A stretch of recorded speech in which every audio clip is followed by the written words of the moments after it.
Lights, camera, magic time. Got a phone and a gimbal feeling so sublime. Capturing the world with a story to be told. Turning simple moments into pure digital gold. It's the Magic Chat Show, yeah, the Magic Chat Show. Everyone's invited, putting on a magic show. Yeah, the Magic Chat Show. Let's go. No, it's not. It is not that show.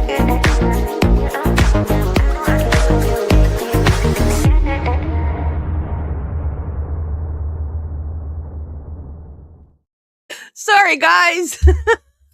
That was the wrong intro. Let me fix that real quick. I'm sorry.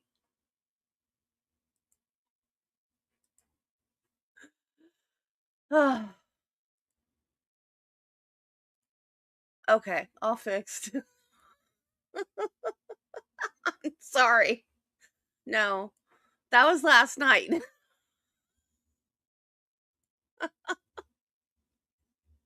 had my coffee yet.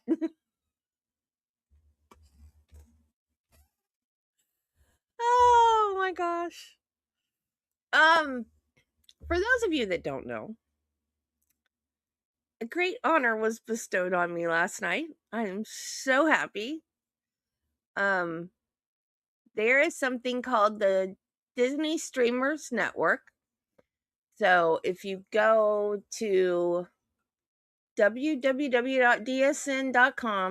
I think it's .com, you can watch the Disney Streamers Network. And the people that are part of the Disney Streamers Network, if they are live doing like a Disney talk show or live in the parks or whatever, if they're in the Disney Streamer Network and they're live, you can watch them on the website, all of them at once.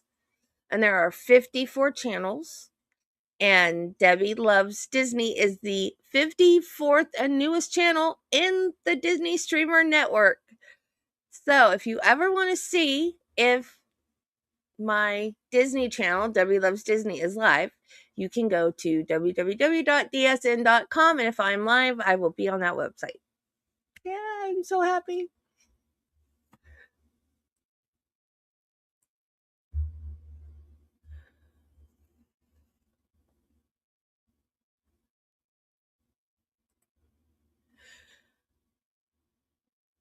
Oh, this is funny.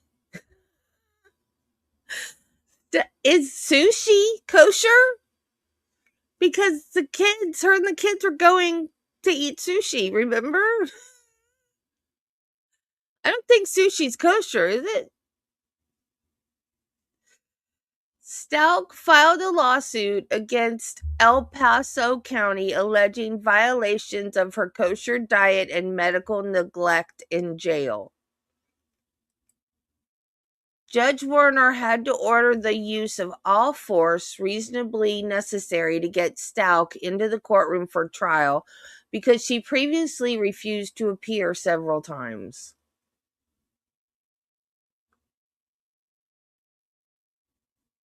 She is a biscuit. Oh my goodness, she's a biscuit.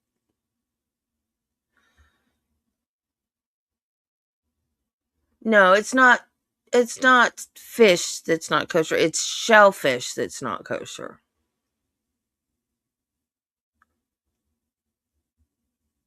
Hey, Judy. Hey, John. Hey, Jen. Yeah. Hey, funny girl. Yeah, it's shellfish. I was thinking it's fish, but no. It's shellfish that's not kosher. Yeah, I didn't think she was. Hey, Elle. Yeah, I had applied to get in. I know there are some people that apply to get in and they don't get in because it's, they have a standard. Like somebody that, because anybody can go live. People that go live and then they do stupid stuff, they don't want in. They want like people that are gonna be serious about showing the parks or talking about the parks or whatever. So I was waiting for an email, and hey, Nancy. So I kept checking my email and kept checking my email, and my Disney Channel's brand new. I have 180 subs. So I'm like, oh, they might not let me in, and I'm 2 hours from the park, so I'm not down there all the time. And so I kept checking my email and checking my email. And then when we were doing our show last night, Lawrence, who is in charge of it, he came in and said, "This is streaming on the Disney streaming network." I said, "Does that mean I'm in?" He's like, "Congratulations, you're the 54th channel."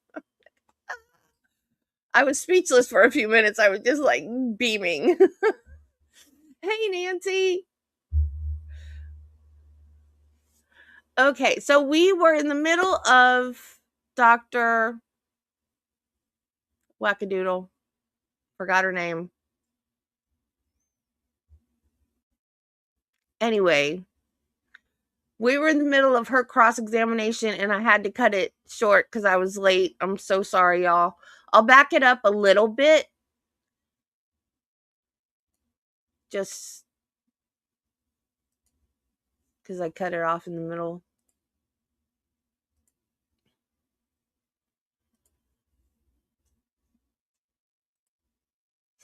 She's getting feisty, y'all, because she's getting challenged.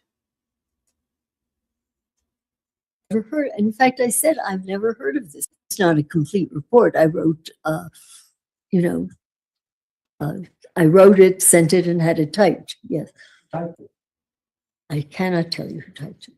Who'd you send it to? Lewis. Thank you, Judy. I sent it to Mr. Tellini. What did you send to Mr. Tellini? You have the, And I'm asking you a question, Doctor. What did you send to Mr. Tellini? I sent him a brief report. Initially,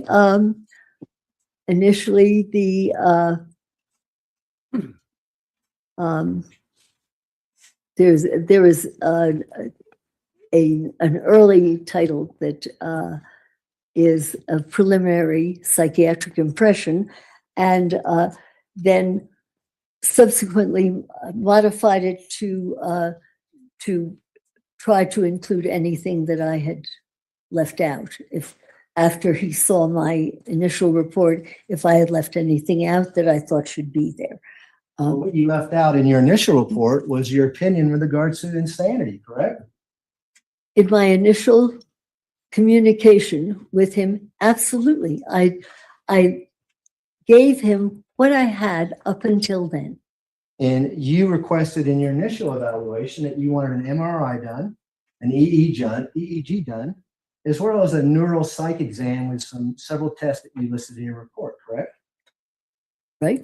And you wanted those done before you rendered an opinion as to insanity in the state of Colorado, correct? I wanted it before I testified, yes. And none of those items got done. No. Yet you still issued a second report claiming that she's insane without any definition of why she's insane. Well, I gave you the definition that she is psychotic and gave you the data to show it, but I did not write it in the form in which I would if I had all of those data to include in it. And I did not have them. And, I could not include what, as it was my understanding that the court refused to finance the EEG and the MRI and the neuropsychological testing. So I gave you as much as I could from what. Let's talk about that. On October 13th, 2022, you were scheduled to come testify to this court about why you wanted an EEG and MRI done, correct? You recall that? No, but say that again? Do you not recall being asked to come testify with regards to why you needed an EEG done and an MRI done in this case? I do not know what you are referring to. I have no idea what you're referring to, because I would have been pleased to at least talk on the phone to the judge or whatever. I begged to have these things done. I can only tell you that. And I would have spoken to anyone who wanted to talk to me about it. Well, you were contacted well before February of 2022 on this case, correct? Absolutely. And you were contacted before Ms. Stauch pled not guilty by reason of insanity, correct? Right. And she pled not guilty by reason of insanity on February 11th of 2022, correct? I'm assuming your dates are correct. Yeah. And you didn't do anything on this evaluation until November of 2022? I worked as hard as I could to get these. In fact, I called the neurologist for free, Dr.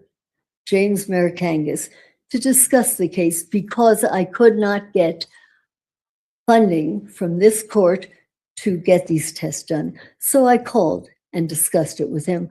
I contacted Catherine Yeager, Dr. Yeager, the neuropsychologist with whom I've worked for 30 years, and worked with her and spoke with her and got as much data as I possibly could. And I begged her attorneys to get this. And their answer was that the court would not pay for those tests to be done. I had never heard, in fact, I said, I've never heard of this before, but it did not occur to me to pick up the phone and to call the judge. I didn't even know who the judge was, but I was told I could not get this and that I must get something in by then. So I didn't even call my initial contact a complete report on it. But I'm trying to see what I called it. I called it initial psychiatric impression, right? Right, yeah, because you wanted that information before you rendered an opinion as to insanity, correct? That is true.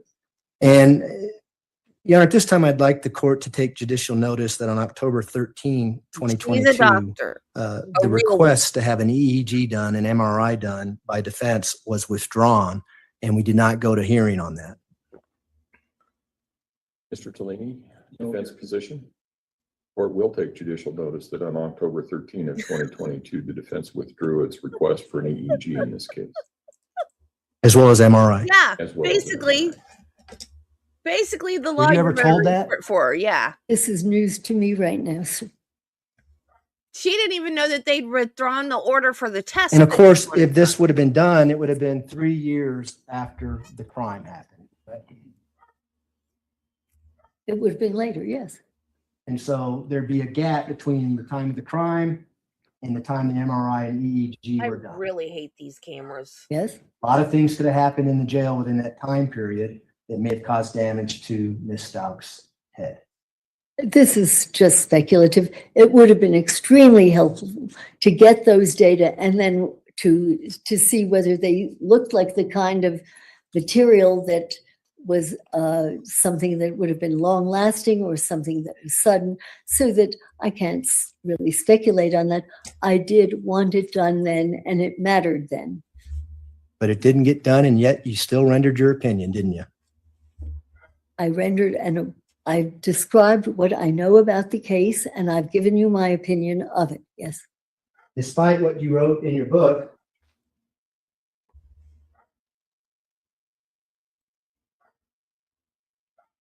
guilty by reason of insanity. You're familiar with your book, right? That it's easy to fake mental illnesses, especially when it comes to dissociative identity disorder. And that's why you want collateral information like an MRI or an EEG to corroborate, correct? It's not exactly correct. You don't get that to corroborate dissociative identity disorder. No, you get that to corroborate neurologic or neuropsychological impairment. No, you don't get that for dissociation.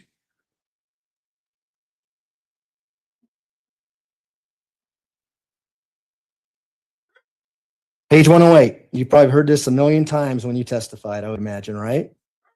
I don't know. You'd have to. Okay. I don't. Let me read it to you. Psychiatry, as every prosecutor who has ever cross-examined me has never hesitated to point out, is a soft discipline compared with the harder medical discipline of, say, neurology. You remember saying that? There it is. The difference between neurology and psychiatry is analogous in some ways to the difference between hard neurologic signs and soft neurologic signs. Sound familiar? Yes. It has a HBO documentary about An her. MRI shows abnormal mass in the brain. The EEG shows localized spike and wave complexes. In other words, evidence of brain damage is clear. You remember saying that? Or I should have said of brain dysfunction. I said of brain damage. Yeah. You said evidence of brain damage is clear. Correct. Should say of brain dysfunction. Okay. What did you mean by that? Is that why you wanted the MRI and the EEG? Of course I wanted that, but not in order to, you would not get a special, as I said to the jury, you would not get a special MRI or EEG based on a dissociative disorder. If, however, you do get this abnormal MRI or EEG, you then start looking in another direction and you start thinking, not only may we have dissociation, but there is some kind of documented brain dysfunction. It's operating differently.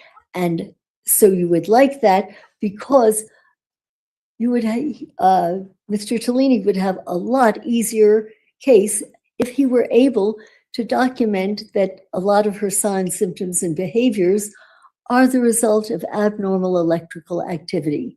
And or, as in a recent case that I did early, I think last And Doctor, I'm fall, going to stop you there. where Let me stop you there, there's, Doctor, brain because I want to stick to my questions here, okay?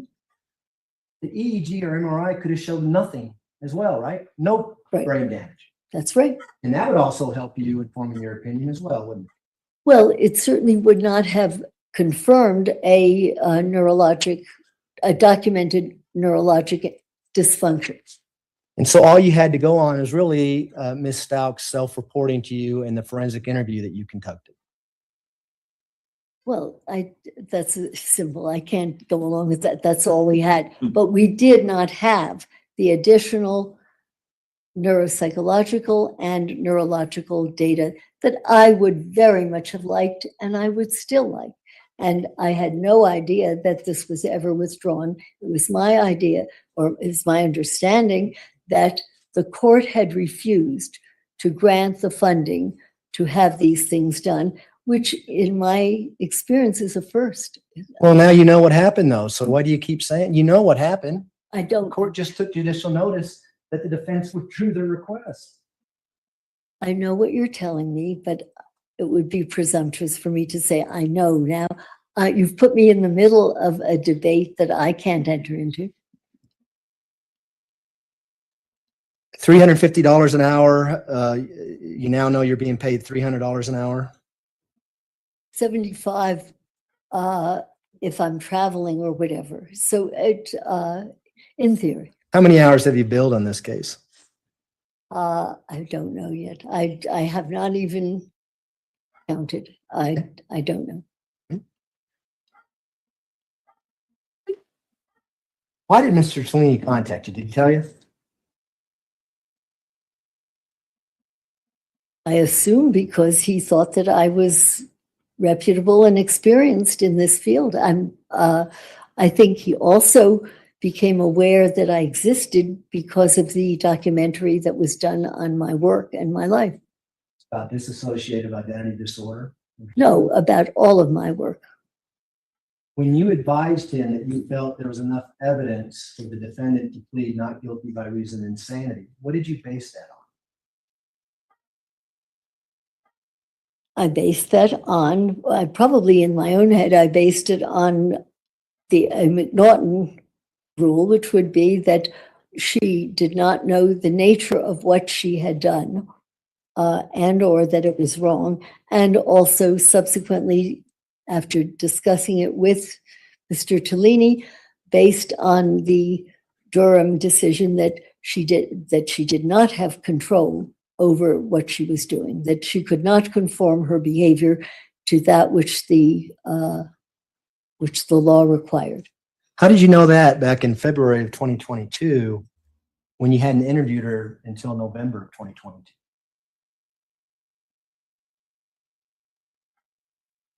I'm sorry, I would have to look over what I had looked at and what I had, what I had reviewed up to the time. And I'm sorry, I can't give you the dates so that we can.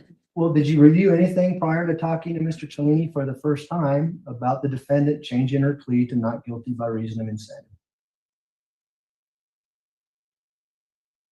I'm not aware of his having changed a plea. No, I assumed, in fact, when he called me, that he thought that probably that there was an insanity defense here, and I did not think that he had one. He was pleading not guilty first, and then changed it to NGRA.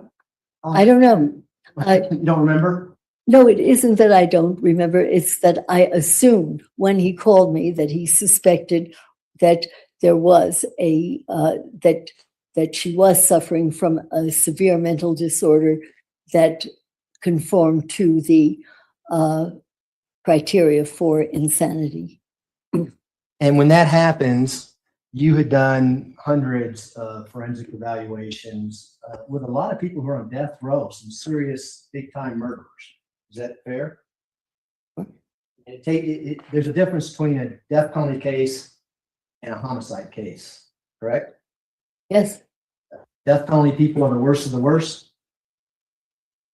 Oh, it depends on what your state is like. No, it doesn't depend on the worst of the worst. It depends on what the law is in your state and the humanity of your state. It doesn't depend on the worst of the worst. So people who kill and commit serious crimes are usually charged with death penalty cases. Is that fair? Is that the people say that once? You tell me. What's I the don't difference know. between a normal homicide case and a death penalty case? Where the state in which you commit your offense.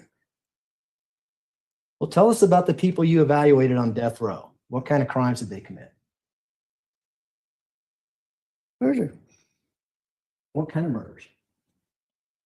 It varied from probably the most common thing. It would have been like a grocery store murder where somebody got kind of upset, hung up, and shot a clerk. They were a death sentence did not correspond to the grisliness of a murder. Well, in your opinion, a death sentence never responds to the grisliness of any murder, correct? No, I do. No. Are you for the death penalty? Objection, relevance, overruled. I beg your pardon? Are you pro death penalty?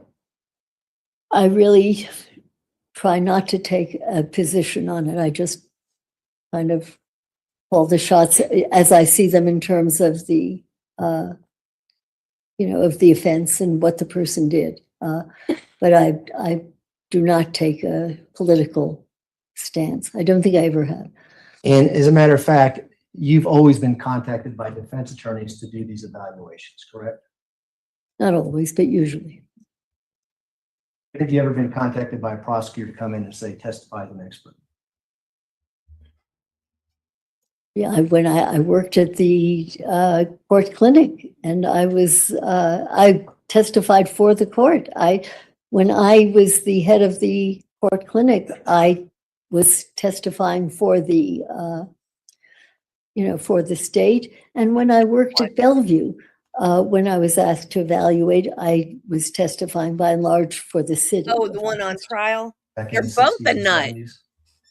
I, 1960, 1970s? oh no, 2003, I finally, after 20 years of commuting, I stopped commuting there. But no, it was up until 2003. Have you ever done an evaluation on someone on death row and said, you know what? No issues here. The death sentence should go forward. It is not up to me. I've never been asked that, so I've never had to. Well, have you ever done an evaluation that says, I find no mental disease or defect in this individual? Yep. Tell me about that. Who was that? I don't remember the name, though I believe that I spoke to Mr. Tellini about it. And by God, it turned out that the guy hadn't done it. But This You is know- someone who didn't even do the crime. right, but his attorney did not believe it. And it turned out, I learned ages later that it was dropped and that he had not committed the crime. You did an evaluation and said there's no mental illness involved in this person. I did. And I should tell you that, may I expand on that a little bit? Sure. It'd be nice to know the name so we can confirm. I don't know the name. I think it was Chicago. No, I was going to tell you about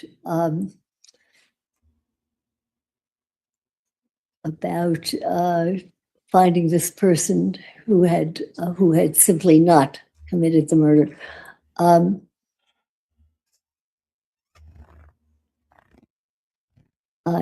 sorry, I don't think I have anything to add to that, except Okay, that let's- did happen. We'll move on if you're okay with that. You all right? Right. Okay. You talk about the first time you experienced dissociative identity disorder in your book, Guilty by Reason of Insanity. Do you remember that? Oh, yeah. And you describe it being a really a life-changing experience for you, correct? Well, it was an eye-opener.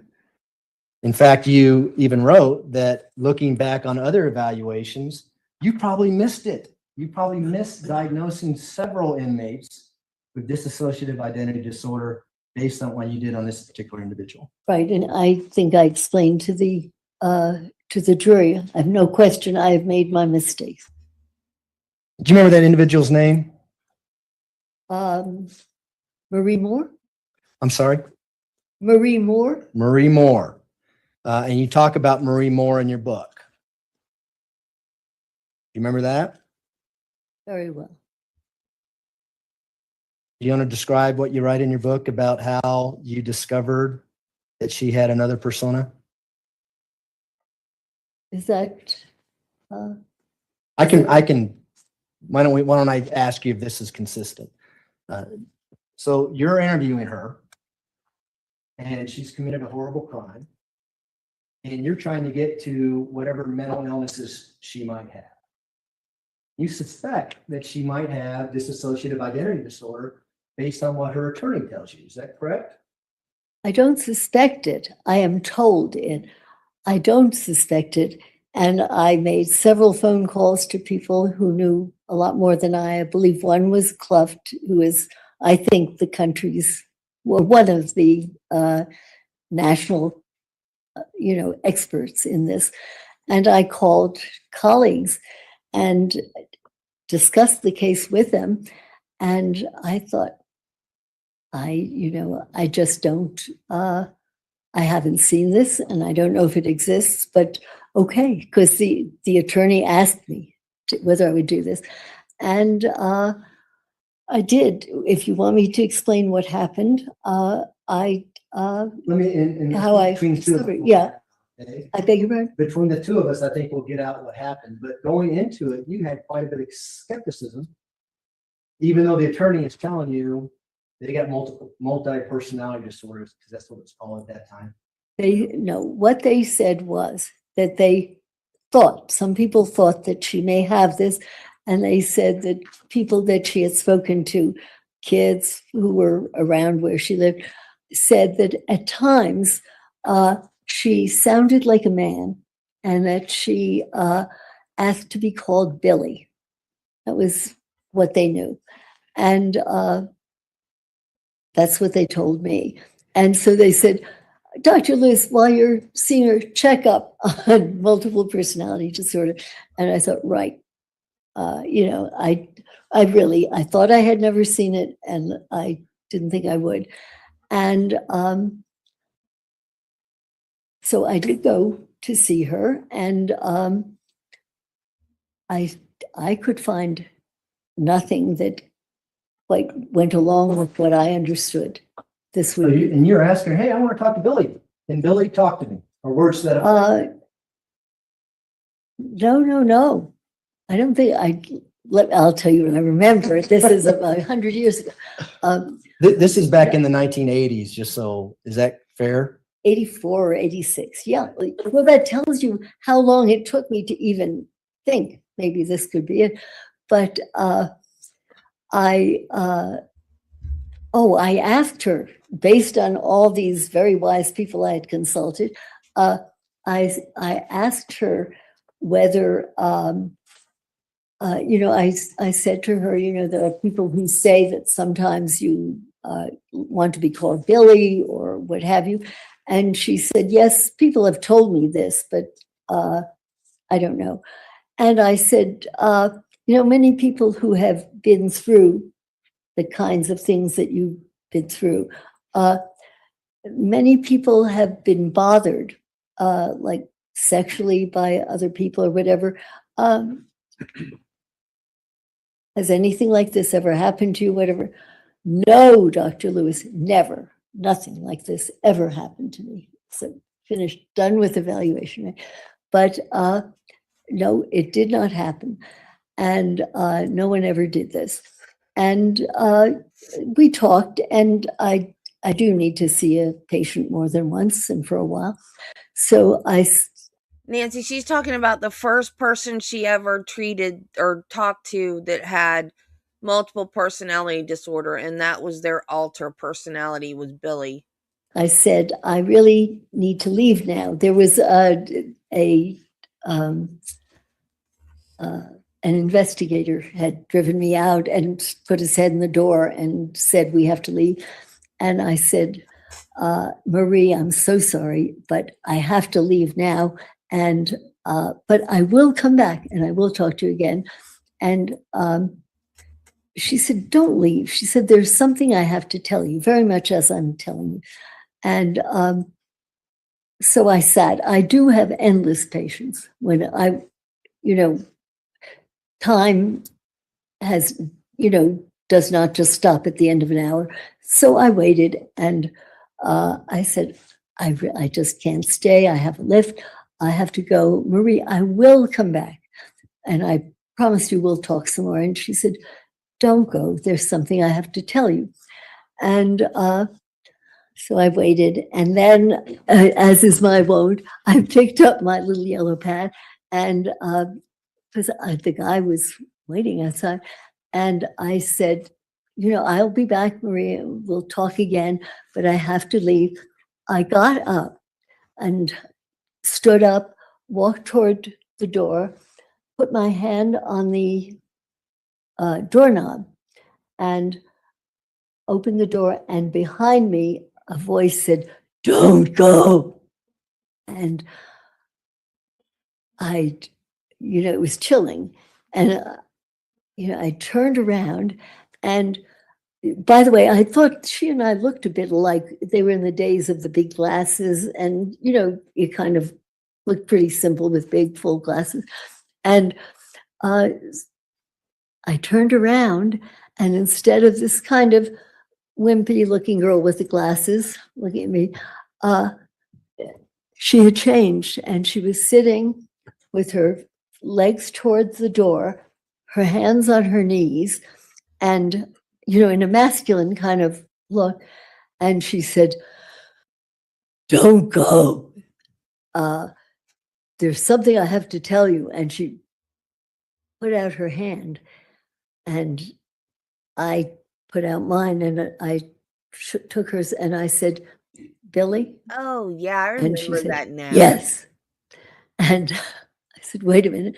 And because I was scared, I had not seen this before. And Doctor, if I can just stop you there, just so I Yeah. can have the record be clear. So when you're referring to things that Billy said, you're using a male voice. Yes, I'm And- imitating it as much as I can. Okay, Yeah. I just want the record to reflect that. Go ahead, please continue. Yeah. I'm Imitating the sometimes male voice. better at it than, but it was this harsh kind of thing.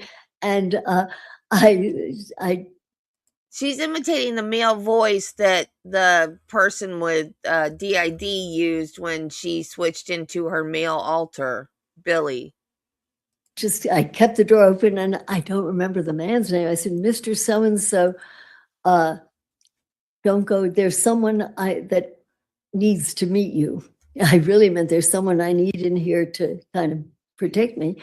And the investigator came in and sat, and he said hello, and he said, Billy. I forget who said which first. And he sat down, and then we talked a bit. And I guess he had said Billy, or I said Billy, and he said yes. And I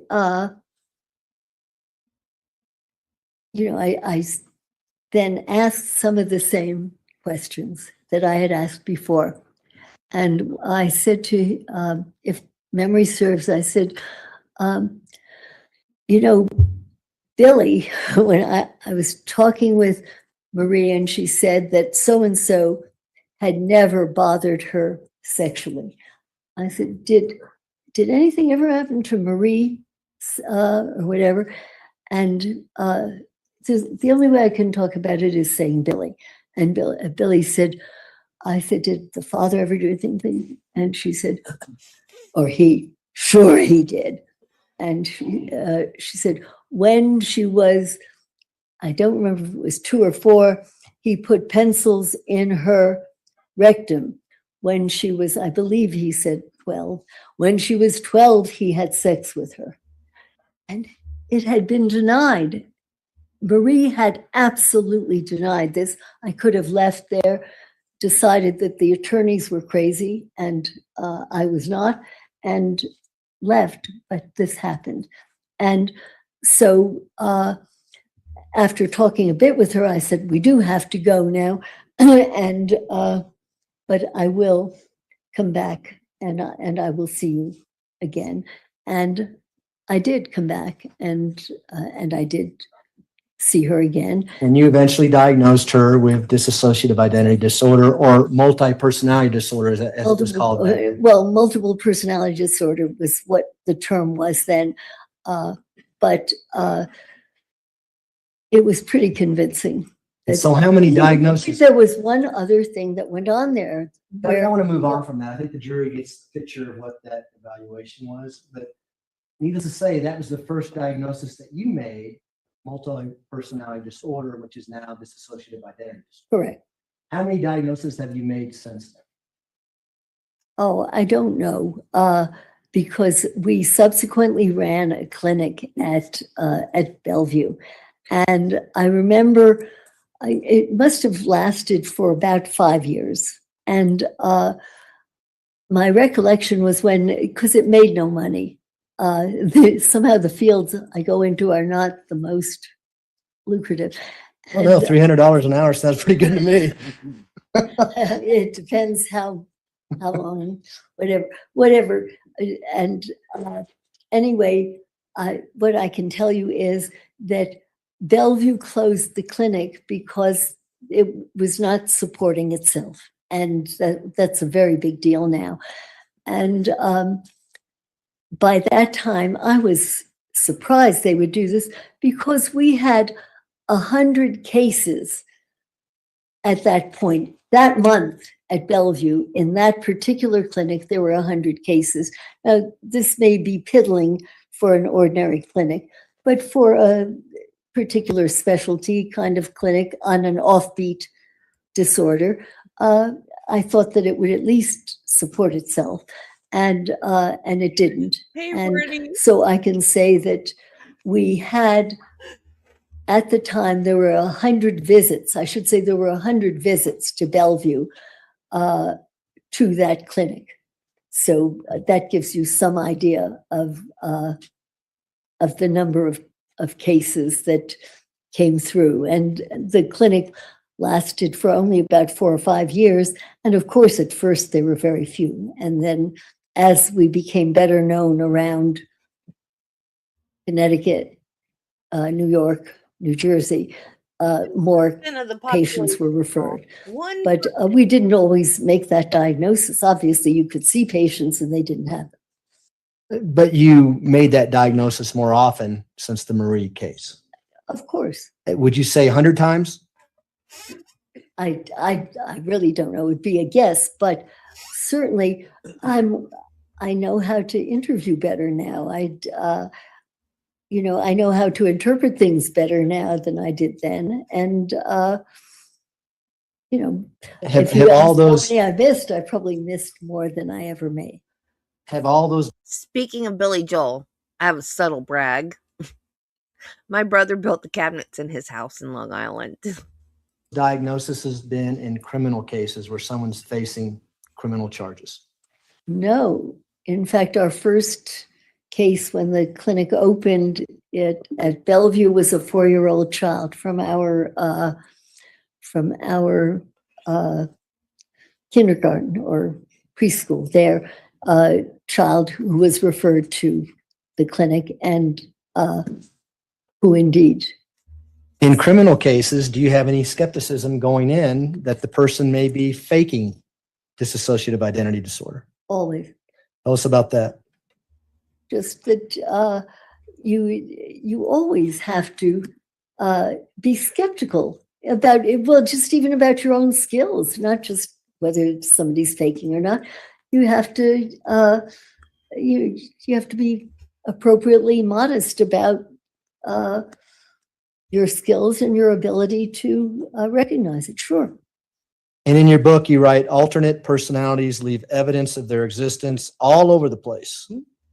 Jonathan, who is the neuropsychologist, is that right? No, he died. He was a professor of neurology at Yale Okay. and then at St. Elizabeth. You say Jonathan and I have been able to trace clues of multiple personality disorder all the way back to early childhood. Yeah. Teacher reports. I tried to get him to take me to his house. He wouldn't do it. Social service records, medical charts, letters to friends and relatives, journals, diaries, drawings, all pieces of the puzzle that when fitted together reveal the picture of a divided, often fragmented mind. It often did. Correct. What I'm saying there is that you get data. In fact, I noticed that in some of your reports, I think there were references to certain kinds of SCID, interviews and things of that sort. But just what reports? what I was trying to say is that when we make a diagnosis, I pretty much insist that there has to have been evidence that this existed long before I ever set eyes on the person or the person set eyes on me. And very often you will find writings or drawings or all sorts of evidence that somebody has produced, or even signing into hospitals, all sorts of things. And I insist that whatever it is, have or try at least to have evidenced itself long before they saw me, because you're very open to being accused of suggesting and of giving someone an idea that, oh, they must have this because you can suggest it. And this is why, at least in our clinic, we would search for evidence that antedated any contact with us or with our clinic, and still do. And that's why you would never want to suggest to a defendant that you're doing a forensic evaluation on that they may have some kind of mental disease or disorder, right? How what you mean by not suggesting? No, by not, but by just looking back, because you can usually look back and find evidence of, let's say, different names and different signatures.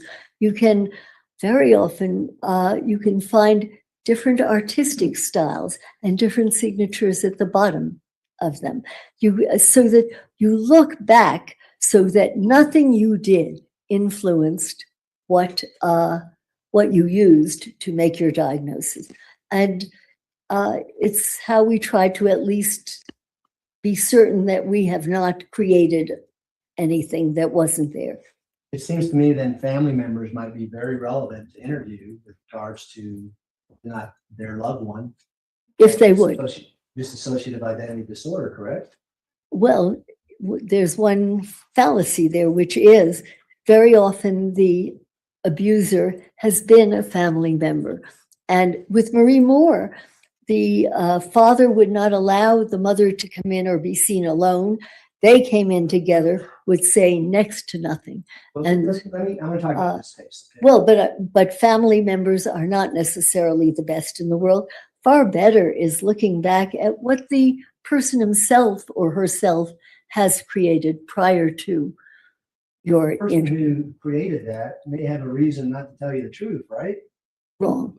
Wait a minute here. You just said a few minutes ago that you're skeptical going into these interviews because people who are charged with crimes may have a reason to fake it. You don't remember saying And that? that is why you would have your data antedate any crime, any contact with them, because you can't retrospectively malinger. And it's vital for everyone to remember that you cannot retrospectively malinger. Oh, gee, I'm going to sign this painting differently because 10 years from now, I'm going to commit murder. Come on. Well, That is why you He cannot, didn't malinger retroactively. that's why you don't just take something That's that why was you make produced up after you different stories. met with the person, while you look back and you Because if beat the he bushes did for it any data, letters, old letters to retroactively, people, letters to and from, she would old told social that work story from the beginning. records, old medical records where you signed in for some procedure. what about a daughter named Harley Hunt that had been with the defendant her whole life, every day of her life? Don't think it'd be Microphone. relevant to talk to her, to see if she saw any signs of dissociative identity disorder? Oh, sure, it would be very helpful. So And what did Harley have to tell you when you talk to her? I asked the attorneys with whom I could speak, and I was not put in touch with any of these people. And so I did not use them unless if they had years before made some kinds of notations about the person, that would be kosher. You could probably look at that. But You say in your book that there was a case in Florida you were subpoenaed or asked to come and give opinions on, and wouldn't do what you asked them to do, an MRI, EG, logical testing, and you refused to testify. Remember that? I don't remember which case it was. No, this was written when, in 86? I don't. Well, It's supposed to have why didn't you do that I don't here? recall that case. Why didn't you do that here? I tried. Why didn't you refuse to testify? Because you didn't have done what you wanted to have done. Perhaps guilt. I don't know why. But And speaking of that, I probably should have. Do we you get to were watch the you were to be here at interview? 9:00 this morning. Why were you not here at 9:00?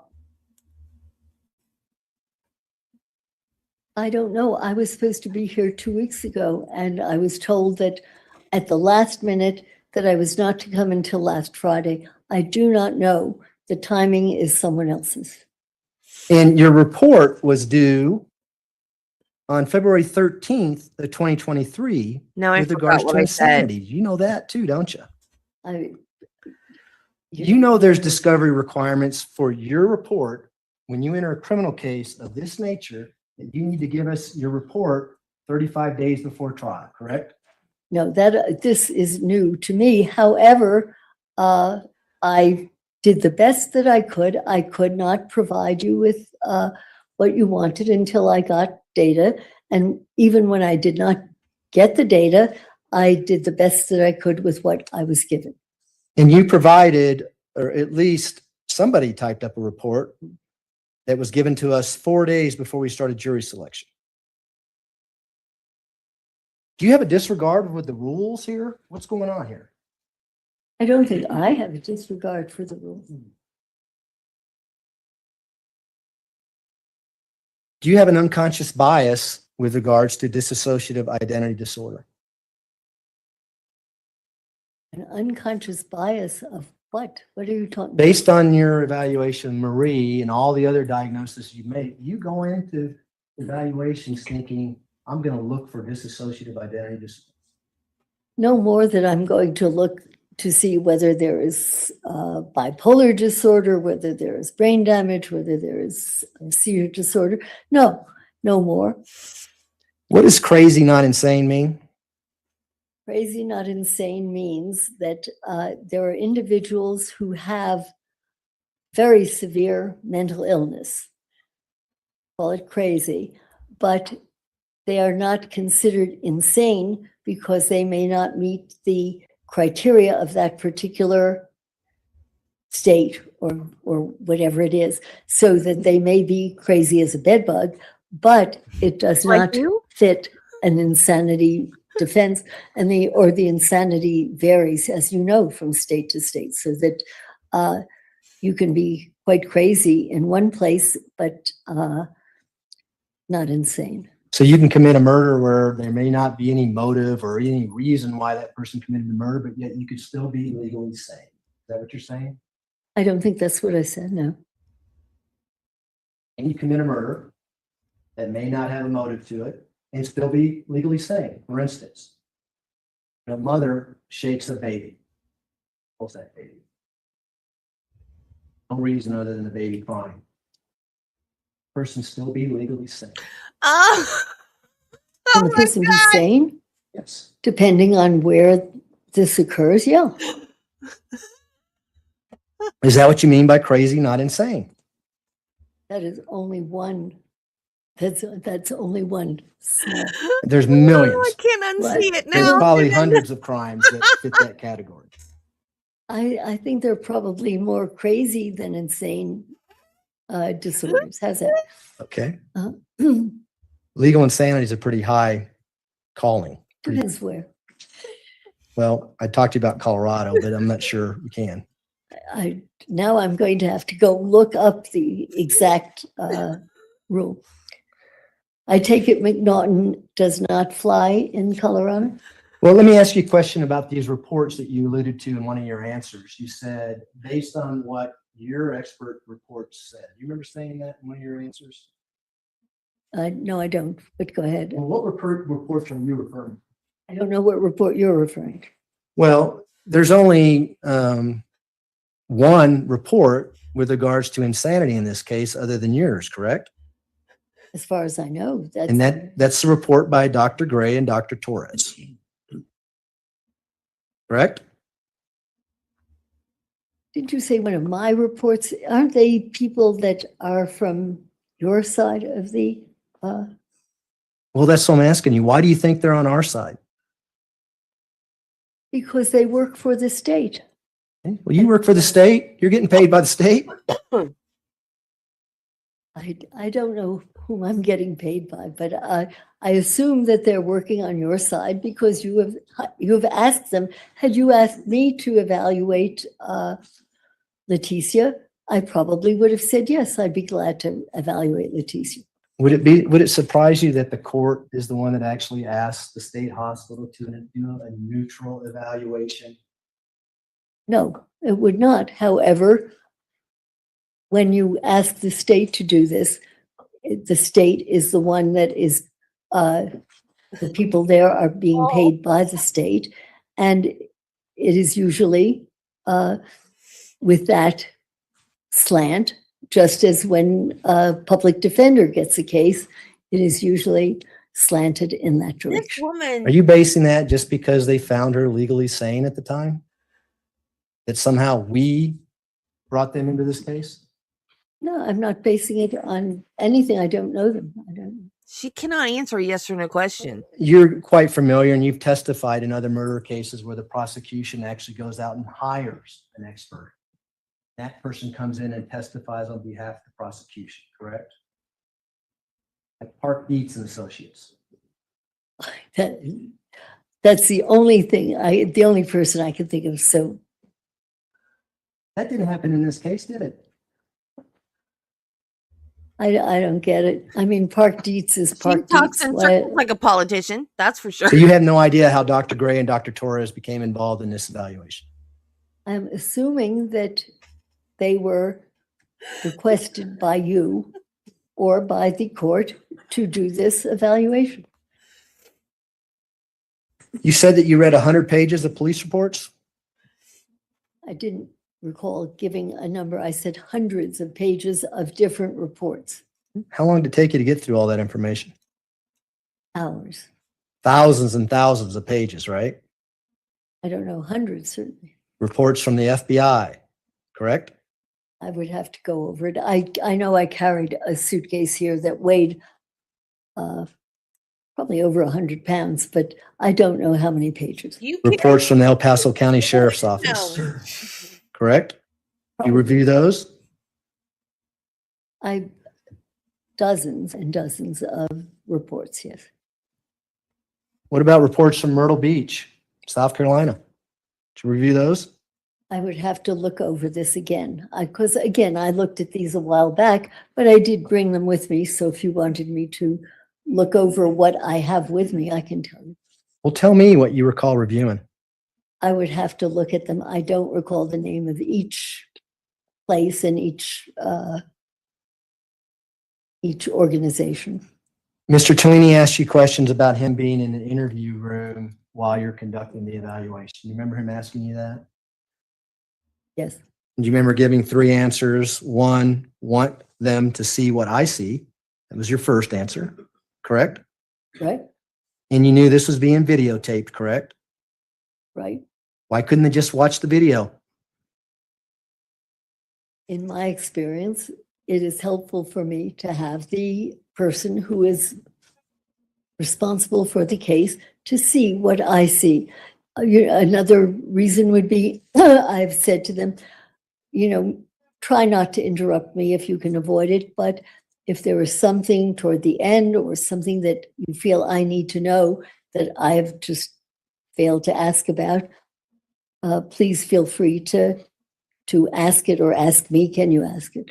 So that there are a number of reasons why I like the person to see what I see and also to enable me to see what he or she sees that I may have missed. Well, isn't it kind of awkward because the attorney there is the one deciding to pay you based on your work? Doesn't it make it awkward for you and the defendant to be in the same room with the attorney as you're doing a forensic evaluation? No. And you certainly would not want the attorney to interject and become part of that evaluation, would you? There are occasions when it's very important, when something vital is left out. And if the person were not there, I would not even know enough to ask later on. So Would you consider that to be an unbiased interview if the person who's working in the best interest of the client is asking questions during the forensic interview? I think it depends what the questions are. I think I told you in an interview, I've said, look, if you two are going to continue with this, let's stop now and I quit. Talk about it with each other and I'll come back, so that I try very hard not to play along. You said the second factor was disassociative cases. There's a lot of skepticism prevailing in the case. Do you remember saying that? I'm sure I have many times. What does the attorney have to be in the courtroom to alleviate that second factor of yours? It's very important for him to see what I see. For example, in this particular case, Letecia's accent changed and became incomprehensible. And it's important for me to have another person see what I see and then say, did you see what I see? Or something of that sort, so that it is helpful. You don't think that has an impact on the defendant? Having you tell the attorney, look at that, did you see that? Do I do that? Have you ever seen me do that? No, because I did not ever do that. Judge, I've asked the witness to allow me. Oh, she You getting wait till he finishes feisty. his question, and then you'll get a chance to respond. You don't think that would have an impact on the defendant and her ability to act a certain way based on what you're saying, her attorney in the room at the time that she's saying things. Could you repeat what you said first about what I said and what he said and whether it would? Well, we're going to see the video here in a minute. We're going to watch the video. Yeah.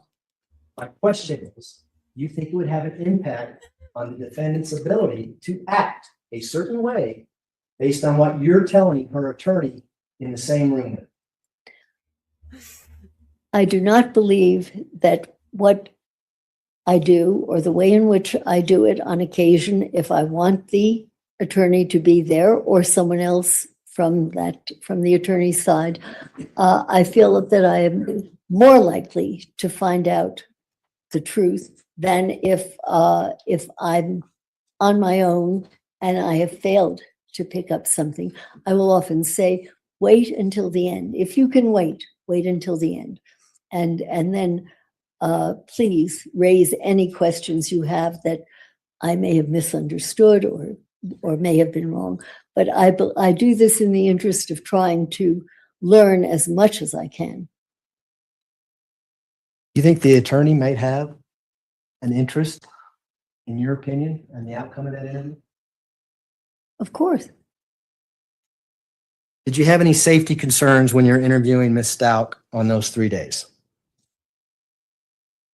I think that just the very fact that I have somebody there tells you that I always have enough sense to try to keep myself safe and calm so I don't have to worry about my own safety. You interviewed her hours, in the morning, in the afternoon, 3 days in a row. By the time you got to the third day, do you feel a need to have an attorney in there with you for safety reasons? Yes. Why? Well, a case I had a while back, I actually was flying out to Florida for, I forget what part of the case it was, late at night. There was a woman attorney with the patient, and by the time I arrived at the prison, the patient had attacked the woman. She had been alone in the room with this person whom she knew well. It's an eye-opener and it's a lesson, and it can happen. And now here this woman had known the defendant for a long time.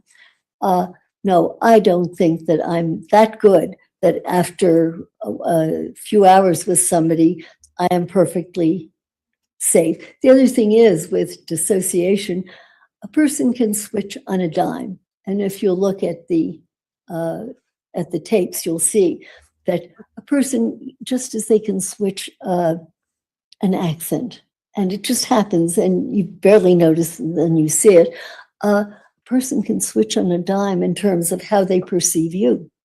And you can be safe 1 minute. This friend of mine was stabbed shortly before I arrived there to interview the defendant, and I was not permitted to do the interview, and that was that.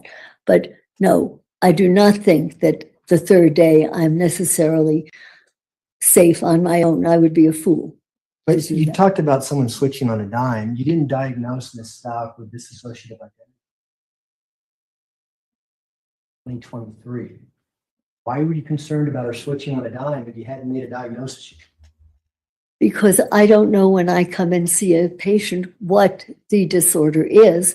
And there are other disorders in which someone can switch on a dime. And, or you could say something stupid or the wrong thing and the atmosphere changes. So that, I don't know, maybe I'm a coward, but. I don't think you're a coward. Does everyone who is diagnosed with dissociative identity disorder, are they legally insane throughout the United States? No. Of course not, right? There's a spectrum. I taught you that. I went to school for 7.5 years. I might have picked up a few things. But anyway, there's some who are more severe than others. There's some that may not impact their life whatsoever, right? What a I don't know. narcissist. Because you only What look a at criminals, narcissist. right? You need to diagnose yourself, No. lady. Okay. Come on. Your opinion is that something that happened over 20 years ago with Miss Stauch's stepfather is the origin of her traumatic stress that leads to dissociative identity disorder. Did I get that right? No, Tell us, what's the origin of I it? do not know enough about what she suffered or experienced as an infant, as a child, as somebody growing up, nor have I spoken with her relatives, friends, acquaintances personally, so that I cannot possibly say that. In my experience, I'm staggered by how very, very early ongoing intolerable torture can create this. And you can sometimes you can get a hint of when it happened, because when the person is in a certain dissociative state, they may draw the way a 3-year-old does. And it may turn out that as you learn more, that maybe it was at around that time that that the major trauma occurred. But it's Well, let me, and I don't know make what sure I caused it. wrote down your answers right. Yeah. But you said the cause is early ongoing physical and or sexual abuse that is intolerable, can't cope with it anymore. Mind self-hypnotic. It is as if you left out as if. It is as if the person has gone into a self-hypnotic state. I have used that term because for me, it makes sense. You will find others, experts far better than I, who may use a different term in terms of the way in which the mind changes. But for me, it is most understandable to say it is a type of self-hypnosis. Because, you know, if you kind of think you are someone else and you're talking differently, it is like a self-hypnotic state. And is unconscious, it is not conscious. Regardless, you indicated that these assaults happened back when Miss Stauch was 15 years old. No, I said I know only from other people's histories, and maybe one time where she told me from about age 5 to age 10, some things occurred, that these things have been documented by other people. I am not telling you when. I suspect that we don't know a lot of what went on early. But we do know that she got a softball scholarship, that she got her doctorate's degree, that she, Would you explain the doctorate's degree, where she got it and how? do you not know that she got a doctorate's degree? Doctor? I don't know if you count it the same. It was over the internet, and it was like Coursera or something like that. I think that you need to look at that a bit. You know more about it than I do. I didn't know that. You didn't know that? Okay. No. Well, it was That. I don't know, some of those big boxes. Watch the videos. It's not on the videos. It's not there. I don't know, but that's where she got it. That's where she says she got it. But anyway, that didn't impact her ability to go through college. Yeah, it did. Her college was also, I believe her degree was a computer, an internet. And she succeeded in life, had a daughter, married twice, Wow. right? And then all of a sudden, out of nowhere, Why would you say succeeded, married twice? This is not a victory. she didn't murder anybody. She didn't murder anybody within that 20-year period. But she managed to marry some really unpleasant people. I'd say those were big mistakes. And just coincidentally, you come involved, and now all of a sudden, this event that happened 21 years ago is the cause for her killing an 11-year-old girl. Is that what you're telling us, jury? No, I'm not telling you this. Then why is it relevant? We're trying to understand what happened and why it happened. And I'm just telling you what causes, in my experience, in my limited experience, what causes this kind of phenomenon. But I don't consider her having married twice inappropriate and less than loving human beings a success, nor do I consider her degrees. When do you think her dissociative identity disorder started? Wow. I don't know with her. if you were to ask me earliest, the first patient at our clinic was 4 years old. You didn't think that was important for your opinion to give this jury when her diagnosis started? Only if I knew it. Well, you know, you reviewed the jail records in this case, right? But they're incomplete, and we don't have enough data to say when this started, but you can be pretty sure that it tends to be early and ongoing and intolerable. Well, it started when she said it started after June 5th, when her competency was raised in court. You remember reading that? It doesn't matter what she says when she says something started. In fact, Dr. Torres specifically asked her during the competency evaluation, you answered a question a certain way about multiple personalities. Would you tell Al us didn't do about anything that? wrong. He was just And in Ms. the Stauch didn't have start anything to say about it. and wasn't Remember home a that? lot. I don't know. And she Would didn't that know be his period. significant in your opinion? I would have to know the whole context of it. In fact, it wasn't until the second competency evaluation with Dr. Grimmett that dissociative identity disorder became an issue in this case. Right? I believe you. I don't know that for sure, but it certainly could be. You reviewed the reports, did you not? I did, but I reviewed hundreds of pages and I can't quote 8. Yeah, I don't know if the court, how much longer you want to go. It's about 10 till. About 5 more minutes. Okay. But it's up to you. I understand the subject, so. I've got, we're going to get into videos tomorrow, so I've got quite a bit more. It'd let's be go for good. about 5 more minutes. Okay, sure. Yeah.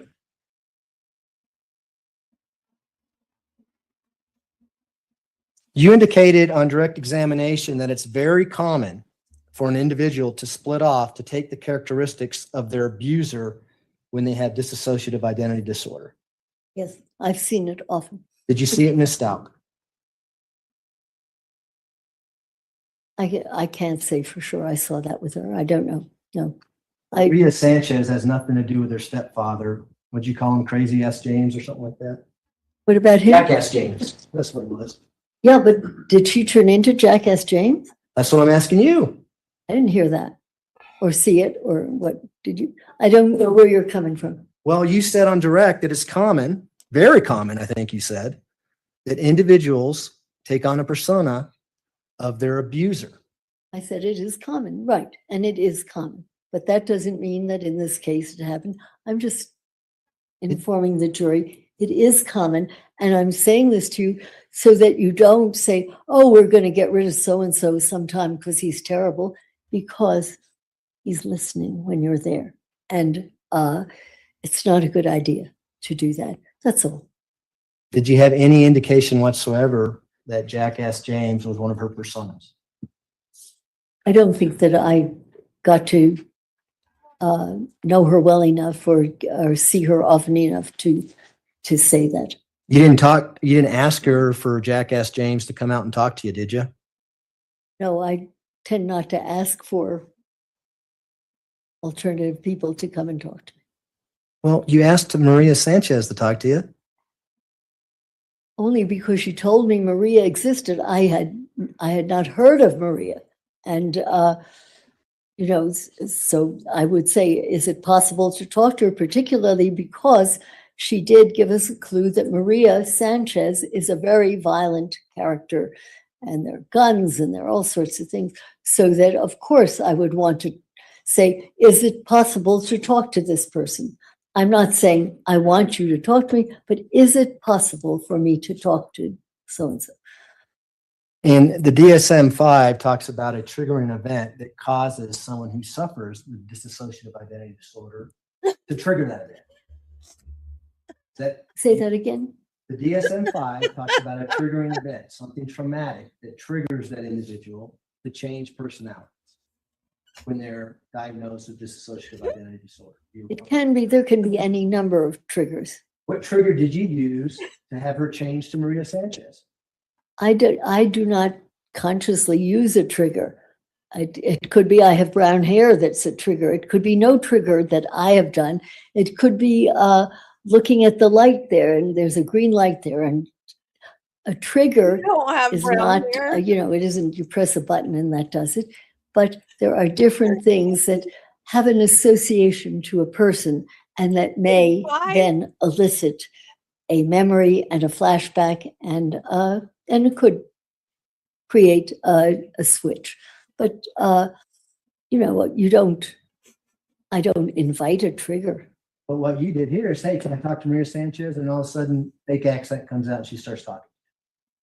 I don't even know if Maria Sanchez sounds, to me, she sounds Hispanic, and whatever talked to me sounded Russian without Russian words, but sounded Russian. I don't think Maria Sanchez and the Russian words were the same. You know, But what you said on direct is Yeah. that she spoke Russian. You didn't say No. it sounded Russian. I didn't. I said it sounded Russian. I would ask the jury to confirm this. Why couldn't I said it were not words. I just get one question in? Why is it that Word. Dr. Torres, and asked her, can I speak to Maria Sanchez?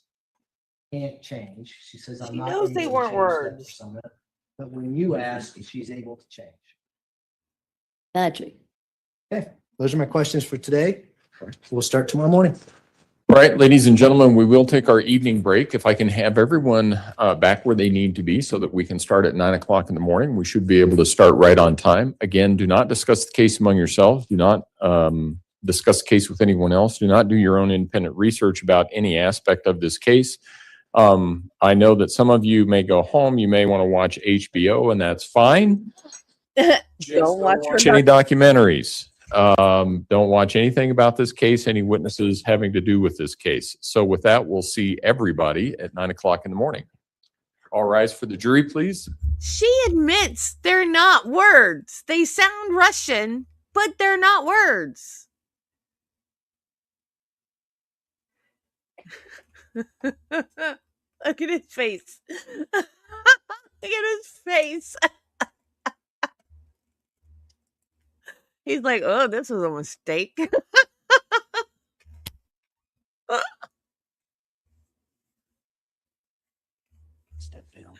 What do you make of that? He lied. Thank you. You may all be seated. Hot mic. Record should reflect the jury has left the courtroom. So Why don't we leave? Who lied? if we can start everybody in the morning at 9 o'clock. And Dr. Lewis, I understood, and I'm just going based on what the attorneys told me. I understood that you were going to be here this morning, and you weren't. I get that. I had then said that we would start at 1 o'clock. You weren't here at 1 o'clock either. Let's be here at 9 o'clock tomorrow morning. Okay. Supposed to be here too. I understand. Comes on me. The last word. The best I can. No, I understand, and the attorneys are trying to do the best they can too. So I understand, but let's be here at 9 o'clock in the morning so that we can all start at the same time. Is there anything else that we need to address at this point in time, prosecution? Yes, Judge. Based on the issues that have popped up as it relates to the meeting that occurred with Dr. Lewis just in the On last Sunday? on Sunday, and then the lack of being here this morning when required, I would ask the court to issue an order that nobody, either the prosecution or defense, talk to the witness while she's off the stand tonight to avoid any further issues. There's already been one of those in this case, and I think it would be in the best interest of getting truth to the jury to avoid any other issues on that particular front. And then I think you've already given the witness an order to be here at 9 a.m. tomorrow morning and be ready to testify.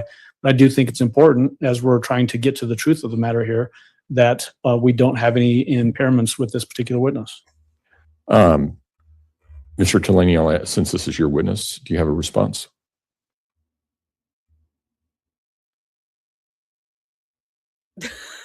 Okay. That request is granted. Dr. Lewis, aside from logistical issues about His response was to just roll his eyes. getting back and forth from wherever it is that you're staying to the courthouse, don't discuss this case with anyone else. Don't discuss it with especially don't discuss it with the attorneys. This is a cross-examination. There should not be your opinions would not be able to be, I wouldn't allow them in at this point if you were to have a conversation with the attorneys overnight, and then something were to change tomorrow in any event. So I think probably the cleanest way to avoid all of that is just don't have any discussion with the attorneys about your testimony either today or tomorrow or the case. And we'll leave it at that. Your Honor, given that I'm unable to tell you why times change, why they this week and not 2 weeks ago, various times that have occurred. So without speaking with them, I can't tell you more than that. Well, here is. Okay. We can talk about logistics. Yeah, we can. Right. Talk about the case. Right. Just not about the substance of the case. And then we'll see everybody tomorrow morning at 9 o'clock. Oh, Okay. God. I missed that the first time. I think it's the Good. funniest thing I've ever seen in any trial. He just rolled in the. You lost me. Evidence emails. Oh. Okay.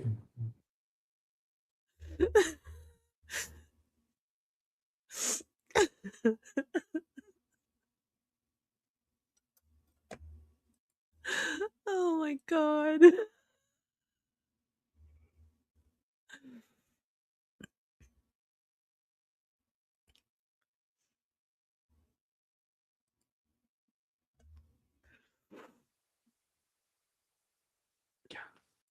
Someone was in an unhappy marriage and some crime messages or indications that the defendant was Go back. conducting searches. All right, before we bring the jury in, there was one thing that we should have done yesterday that we didn't, and I told Mr. Tellini we could do it at a different time, and now is that time. Mr. Tellini, did you have motions that you wanted to make? I do, Your Honor. I would make Go ahead. motions for judgment of acquittal on all charges, specifically first degree murder premeditation. There has been lack of evidence showing premeditation on behalf of the defendant. Okay, prosecution.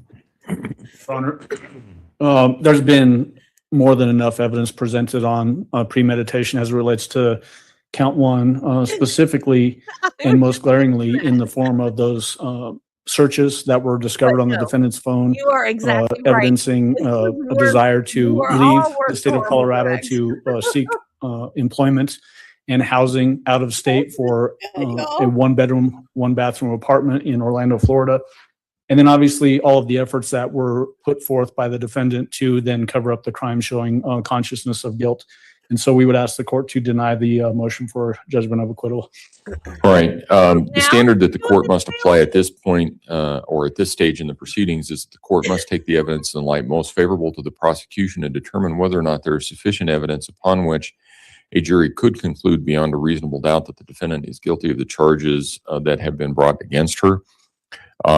With respect to defense counsel's argument regarding premeditation, there are messages or indications that the defendant was conducting searches regarding a life elsewhere, essentially, jobs, places to live, perhaps even connections with singles in another area.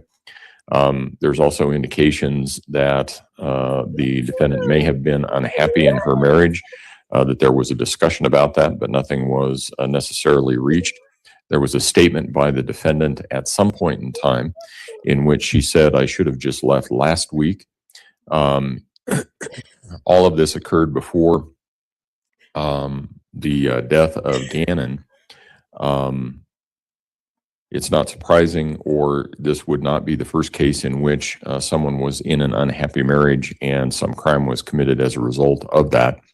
I think there is sufficient evidence upon which a jury could conclude, if it were to believe that evidence credible and give weight to that evidence, a jury could conclude beyond a reasonable doubt that the defendant was guilty. Again, the court has to take the evidence at this stage of the proceeding in the light most favorable to the prosecution and must not make any credibility determinations at this point either. As such, the court believes that it is a jury issue for jurors to determine whether or not the prosecution has in fact established beyond a reasonable doubt all of the charges which it has brought. Is there anything else that we need to address? Prosecution? No, not anything that we can think of, Judge. Defense? Yes. Mr. Cook is retrieving Dr. Lewis. Okay, so she's not in the building yet? That's my understanding. Okay. Do we know where she is? Or how far away? They're in transit. Okay, so probably about, like yesterday, about 5-10 minutes or so, something like that. Okay. All right. Court will be in recess then until we have Dr. Lewis. After that, I know, I love his voice. He should do audiobooks. After all of that, he gave her a lecture and she's still late. The entitlement. The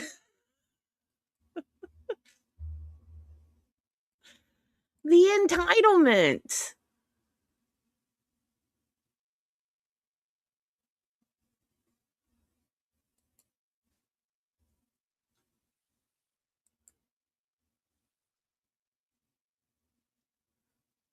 Why do people think it's okay to be late? That is so rude.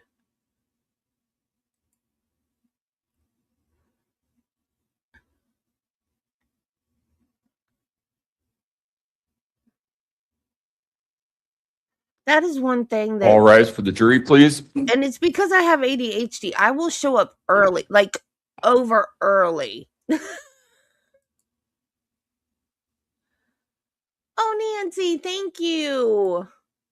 Thank you so much. You know, people with ADHD have time blindness. Like, if I'm going to do something in the afternoon, I won't do anything else before that. Be 'cause I seated. don't want to miss the Court will recall 20 afternoon. CR 1358, And I People get versus placed Leticia super Stauch. Record early should because reflect I the jury has don't returned to wanna the be late. courtroom. Good morning, ladies and gentlemen. Has anything occurred since we were last together that causes any of you to believe you could not continue to serve as a fair and impartial juror in this case? If so, please raise your hand. Me. No response. All right. When we took our break yesterday, we were in the midst of the cross-examination of Dr. Lewis. That's where we will resume. Mr. Young? Good morning. Oh, yeah. Morning, I Dr. did Lewis. that How are too. you? Good morning. You I okay? did that too. In truth, I've had food poisoning you did, since last Marty. night, but Oh, we'll carry on as best we can. I'm sorry to hear that. If you need to take a break or anything, just, If I do, I'll let you know. okay. Oh, wait, I missed that. I kind of want to talk a little bit more about dissociative identity disorder. During direct, Controversy is whether people believe it exists or not. All rise for the jury, please.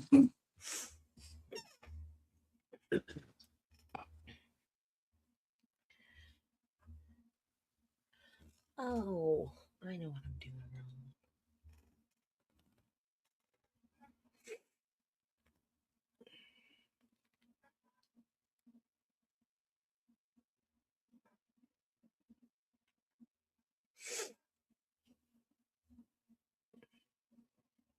Be seated. Court will recall 20 CR 1358, People versus Leticia Stauch. Record should reflect the jury has returned to the courtroom. Good morning, ladies and gentlemen. Has anything occurred since we were last together that causes any of you to believe you could not continue to serve as a fair and impartial juror in this case? If so, please raise your hand. No response. All right. When we took our break yesterday, we were in the midst of the cross-examination of Dr. Lewis. That's where we will resume. Mr. Young? good morning. Morning, Dr. Lewis. How are you? Good morning. You okay?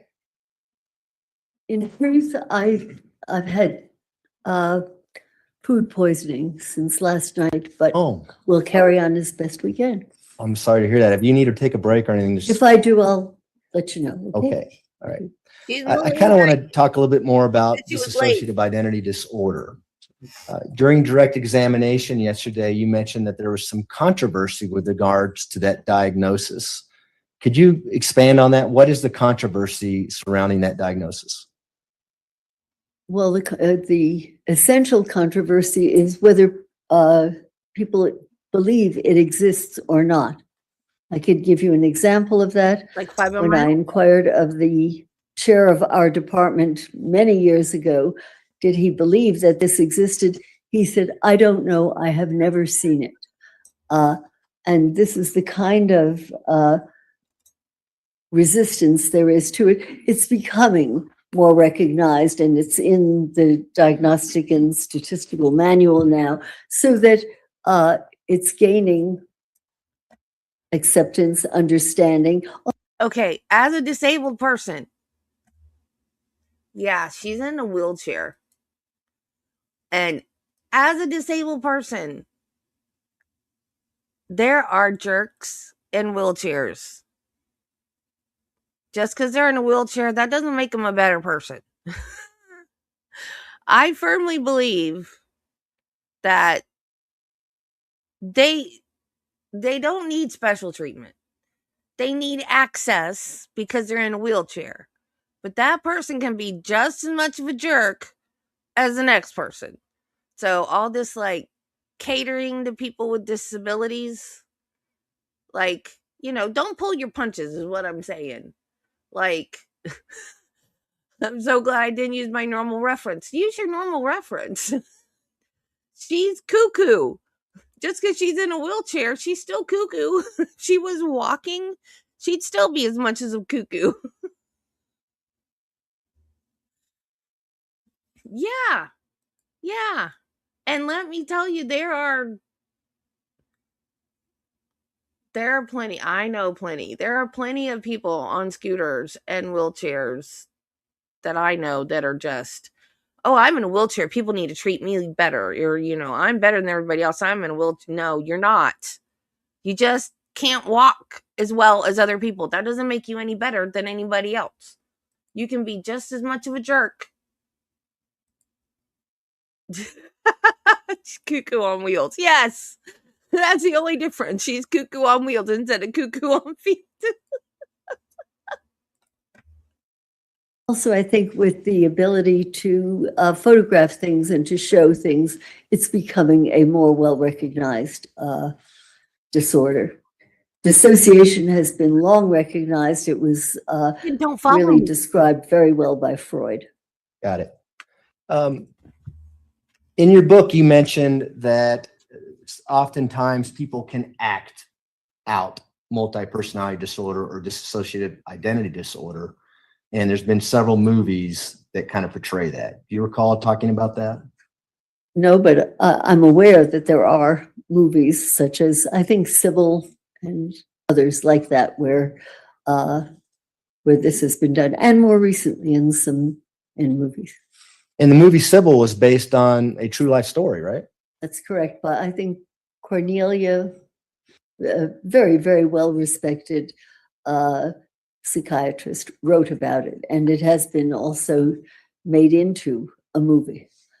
And the actual person that Sybil is named for actually turned out that person was faking multi-personality disorder. Do you remember that? I'm sorry, I'm not familiar enough with the case so that I can't comment intelligently about it. Okay. Have you worked with any actors and helping them in their roles in movies? No, I don't. Wait one moment. In their roles in dissociation? Yes. Cape Fear, Robert De Niro? I have assisted Robert De Niro in, I don't think it had to do with DID. I think it had to do with a different movie that he was making that where I agreed to assist them, but I don't believe it had to do with DID. Had to do with him being a psychopath? It had to do with his being a very dangerous guy. And that's the movie Cape Fear, where he's a murderer and he has an urge to kill and things like that. I don't know all the details of the movie, but Right. is that a fair summary of it? I don't know. There was a better one earlier than his. That Yeah, is there a far was better earlier. Cape Fear. The But I original. did assist him in original it, and he Cape Fear did. is a much better movie. I did give him access to some tapes that we had of people with different kinds of disorders. Did they include dissociative identity disorder? Among them, there were some that did, some that didn't. Yes. So how do you tell if someone's acting and they want you to believe well- that they have multi-personalities? Well, I can tell you what I do. Tell us, please. Okay. What I like to do is be able to show that there were unmistakable signs of these kinds of switches, changes, different states, different abilities to function long before I was ever asked to be involved in any case. And so that is one of the best ways. I think that's the best way. It's that to my mind, if I'm teaching, I will say to students, this is as close as you get to an MRI in this field, where you have something that was done. And again, I repeat, you can't retrospectively malinger. You can't write your name in a funny way or pretend to be somebody when you're 18, because when you're 35, you're planning to kill someone and you think you need a good excuse. That makes no sense. So that it's important for me and for the people with whom I work to be able to, well, identify in any number of ways whether these signs, symptoms, behaviors antedated any difficulty with the law or any current issue.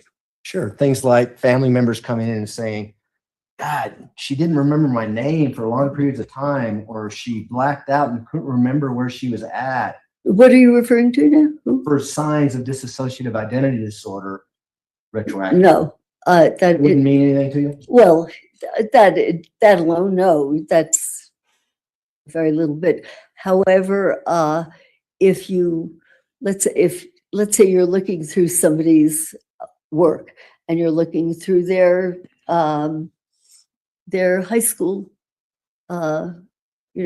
notebooks, or you're looking through early pictures, early signatures, things of that nature, and that these things way antedated any problematic behaviors later on, that any legal issues.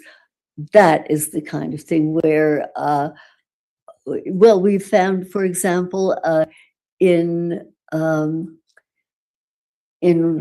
workbooks of children at school, where we've gone through them and we have found a different name that was used, and that was used at different times. And so, if I could, Dr. Lewis, you're saying that the writing would be more important than an individual saying, I blacked out for long periods of times. I have no recollection of what happened, and there's no explanation. I'm sorry. Cell phones off, please. I think it may be. That's your cell phone, Dr. Lewis? I think it might be, I can Okay. assist. Are you Right. kidding me? First she's late, now her cell phone is ringing. Mozart. Woman, you're That's very supposed to be a professional. Yeah, can you turn it silent? I'm trying to find it. Sure. Yes. Okay.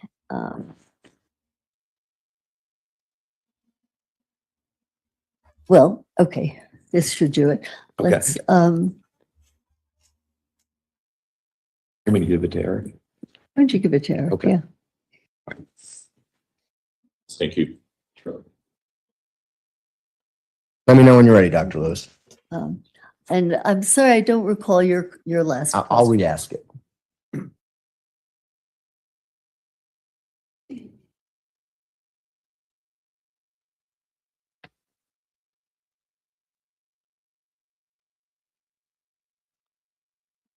You ready? Mhm. So is it more important to you to look at someone's prior handwritings than evidence of someone saying they had blackout periods and couldn't remember where they were at, and they couldn't remember their loved ones' names and things like that? Your second examples just don't ring true, because it just is not something that people tend to tell me. It's and you can't measure this versus that. Often there have to be several things and combinations of signs, symptoms, behaviors. What is particularly useful is whether acquaintances or family members or people who have known the person over time have said, gee, when this person was such and such an age, he or she insisted on being called this and acted differently and did different things, so that it's a piece of data. And but that in and of itself, there is no single thing that you look for. But at least in the cases where we have felt that we were dealing with the real thing, there have been multiple pieces of evidence that at earlier times, for example, I noticed in some of my notes about Letecia that someone had said when she was younger, and I forgot this yesterday, when she was younger, she asked to be called Maria. And I had forgotten that Can yesterday. you point me out where you found that information? I'd have to look through all of this, but I can later if you like. I'll find it for you. It's just a note that I took. I'm 'cause I sure they thought it have was an interesting. AED. But what was it, in an interview, or where did you get that note? As I say, rather than take up the time of the court and look through all of this, I will find it for you. But I just noticed it in the past maybe several hours or so, and I can find it for you because. Well, here's the deal. I only have a X amount of time to talk to you. Right, yes, And so I can't really let this linger around because it's pretty significant. I think so, yes. Let's watch the video. Oh dear.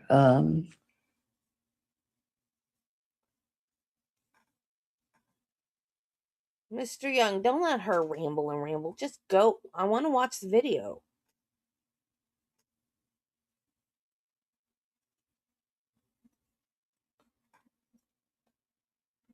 Did she fall asleep?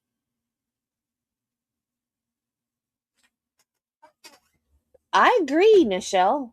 I'm sorry, I can tell you though that He came upon it doesn't look like a in the professional past woman at all. maybe She's like a little 12 hours or that so. needs to be in Well, do you know if it's something that the defendant told you? No, it was not. That's what was interesting, that I had completely forgotten this, but I saw that someone who had been interviewed said when she was a child, at times she asked to be called Maria. That in and of itself is not a proof of anything, but it's a confirmation if you have a lot of other things that go along with it. Well, it's certainly not in any police reports, correct? As far as, no, it's not police reports. It would be in a report that the defense gave you?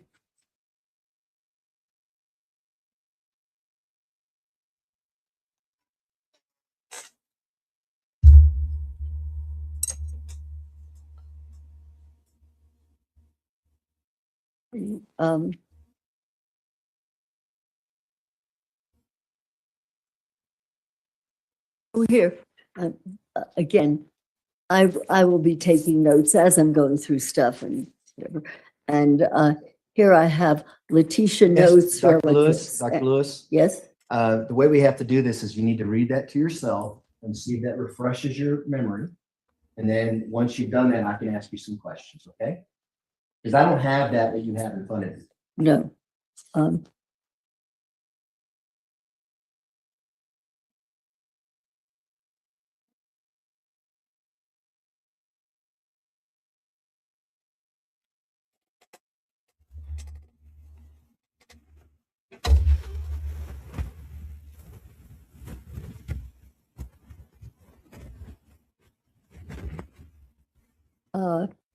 Again, these are simply what I took and labeled Letecia notes from relatives. Can't tell you exactly who, but here it says, Letecia called self Maria Sanchez as a young child And I have a little explanation when saying retrospective malingering, because that, you know, you don't do that. At 12, you don't call yourself Maria because later on you're expecting to do something where you're going to have to make some sort of excuse.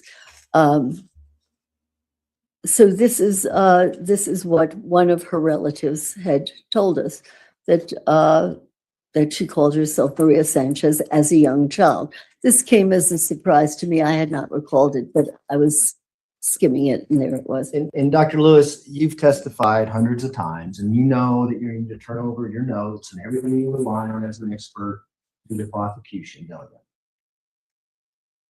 Is that a question? Yes, it is. No, when You have I, obligations as an expert to turn over all the information that you use in formulating your opinions, correct?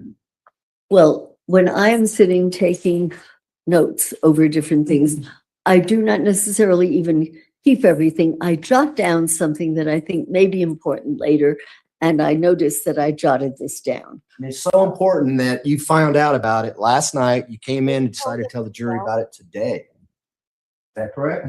I came upon it last night, I believe before this morning, And yes. it's so important you made an effort to put it in your report that you knew that the prosecution was going to get. Is that correct? No, it is not. I sat when I was going over notes, trying to pull together things ages ago, and jotted that down because I thought, gee, that's odd. She had just mentioned Maria to me very recently, and somebody had said this when I wrote down L called self Maria as a young child. If I thought I was going to have to prove this particular statement to someone, I would have written down who said it or whatever. I was pulling together my thoughts at the time and going through and seeing what kinds of things seem to matter. And it is a note taken while I was going through hundreds of pages of notes. And to my surprise, this appeared. And I had no memory of having seen it before until I looked at it, skimming through it, and found it in the past, I would say, 12 hours or so.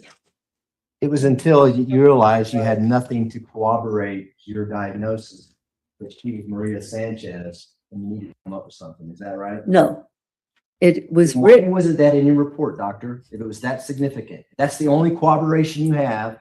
Why is it not in your report? It is not the only corroboration that we have, sir. This is an observation as you go through hundreds of pages of notes and you see something there that you hadn't expected. And so I'll jot it down and think, see, that's kind of interesting.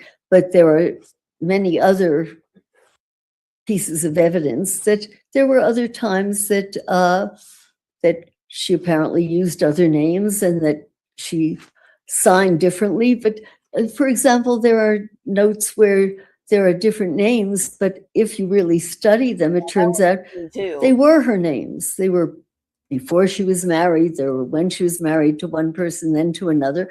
And I will write them down because what at first may look as if, gee, why is there this name?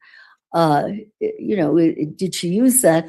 And then you're an idiot if you say, oh yeah, she was in an altered state, when no, she was in an unmarried state, or she was married to a different person. So that when I'm going through things, I'll jot something down. I happened to jot this down because I thought, how come that early? I didn't become aware of, I don't think I became aware of the Maria character until I had interviewed her. Yeah, that's when everyone became aware of it. Well, here, Yeah. That family members, including her daughter, Hartley Hunt, her husband, Al Stout, had never seen any signs or any evidence that she had different personalities. I can't comment on that because people's ability to recognize things, the ways in things the ways things are asked make a difference. So I can't in general say, yes, this matters. No, it does not. This is interesting. Well, Somebody knows. Before you go off on another tangent, let me finish my question, okay? You consider that there was no evidence by family members that she had no patients that she had disassociative That specifically, I did not think about that specifically because different personas are either recognized differently because of the sensitivity of the observer, or they don't occur in that setting, and they occur in another setting. And it doesn't help your diagnosis of dissociative identity disorder, correct? Is that why you don't consider it? No, it's interesting that they did not notice this. It may even be one of them who said this, who said, no, I never noticed anything different. And yet, one of these people said, I think we got what she your told note herself says, that. doctor. Okay. well, that could well be one of the people who said, I never noticed she was different, but, oh, sometimes she called herself Maria. So that you're open to whatever comes your way. You try to jot down what seems important, and then you try to pull it together later.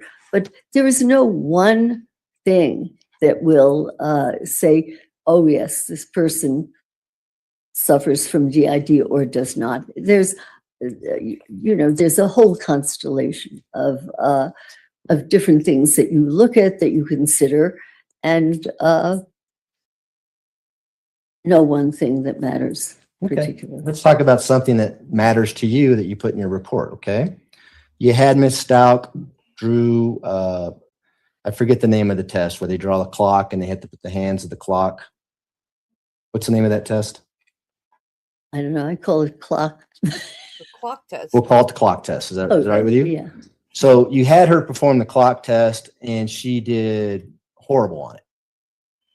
Well, she did something that I've seen before on with like older patients who have been actually demented, and I actually consulted Dr. Marikangas about it and others because it looks as though there is some kind of a defect in the ability to see certain areas, and so that everything was crowded into one area. And I have seen this in patients with dementia, and dementia can be caused by many different injuries. So that I was surprised. The other thing that is surprising is that I didn't know quite what to make of it. I knew there was something unusual, and I had asked her again, would you do this again? And she did a much better job of it. And then I remembered I jotted down L because when she had done something with her right hand, and then I hadn't asked her to change hands at that point, but I wondered, why are these different? And one with the left hand had been done one way, and with the right hand another way, so that she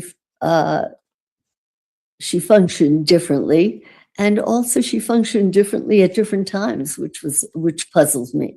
This is partly why I very much wanted to consult a neurologist, because I don't feel that I am familiar enough, skilled enough, trained enough to Or to she say this is a was section of faking. the optic area that I think is functioning differently at this time. But Did the thought ever cross your mind that she could be faking it, just wanting to have you have the opinions you have? It'd be pretty easy, right, to mess up the hands on the clock, she knowing. didn't mess up the hands on the clock. She created one section of it. I didn't know until relatively recently that this was typical of certain people with brain dysfunction in certain areas. No, it did not occur to me that that was faking something, because afterwards, when I said, would you repeat this? Would you do it again? That she did a better job on it. And this is still a puzzle to me. And if I had the proper consultation, I would have discussed it with neurologists and tried to figure out, because the optic pathway is a very complicated pathway in the brain. It turns upside down, it moves back and forth. And What's a the- neurologist is I don't far know better that one. equipped to say, this is where things seem to be going wrong. Did you No. know that she had performed that test before? I did not know whether she had or had not. Had you reviewed the state hospital reports, both the competency evaluation and the insanity evaluations, correct? I'm not sure at which point, but I'm not aware of having seen that. That was kind of my last minute thought. Is there anything I can do that might show me any neurologic dysfunction of any sort? And so I said, oh, would you please draw a clock for me? I didn't tell her which hand. I tend to just put something down and then pick it up. And I was staggered at what I saw, because it's a specific dysfunction. It isn't like trying to mess something up. It was in part of it. And then when I asked her to do it again, she did it better. And doctor, I understand that you want the jury to hear what you have to say, but if you can just focus on my question and just answer it, okay? Did you review any prior tests that Ms. Stout took with regards to this clock test that you've been talking about? I don't recall seeing another clock test at that time prior to what I had done. No. Okay, if I can just have a second.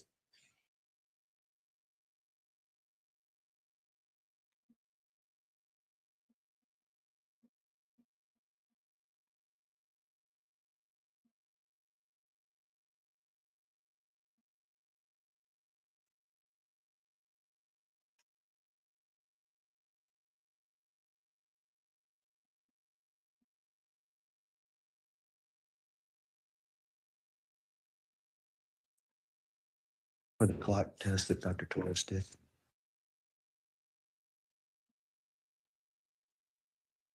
I haven't even heard of that movie.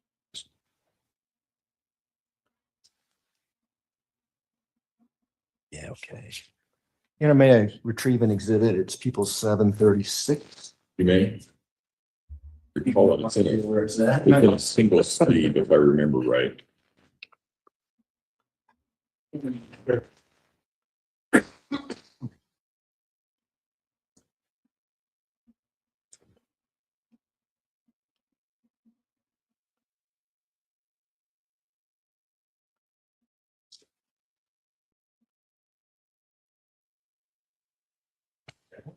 That's fair.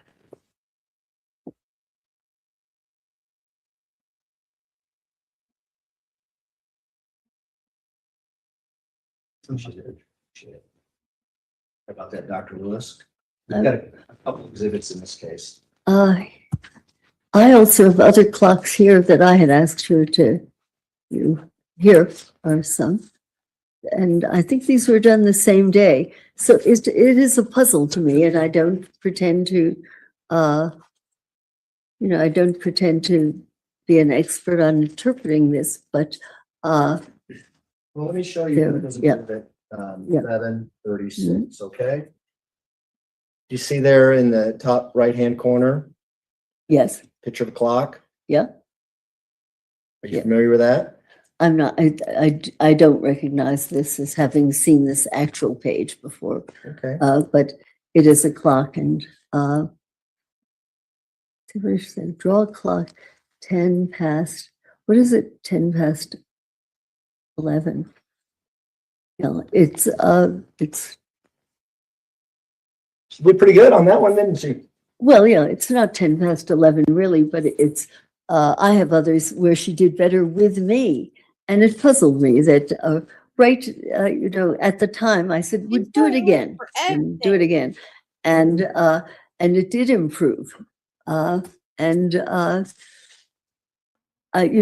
am puzzled by this phenomenon, and I can't explain it to you, except it is unusual that that particular way of drawing it has been found in individuals with severe brain damage, actually. I want to watch Well, that and now. we were talking about insanity, doctor. We're talking about the time of the crime, correct? But I heard that We're talking about brain function.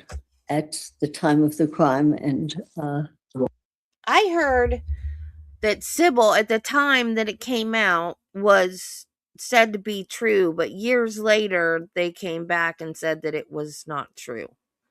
So I don't know, but I still want to see the movie. I've never seen it.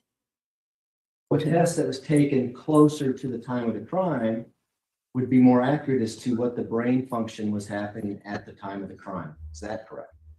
not necessarily. So brain functions change over time, Yes. Mine too. like change after you plead not guilty by reason of insanity? And before and during, I mean, it changed there. I was with her. And when she produced this, that was kind of my last fling at seeing, is there any sign of organicity? And then afterwards, when I asked her to repeat it for me right then and there, she did a better job. And then I kind of looked and I marked that she had been using her left hand and then her right hand or vice versa. And sure, it varied right then and there. And I can't pretend to tell you exactly why.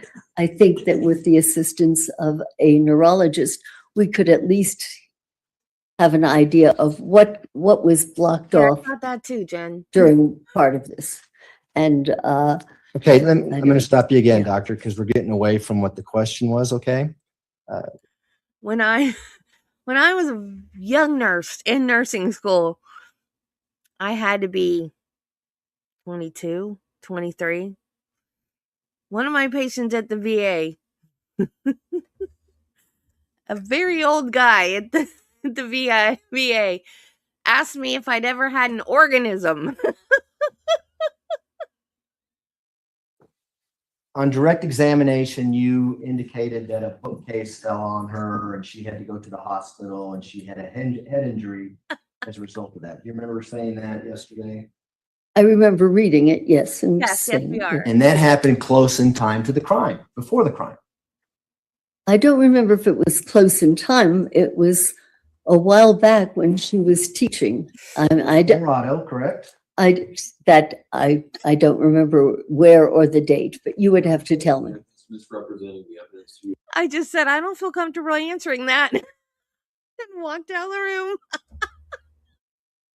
This question about bookcase that fell in 2011, that's supported by the medical record. It's up to the jury to make a determination regarding whether or not any question or representation by an attorney misrepresents the evidence. Objections overruled. Let me ask you this. You know that she was examined 2 days after the crime for head injuries, correct? I'm not aware of how she was examined or by whom then right after the crime. I would have to look at it if I saw it, to refresh my memory. Would it be significant to you if you saw that? I would have to see what it said. It depends on what it said and how it said it and what they had done. So it could be. Well, if she was examined by a sane nurse and the sane nurse was feeling her head and examining her head for injuries, What is wrong would that be with significant you? to you and your determination that she may have? Why do you think they can ask these kinds of questions? If it were there, it could be significant. However, you don't necessarily feel on the outside what happened. If you shake something head, there are little hemorrhages that occur in the brain. You would not feel that if you examine. Now, sure, if something hits you on the head, you like to feel, because there will be a bump, but you can get a far more severe head injury by just doing that. And you can actually kill an infant, not deliberately, but by shaking the infant. And the brain goes back and forth in the cranium, and you will get little hemorrhages. And depending on where they are, you will get certain kinds of disorders in functioning. And I can't tell you exactly what they are. That's much more in the field of a neurologist. But Hey, doctor, let me stop you again. Is it significant to you that a nurse examined the defendant 2 days after the crime and found no injuries to her head? Is it significant in what way? Meaning that there were no injuries? No. And that's because you could speculate and say she could have had a brain tumor, she could have had hemorrhages because someone was shaking her. Is that what your opinion is? She had other injuries previously, so that it's good if the nurse actually did this. I'm not aware. I'm not aware of anybody's having felt her head. Maybe they did. I don't know. But it's that does not tell you enough. It tells you if there's a bump, you do know that something hit the skull, the outside. I want to talk about psychosis for a while, okay? In an insanity case, it's real common that psychosis is involved if that person is truly insane, correct? Often, yeah. Doctors, psychologists, psychiatrists look for evidence of psychosis at the time of the crime in making those decisions, correct?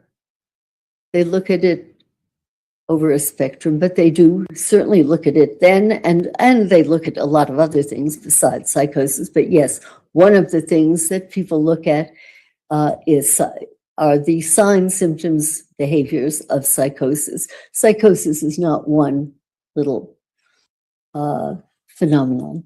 There are many different kinds of psychoses and signs of it, so that you're talking about such a broad topic. I'm talking about them all. Any signs of psychosis is important when you're doing a sanity evaluation, correct? Certainly. And a classic example of someone who is truly legally insane would be a father who kills their daughter because they're hearing voices that their daughter is the devil. Feel like they have no choice but to kill their own daughter. And so they kill their daughter. Does that sound like something that might fit legal insanity? It's your concept of one possible type of insanity. Well, what's your concept? Does that seem? There are many different concepts. Let's just stick to this hypothetical. Yeah. Does it, yes or no? Does it fit your concept of what you feel insanity? As I've said, insanity is many, many different things, and it depends. And insanity. It's okay to agree with me, doctor. Well, no, all that I'm saying to you is you've given one layperson's notion of what insanity is. And, you could have given another story and I would have agreed with it or whatever. Sure, it's a possibility. Okay, I'll take the possibility. Okay. Just answer In the that question. circumstances, We don't need a they clinical wouldn't know the history of every capacity to question. appreciate the wrongfulness of their act because they had a psychosis that something was telling them that their daughter was the devil. Follow me? If you believe that, yes. How do you believe that? In a hypothetical story, I believe that you are giving an example of something. No, I don't believe that happened, but I certainly believe it's one of your concepts of what He's asking what if a it's psychotic possible, episode lady. can be like. And No. I'll buy that Ready that for could be read. one. Sure. I'll take that. I'll give it. The other, to add that hypothetical, because the individual didn't appreciate the wrongfulness of his actions, he wouldn't do anything to hide the body. He would stand there and say, I did what had to be done. Right? According to your notion of it, not necessarily, but I will buy that this is what you believe it to be. Say, no, I'm not going to hide it because it was good. Right afterwards, a person can say, oh my God, what's happened here? I don't know what this is. I don't know what happened. There are so many permutations and combinations. I would have to say no.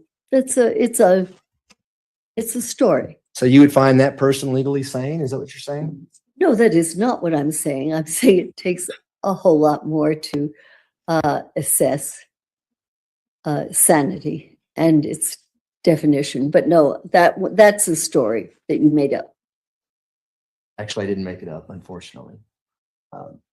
Let me ask you another question about Oh, sanity and what you assess. Do you look at a defendant's actions, how the crime was committed, what they did before, during the commission of the crime, That what was they did after the killing. crime, and rendered an opinion as to insanity? Uh, oh my God. I do that Oh not God. simply in terms of rendering Oh my God. I got to take a break. Jeez. Did that just gut punch anybody else?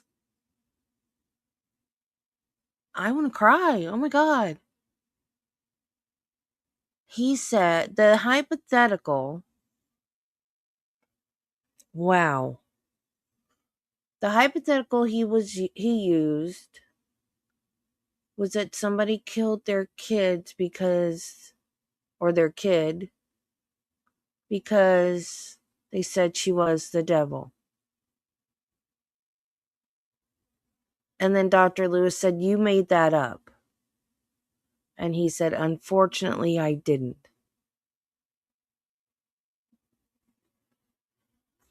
That gave me chills, y'all.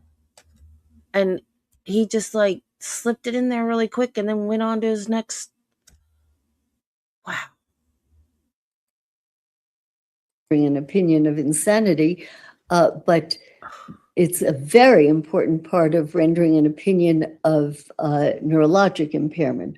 For example, it's extremely common to ask, particularly if you think that there has been some brain dysfunction, how about before? Before any of this happened, what were you feeling? What were you thinking? How describe that? Well, Lori Daybell did it, but I'm assuming he's talking about one of the cases he prosecuted. So it's got to be a Colorado case. How about during? Do you remember everything that happened then? Were you told that you did something you don't remember? And how about afterwards? How did you feel? Did you have a headache? About Did you throw up? Did you, Can't remember her did name. you feel unwell?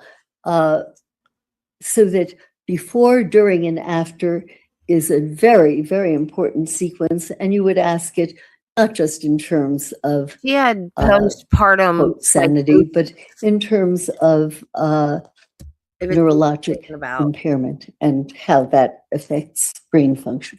Well, you consider anyone who commits murder to have neurological development issues, don't you? I'm sorry, say that again? You consider anyone who commits murder to have neurological issues. I don't recall ever saying that. Did I give you that impression?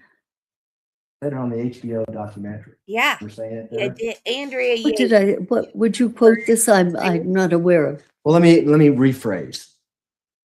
Do you think anyone who commits murder has a brain injury? No.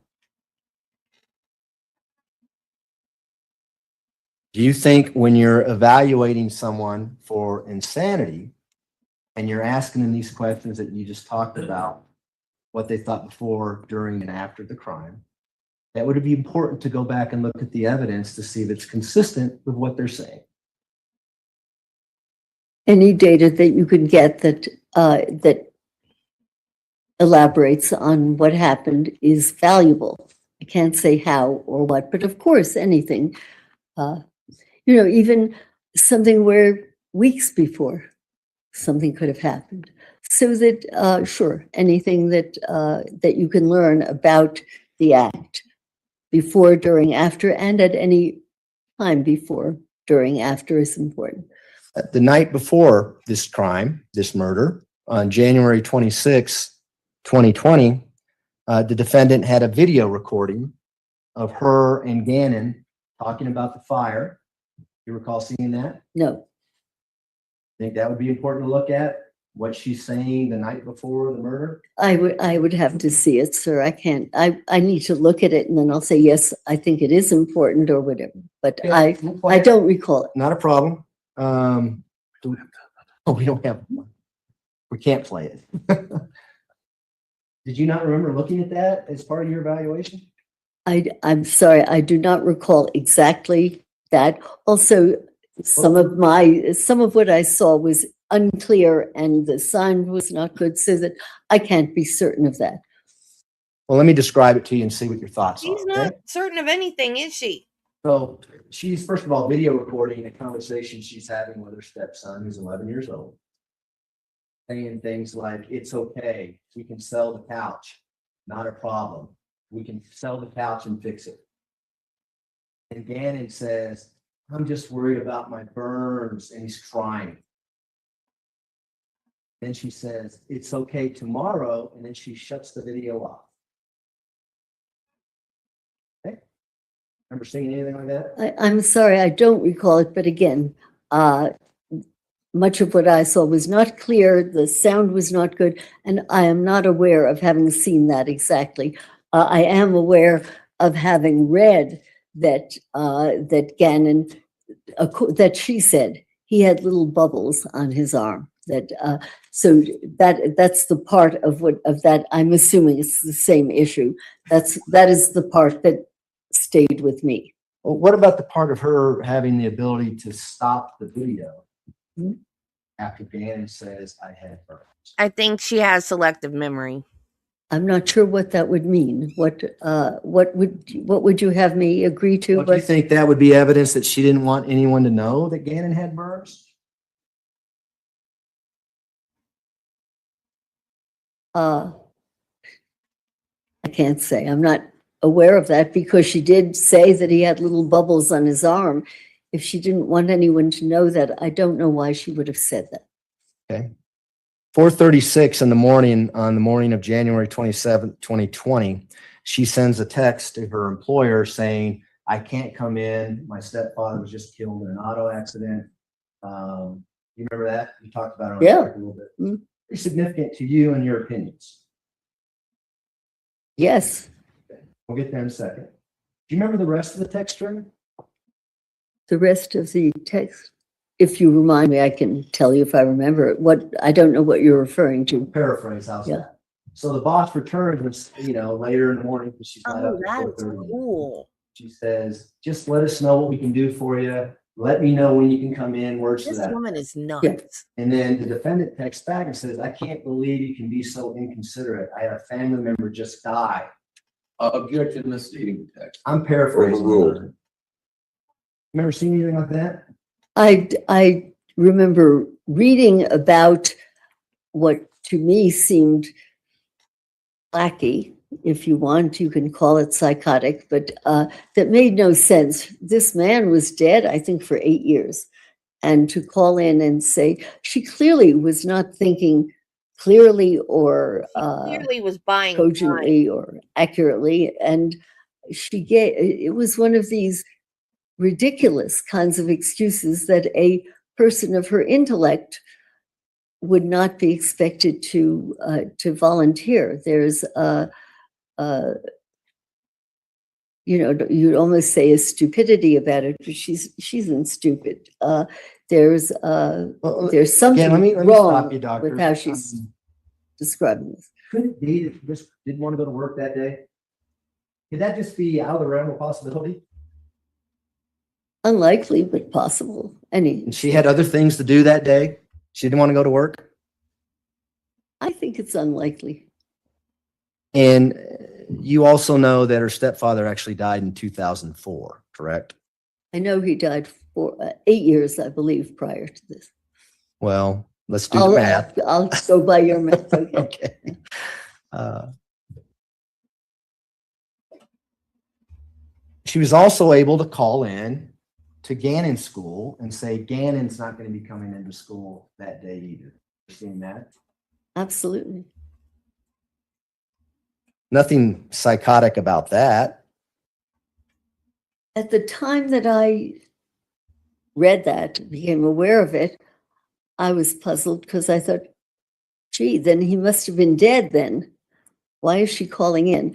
And it really did not make a lot of sense to me to be calling in one person who died 8 years ago was having a funeral that day. Exactly. And Gannon couldn't go to school, but I learned subsequently that he is reportedly dead a lot later than that. So that it's a puzzle why she called in to say he couldn't come in. It had nothing to do with maybe planning and what she's going to be I doing. don't that know. day. It could have had to do with planning. Okay.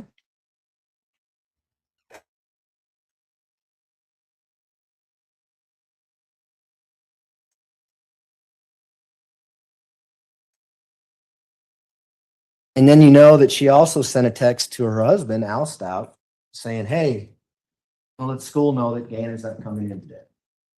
Sick, he had some stomach issues the day before. For that one? No.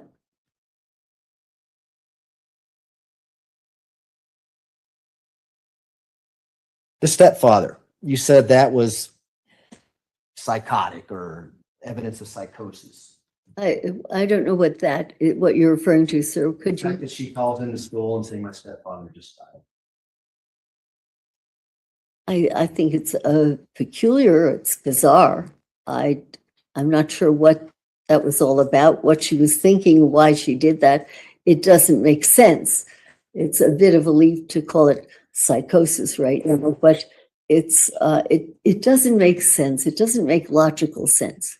Does it make sense that she may circle back to that at a time where she wants people to feel that she's mentally ill, blame it on her stepfather because it's on record that she's already talked about her stepfather dying?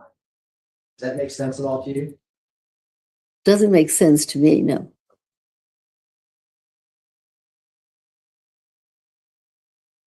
And then the morning of the 27th at approximately 8:14 a.m. and then again at 8:16 a.m., she takes pictures of Gannon in bed and sends them to her husband, Al Stout. Do you remember seeing that?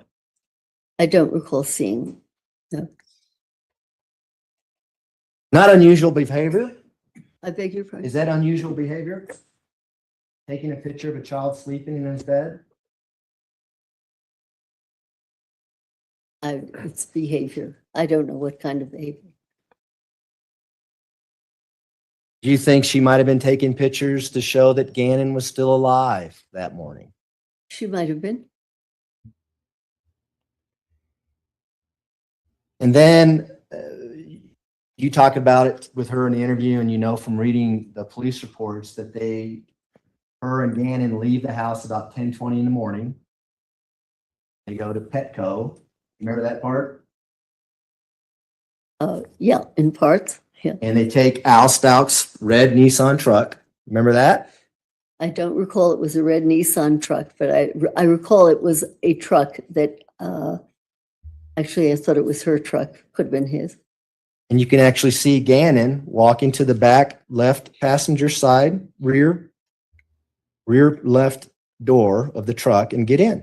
Remember seeing that video? I don't recall seeing it, but I may have read other people saw it. I just don't have a clear memory of that particular film. Now, in the video, you can see the clothing that Gannon's wearing. See sweats with a white stripe going down them. You remember seeing that? As I told you, I don't remember seeing that particular thing. But again, the equipment I had was not clear, and there was no one there with me to say this is what we're seeing now. So that, but I don't question this, that there was that there's it's peculiar that here he is walking around, and if I understand correctly, she had already called the school and said that he could not come in. Is that? Yeah. Yeah. Absolutely.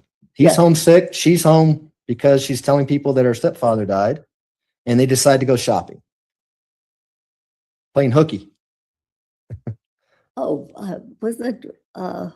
buying cat toys? Was it? I forget, something like that. Dog outfit. Needless to say, Gannon's wearing the same clothes that he was found in under a bridge on March 17th, 2020. They leave that morning. I believe you. I believe you. You're supposed to know all Now, this. at the time that she drives that truck around and goes to Petco, does she have the capacity to know right from wrong? I don't know. That's a leap where, if you can't talk to the person and you don't see more. I don't know. You talked to her. Did you ask her You're that? supposed to know. That's why you were hired. I don't recall asking specifically, did you know right from wrong at this point? I don't know, and I don't know the answer to that. Would it be a stretch to say she did know right from wrong? The fact that she was able to go to Petco, run errands, and come back later that afternoon with no tickets, no accidents. That she knew right from wrong then? Sure. I don't know. I would think, having called into school and having said that this child can't come in, and then taking him on a field trip to Petco, that she really did not have a good idea of what she was doing or why she was doing it. And I'm not sure that the idea of right from wrong is applicable to this just particular episode. It's wacky, but it's. Is she legally insane at the time she's driving the Petco again? I don't know. I think you would have to, I would have to know a whole lot more. If you don't know a lot more, can you come in here and say that she was legally insane based on her driving the Petco again? I can't say because I don't know enough about it. You're supposed to. That's why you're here. They get back about 2:20 p.m. and there's video of them coming back. Do you remember seeing that? Again, I remember knowing about it. What I saw and what I remember reading, I can't distinguish the two, but I do recall that I believe it was at 2 that there was a return. And we see a leg drop on the right rear passenger door right about the time that the driver's door opened. Do you remember seeing that? No, Well, she tells you that they both come home together, right? When she's talking to you. I'll buy that. Sure. Do you not remember that? Again, I don't remember word for word when she told me these things. And also, since I read other people's accounts of them, I can't tell you exactly where a piece of information came from. Lady, Anything about the video about them don't coming know back this at stuff. 2:20 p.m. why don't that would you? lead you to believe that she didn't have the capacity to know right from wrong.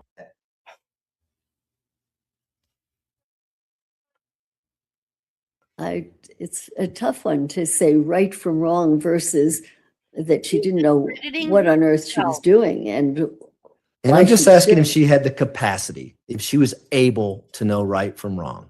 I don't know that. Okay. Well, there you go.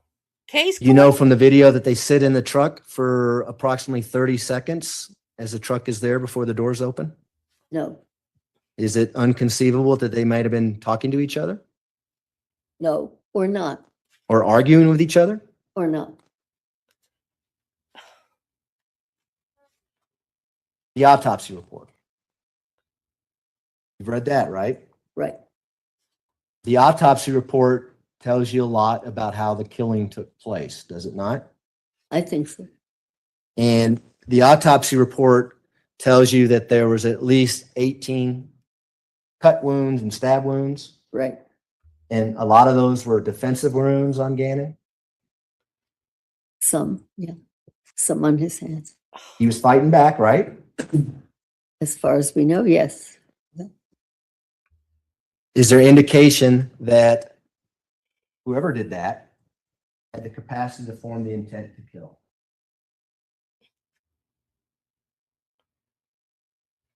I don't know. I would think so. I would think so. Just based on the stab wounds alone, right? Well, it certainly had that quality of, as I thought about it, whether there was an automatic quality to it, which is partly why I wanted certain neurologic tests done, because there was a repetition, as I recall. But there were signs on his hands of cut marks. So And there fighting back, right? looks that way to me. And the location of the stab wounds. Three in the chest, Oh, that poor one in the kid. head, several in the back and arms that we already talked about. Does that indicate to you that whoever did this had the capacity to form the intent to kill?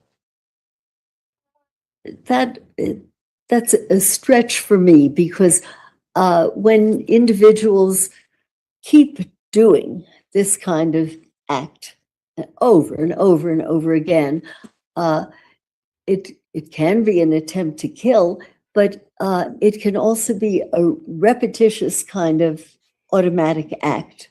And not having been there, and I don't know what the state of mind was, whether there was a kind of an automatic going about this, or whether there was a real, gee, I haven't killed him now, I'd like to kill him. Well, That let I me- don't know. Let me have you take off your psychiatrist hat for just a second and just use good old common sense. Based on the stab wounds alone, whoever commit this crime had the capacity to form the intent to kill. I cannot answer that for the reason that I've just told you, that I don't know whether the person was automatically doing something which, with certain types of complex partial seizures, occur, where a person just keeps, they may do something not at all violent. They may button and unbutton their Sure. coat. They may turn a light on and off and just keep doing it. And they may just keep doing that.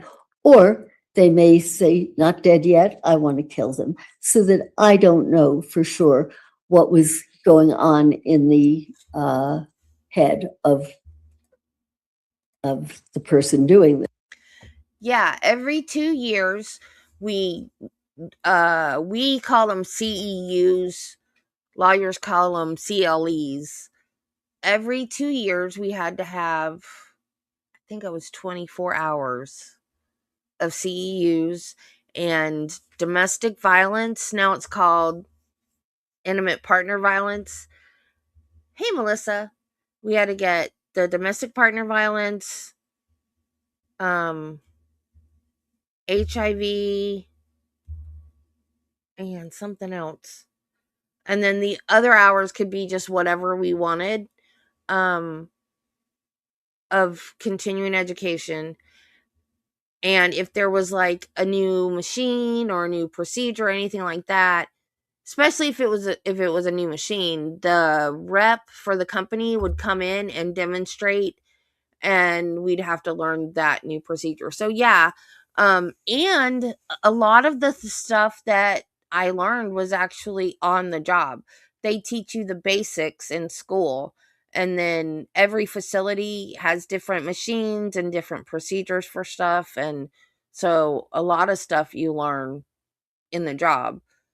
And then like if you switch from one floor to another or one specialty to another, you learn new stuff. So yeah, you're learning all the time. You never stop learning when you're in the medical field, ever, because things are constantly changing. I Okay, can well, only let's, say there are there are at least two possibilities. let's move on from the stab wound. Yeah. Fact that there was blunt force trauma, i.e. some sort of object was used, caused 4 head injuries, one of which crushing Gannon's skull, causing skull fractures. Right. The fact that another instrument was retrieved and used lead to the opinion that whoever did this had the capacity to form judgment and reflection, and also had the capacity to form the intent to kill. I think you could interpret it that way, or you could say the person felt threatened, felt endangered. By the way, I did not understand where that came from or how, with all of those stab wounds, where this item came from. Perhaps I missed something in the report.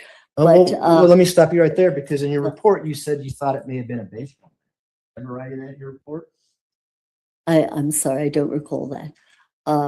But it could have been a fear that the person himself or herself was being threatened, and that the wish was to get rid of this threatening, murderous object.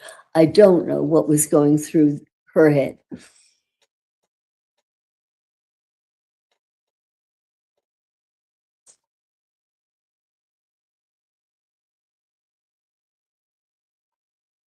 What about the blunt force injuries to her Gannon's head, the 4 themselves?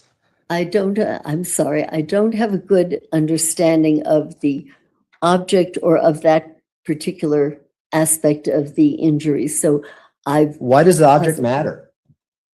I don't know. I would have to know. The point is, they decided to move from a knife and go to another object, continue on with the killing, correct?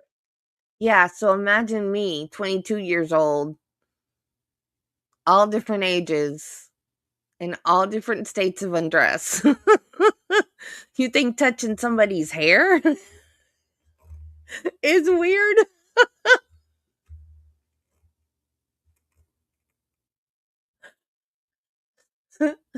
Yeah, can't do that when you're a nurse.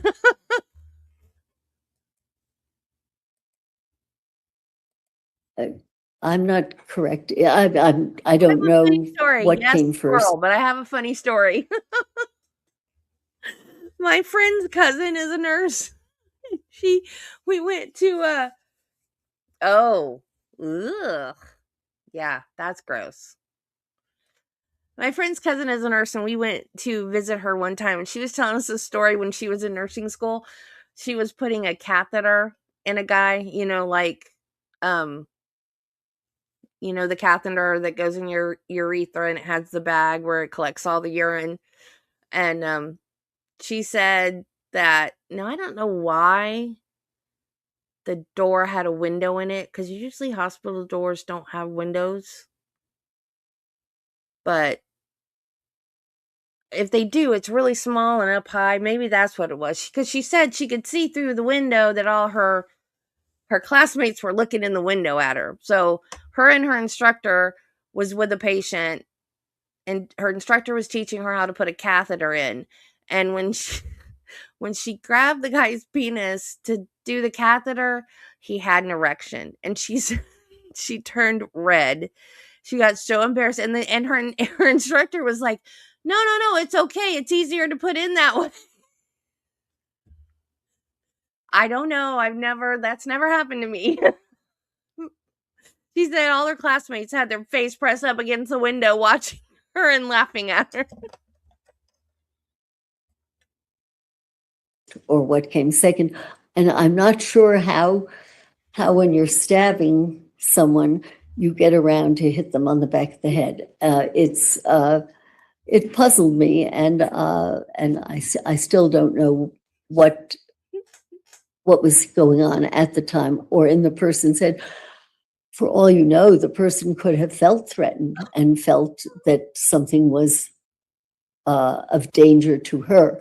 I don't know what was going through her head at the time. Well, there's an 11-year-old boy who has 18 stab wounds lying in his bed. Right. And then she takes an object and crushes his skull. Does that indicate that he's fighting back at that point? I'm sorry, I don't know enough about the. Did you look at the crime scene pictures? I looked particularly at the autopsy. I remember. I'm not as clear of the crime scene pictures, except for the spatters of blood and this sort of thing. But I don't know what was going through her mind when this was happening. Was she defending herself? Was she attempting to kill him? The puzzle is all other data say that she loved him, and that he loved her. And Loved him quite a bit, didn't she? The next thing she does is she gets another object. Gun. What does that mean, The Mel? fact that she gets a gun, does that tell you she has the capacity to use it and reflection? It's the capacity to form the intent to kill. I don't know, sir. When I spoke with her, her memory was, I could see a gun in my hand, and I do not know what was going through her head, or why there was a gun, or why she shot this. It would be a leap for me to speculate on this. It is not clear that It would she be a simply wanted to for her kill this. This is a child she loved. As if we believe what other people said, she loved Gannon, so that And so I just want to make sure I'm I don't know understanding. that she wished to kill him. I don't know that it was even he that she wished to kill. Clearly, she did kill him. Well, she But don't know. we don't know whether at the time she saw Gannon and she was trying to kill Gannon. We don't know. So her actions mean nothing to you with I regards think to, that's a leap. Her actions mean nothing to me. No. well, everything's a leap to you. I just want to know what that means to you. The fact that she used 3 separate instruments to kill Gannon. Did she have the ability to make decisions when she did that? And what I'm saying is I can't be certain what was going on in her head because I pondered it and I thought, what on earth? How did she get this, whatever the blunt instrument was? When did it happen? And then when I think more than one person said that she loved this child, so that it certainly made me wonder whether she was misperceiving something there. And Well, then let's go forward then, because Oh, what does she do God. after she does all that? She drags his body to the storage room and stuffs it in a large green suitcase. She had the capacity to know right from wrong when she did that. it would certainly seem she knew that this was something that should not have happened.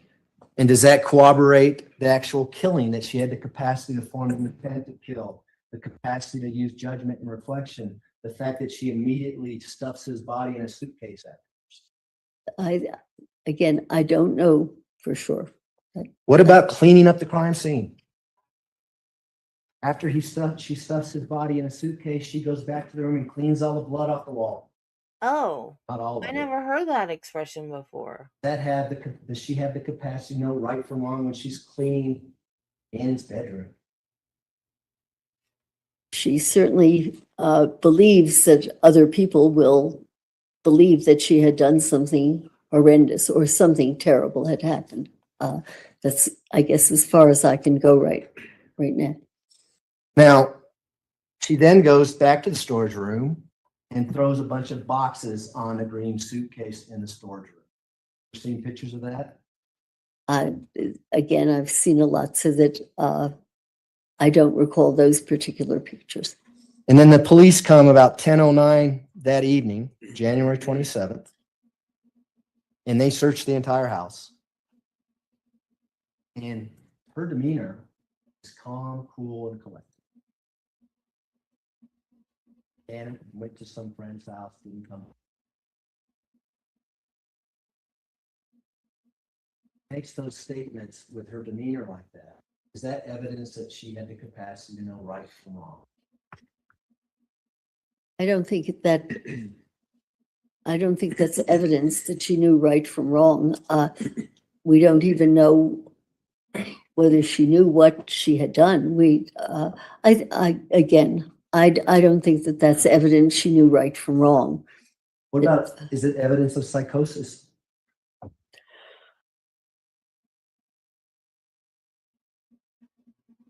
It certainly When someone's sounds out of psychotic- touch with reality. When someone's in a psychotic state, it's pretty obvious, right? No, Looking around. wrong. No, sorry. That's television. No. Okay. So someone in a psychotic state can act normal and have a normal conversation with a police officer when their stepson is in the storage room underneath a bunch of Mhm. boxes in a suitcase? Particularly if the person does not know that she has done that, or that this is what the status is. That, we don't know what, but there's something really odd about being in that a very calm sort of state. Here she has reportedly murdered a child she loved. This makes no sense. This is psychotic. Did she kill that boy? Did she think she'd killed him? Was it that boy? Did she remember what had happened? Well, let's talk about the next day then, if she remembers. Because the next day at 6:20 in the morning, she drives her Tiguan out of the garage and is gone for 10 minutes and it comes back. Remember that? I don't remember that specifically here. And then later that morning at 8:30, she goes to pick up Al, her husband, at the airport. Remember that? Yes. So Young, could you find a reasonable breaking point in the next 5 minutes or so? Sure, I can. Yeah.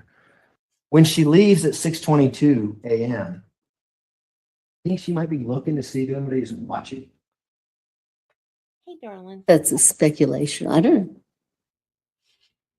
Because when she leaves at 8:30, do you know who's in the car with her? I'm assuming that that the body is in the car. Is that what you're referring to? Absolutely.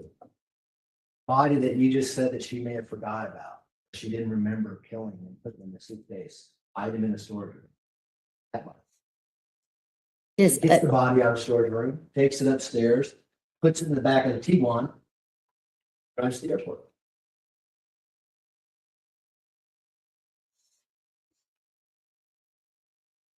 Sound familiar?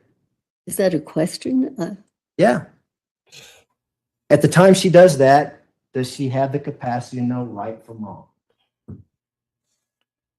I don't know, because it is approximately then when she thinks that, at least what she says to some people is, she thinks that she can bring this body back to life. And she says that she brings him or tries to get him a hamburger. That ought to do it. And then I believe she even tries to get him ice cream. This is psychotic thinking. This is. Oh, that's what she's saying. What actually happened is she drove directly to the airport, parked the Tiguan, left Gannon's body in the back of the Tiguan, rented another car, and now her went home. That's what happened. What she's saying is psychotic because she wants you to think it's psychotic, correct? I can't say that's correct. I can say you believe that's correct. Okay. Yeah, this is a good time to stop. All right. All right, ladies and gentlemen, we will take our morning recess. If I can have everyone back in the jury room at, say, 10:40, we should be able to start on time at that point. Again, don't discuss the case among yourselves. Don't discuss the case with anyone else. And we will see you back at 10:40. All rise for the jury, please. Yeah. She's a Spirit airline stewardess.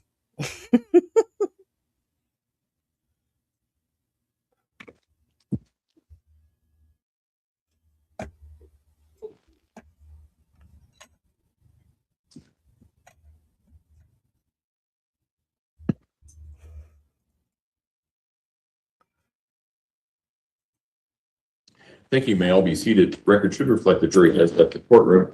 Court will be in recess until 10:40. All rise.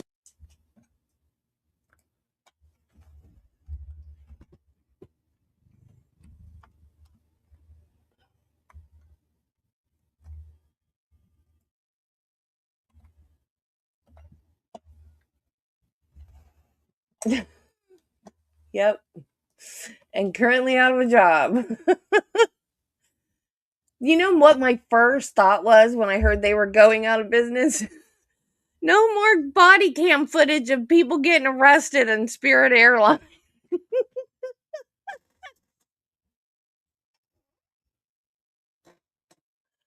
All rise for the jury, please. I hate when good shows get canceled. There was an old show called Boomtown, and it had Donnie Wahlberg in it and Neil McDonough. I loved that show. Canceled.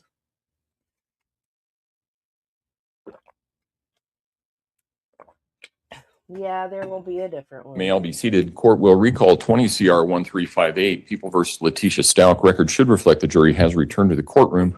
When we took our break, we were in the midst of cross-examination. That's where we will resume. Thanks, Judge. Dr. Lewis, we left off with the Tiguan being at the airport. You recall that this morning? Now, the fact that she moves the body from the storage room to the Tiguan and then to the airport, is that an indication that she has the capacity to know right from wrong? I don't feel qualified to say, to conclude that she certainly had the capacity to move it from one place to another for one reason or another. And certainly it would seem to be for keeping it a secret of some sort. Whether or not she thought this was right or wrong, I just can't speculate.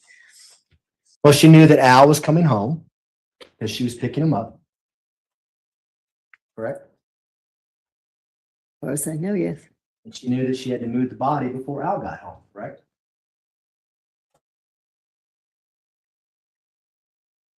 Perhaps. The body was hidden, so it could have been hidden somewhere else. Yeah. And she knew she had to rent another vehicle because Gannon's body was in her Tiguan, correct? I know she rented another one and it was in the T1. Yes. She thought this out, right? Yes. Rational thinking? That's a leap. Thinking, yes. Okay. Is she psychotic when she's making these decisions to rent a car and leave the body in the T1 at the airport? Again, speculation. I don't know.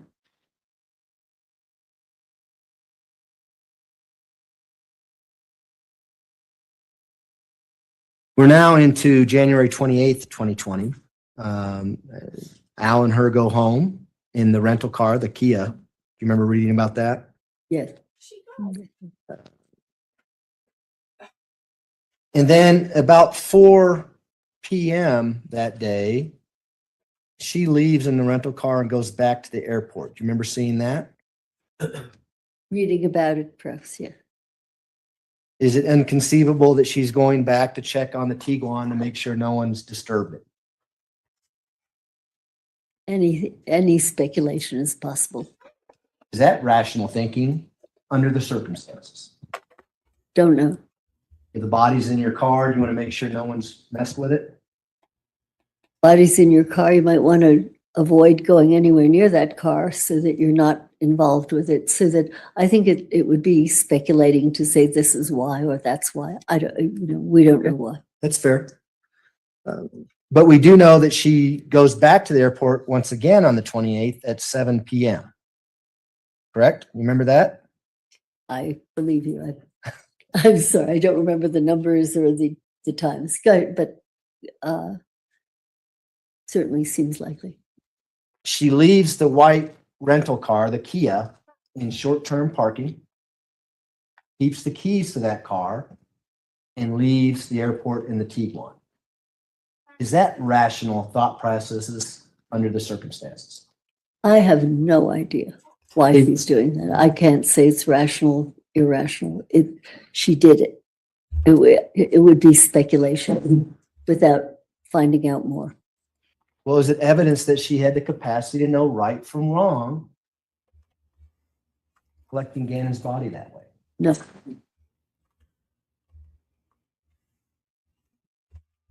She takes the Tiguan and leaves, puts her phone on airplane mode, and drives for several hours. And we're mapping her on her Life 360 app. Do you remember seeing that? No, I recall becoming aware of it in one way or another, seeing or reading about it. Go ahead. And as she's doing this, she's texting her daughter, Harley, don't open the door. Don't talk to the police. That kind of thing. That evidence that she has the capacity to know right from wrong. Again, it suggests that she has the capacity to know that that she could be in great trouble if this were not hidden. Knowing right from wrong is such an abstract. It's hard to comment on that. Certainly, if she would have stayed with Gannon's body in his bedroom, that might be some good evidence that she didn't have the capacity to know right from wrong. Didn't think it was wrong to kill him, right? Again, that's one interpretation. And of course, that didn't happen here, correct? That she stayed with him? Right. She did not stay with him. Because what she does is she eventually drives her Tiguan up to Palmer Lake, which is a small town north of Colorado Springs. You're not familiar with it. She finds an isolated spot, drop the suitcase off on the side of the road. That evidence that she had the capacity to know right from wrong and trying to hide the body again. again, she had the capacity to know that she needed to hide the body. I don't know, I can't move on to yes, she knew right from wrong. That again, it's an abstraction, and I can't comment on knowing right from wrong simply from that. Is that evidence that she's suffering some kind of psychosis? The fact that she goes to an isolated spot to hide the body? Maybe, don't know. Is it also evidence that she may not be suffering from psychosis? The fact that she knows to go to an isolated spot and hide the body? Maybe.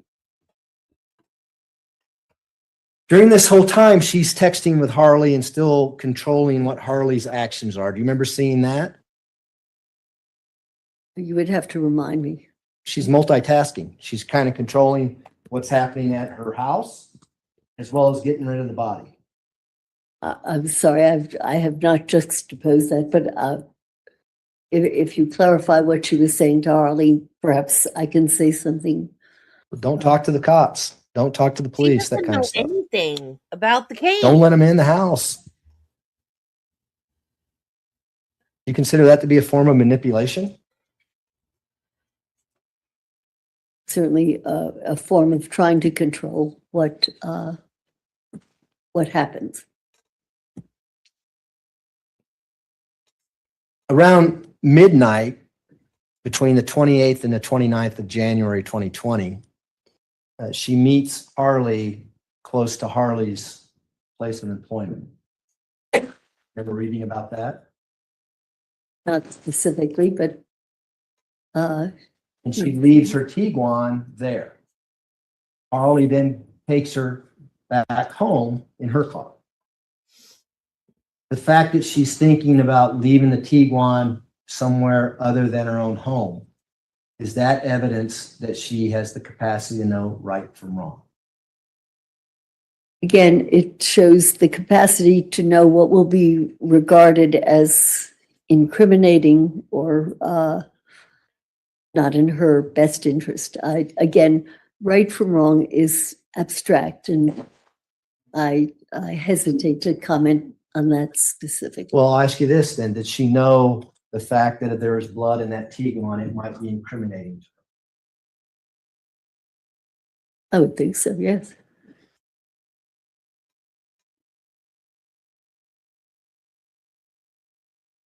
The next morning,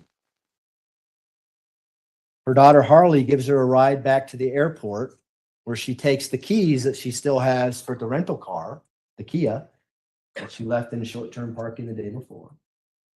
And she tosses the keys to an Avis representative out on the sidewalk at the airport. That evidence that she has the capacity to hide the fact that she is no longer in that rental car and was in the Tiguan the night. I don't know.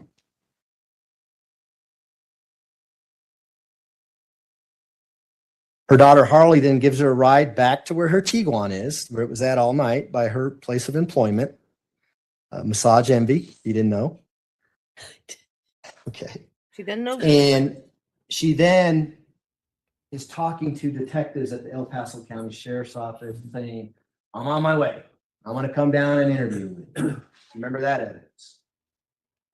Again, I've probably read it, but I don't specifically remember that, but I'll certainly believe you. And she drives the Tiguan to the sheriff's office, which is right across the street from the courthouse. And on her way, she stops and washes the Tiguan. Ever reading about that? Not specifically, but again, certainly I could have it.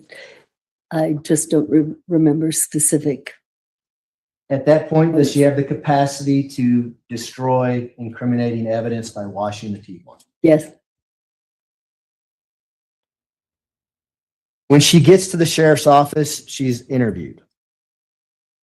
And this is what the story that you alluded to yesterday about Eduardo and the rape happening. You remember that story? That I remember. Jury probably remembers it too. We're not going to get into the whole interview, but I do want to talk about a couple things that she says in that interview, okay? In that interview, she alludes to the fact that Eduardo took a suitcase. Remember that portion of the interview? You'd have to continue on. Kind of weird, isn't it? You're describing being raped, your stepson's kidnapped, and by the way, the kidnapper took a suitcase. It's wacky. It is, Crazy, isn't it? yeah, it's crazy. Do you think it might be an indication that she knew that Gannon's body was in a suitcase out in Palmer Lake at that time? And if someone was to find the body, she had an explanation as to how the body got. Could be. Pretty rational thinking, isn't it, under the circumstances? I don't think much of what she was thinking was rational, sir. So that, again, that's a What about leap. smart? Was that smart to tell the officers that? Again, that's a judgment call. The whole thing is so convoluted and wacky that to call it smart doesn't quite hit the mark. The other crazy thing that she says is, after he raped me and kidnapped Gannon, he just leaves the gun at the house and then leaves. Yeah, that's great. That is crazy. Yeah. But is it really crazy? Because she knows the gun is still in the house, and that's the gun that she used, and she has to have an explanation on why that gun was used. I don't know if it was really crazy. It sounds crazy to me. Or really smart, right? Not to me, but Setting up the story. again, you're thinking more logically, I think, than we can give her credit for through much of this. But I find crazy what you find logical. It's crazy when people kill their kids. It's That- crazy when you say Eduardo comes and rapes her and takes off. No, he's just Gannon. repeating what she said. It's the whole concept is crazy. If a little bit of it is seems logical that a gun was here or there, the whole story of Eduardo is crazy. Yeah, that's why she changed it later on and came up with Quincy Brown and some other stories, right? I don't know why. Because she realized it was crazy and then changed it. Yeah. Less crazy. People who are pathological liars, when they lie, they tend to have small crumbles of the truth in it, and they have no problem changing that lie to something else. Isn't that true? This is what your understanding is of a pathological liar. I can't, I can't ascribe to that or not. This is what you believe. What do you believe? You've interviewed hundreds of people on death row. Have you ever come across any of those individuals who may have not been honest with you? Oh, yes, from time to time, sure. That may have been, have antisocial personality disorder, May have. where they're manipulators, they're pathological liars, they have no sympathy. This is a bit of a fantasy, and I don't know what's the fantasy about. I'm just asking you, have you ever come across anybody like that? exactly like that, I would say no. Never come across anyone with antisocial personality disorders? Certainly, I've come across many people who have been so diagnosed. And those are some of the criteria of antisocial personality disorder, are they not? There are some of them. Jump forward to January 31st, 2020, okay? Her family now has come to Colorado. Her aunt has rented a Nissan Altima from Denver and drove it down to Colorado Springs. Remember reading about that? No, Nothing crazy about that, right? don't know the ultimate, but That Altima, at some point on January 31st, a tracking device is placed on it, a GPS tracking device. You remember reading about that? yes, I think so, yeah. And then her family, including her daughter, her brother, indicate that Ms. Stauch disappears for 2 hours that afternoon, January 31st, 2020, in the Nissan Altima. Remember where she goes? You'd have to remind me, no. She goes right back to that same spot in Palmer Lake where the body is. Is that evidence that she has a capacity to know right from wrong when she goes back to collect Gannon's body? In my opinion, that's evidence of stupidity. If you want to cover up something that you've done, you don't drive back to the body. You just don't do that. But she did. Yeah, it's not too smart and not too well thought out, but she did it. Is it not conceivable that I didn't hide the body good enough to go get it? I'm driving to Florida, be better off in the Gulf of Mexico than where it was at. Is that inconceivable? You've just conceived it so that clearly you've thought about it. I don't think it's the smartest thing to do or the best way to hide your implication in a death, to drive back to where the body has been placed. Not smart.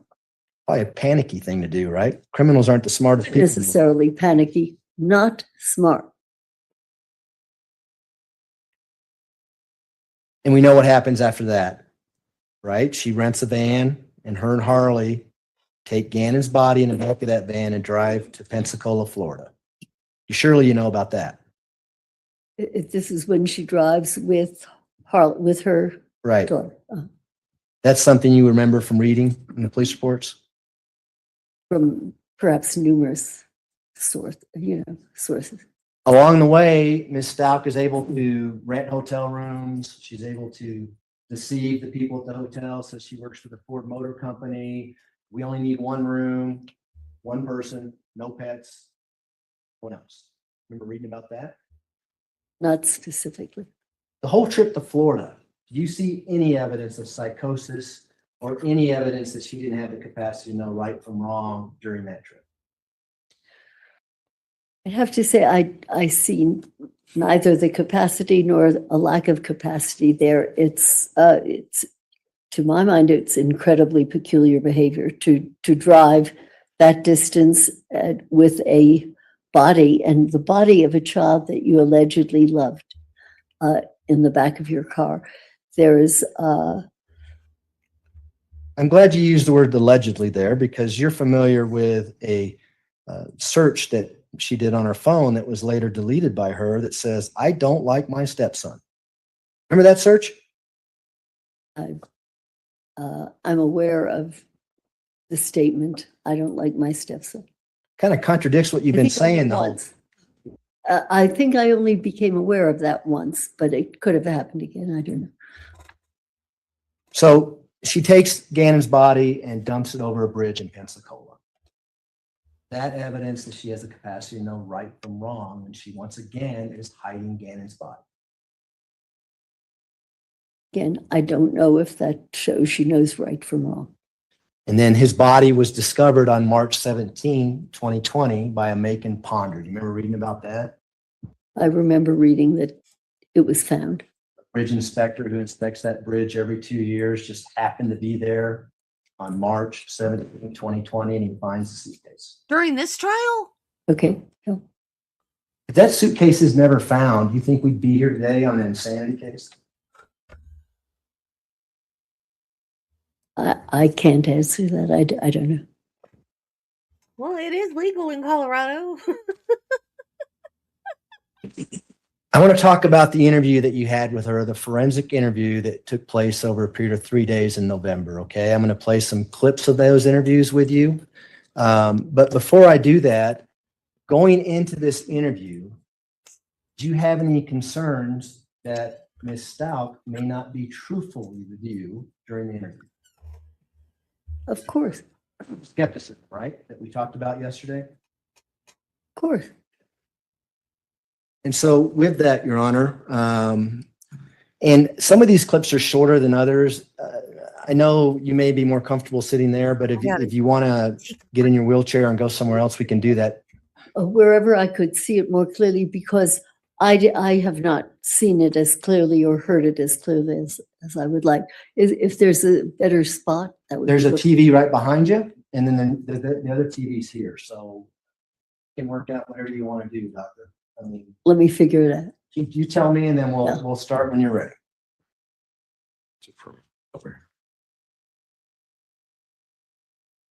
We're gonna go.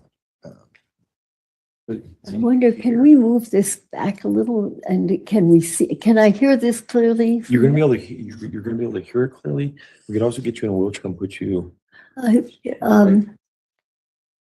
here, so that would be easier. Well, why don't we try it? If it isn't clear, we can pause and go. Yeah, let's. Yeah. Well, here's the deal, Doctor. I'm gonna ask you some questions after the clips, okay?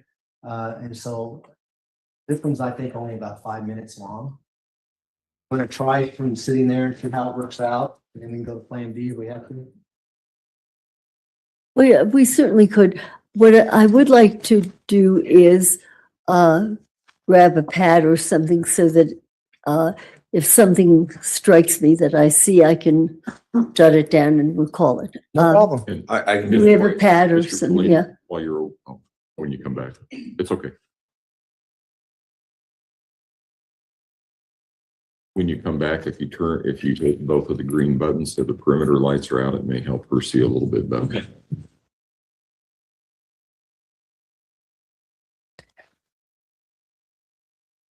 That? Yeah, and the other one.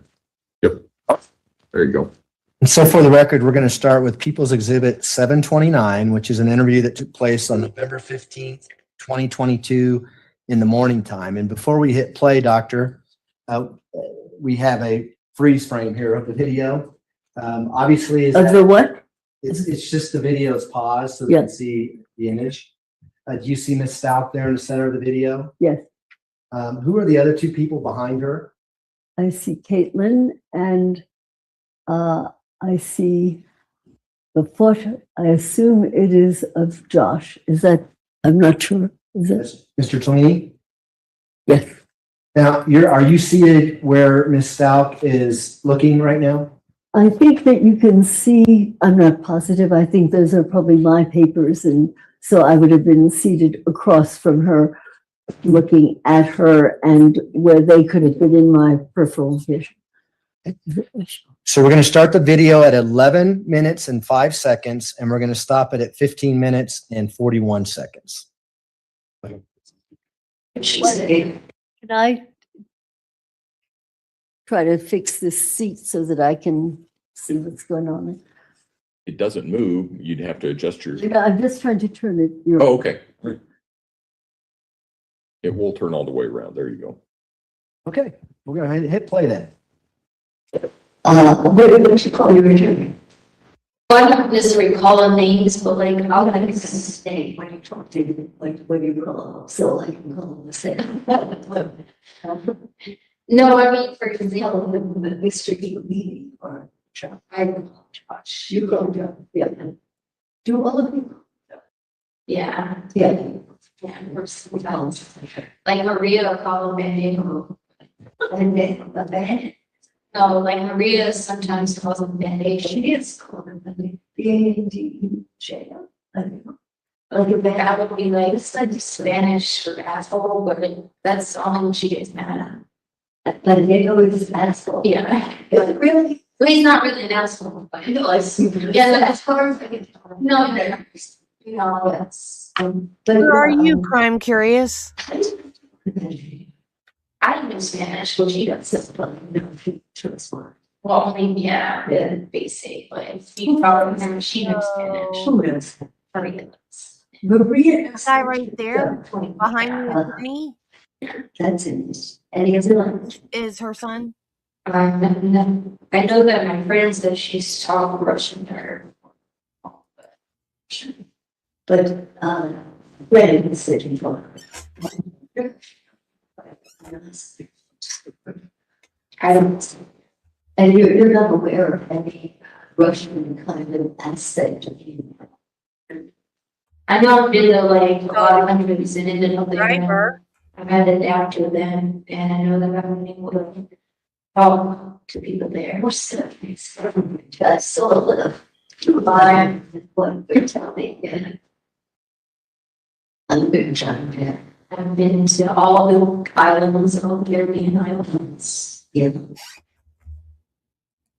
And I've been to Dubai. So I need to sit back further and And just, it's too hard to see her from here. Can we move perhaps I can just move the wheelchair over there and look Sure. up here. I can help you out. We paused it at 1311.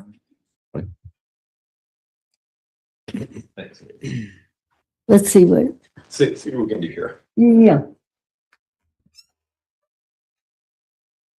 And if we just move that around there, maybe, Yeah, let's see what we can do. yeah, okay.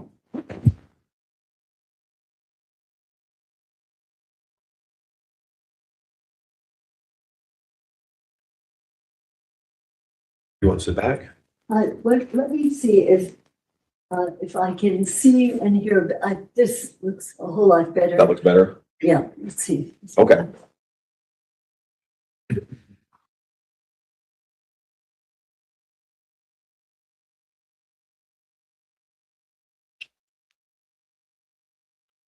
How's that? Yes. I think, however, I think this is better. Okay, that's fine. You'll just need to, if you're going to be asked any questions or give any answers from there, you'll just need to speak up so everybody can hear you because the microphone's not there and there are jurors behind you. And it may be easier, like when there's a question, then I'll just Okay. turn her that We way. can do that. Okay with Mr. Young. Yeah, it's fine. Okay. Okay, we'll go ahead and resume the video at 1311. What the date of this, just so I have. Sure, it's November 15th, 2022 in the morning. You were there. Okay, here we go. she's a princess. She went to Dubai. She's a princess. She went to Dubai. Is she's not a part of you? Or She is. And so Jazz, what part of you is that? She's risky. Like, she doesn't look as like, she's very risky. What do you call Like, risky. Yeah, like, I'm gonna say, like, don't get me in trouble.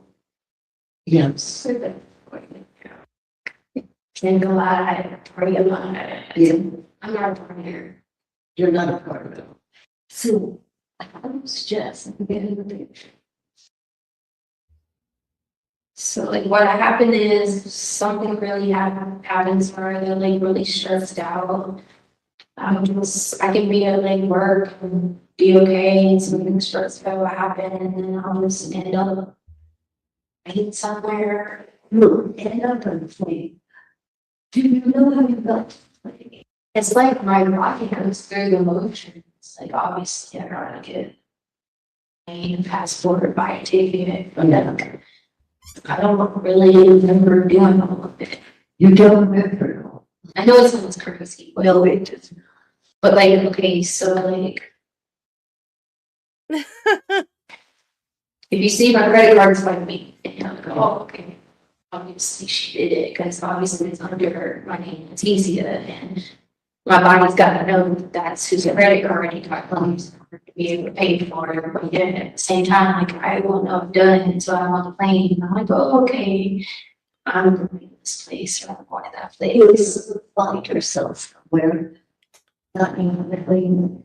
I've been to a lot, even in the past. We just drinking wine, like, oh, right in Europe, it's wine bottle. Simple things like that, all the way up until being in another country. I've been to a lot where my daughter's even texting me, like, Mom, it says you're in the middle of the ocean. I'm like, oh, I am. Because, and her and One time I was in Jamaica. so you were there flying. Oh, I got a plane to live in Jamaica, but I was also at work at Harding and let me in the night.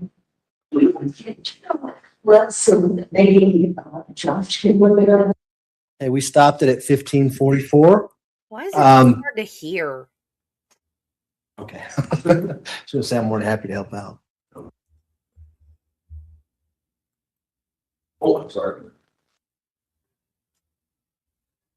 I'm sorry, I did not get all of her words there, so. if the question I ask you, if you want to have us replay something, we can do that, okay? Or perhaps if someone could reread it and, I'll do my best to paraphrase. How's that? right. Okay?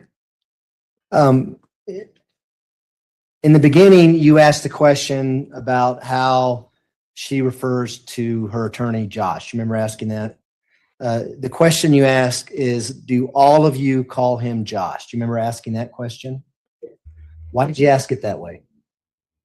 It's something fantasy that where she had talked about other, and that was, I did not make that up myself, that it came from. Okay, tell her I said other hi and hope she feels entities better. of some sort. I don't recall the earlier part, but knowing myself, I know I wouldn't introduce it, it would have been something. And I guess, yeah, can the jury hear okay, Your Honor? I just want to make sure. Looks like it. Okay, great. We're getting thumbs up. It's all good. She talked about Maria having a jail call and speaking Russian. Remember that? There was something there about the Russian, yeah. Did you ever see a jail call where the defendant was speaking Russian? I don't recall a jail call, so I didn't. That would be something important to you, would it not? If she's saying that, and then lo and behold, there is a jail call where she's speaking Russian, that could corroborate what she's saying, right? Well, it could. I have to see it kind of in a bigger picture because I remember different things. It had, in retrospect, but it has special meaning because much later, I believe, in my interview, she starts to speak in what sounds like a Russian accent. And Dr. Lewis, we're going to play that. Well, We're gonna- this is the first time I'm aware that I did not recall that she had mentioned the Russian at this point. But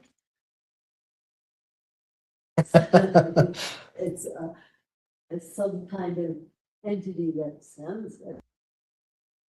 And we'll talk about that more when we get that portion of the video. We're gonna play that portion where she's speaking in an accent. Okay?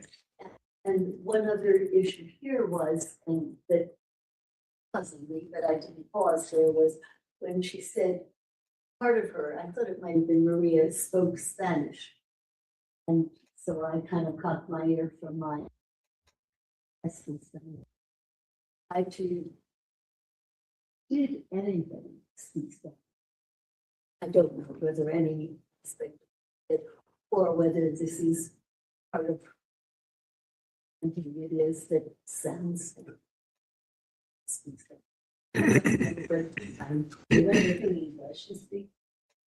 And there's nothing in the record whatsoever, including the records that were given to you by defense, that indicates the defendant has ever spoken to anyone in Spanish. As far as I could determine, but I sure wanted to know. Yeah, sure. It's possible. Yep. She tells you that she's been to Dubai as Jasmine, and Jasmine's a princess. Remember that? Well, there's a lot of stuff there.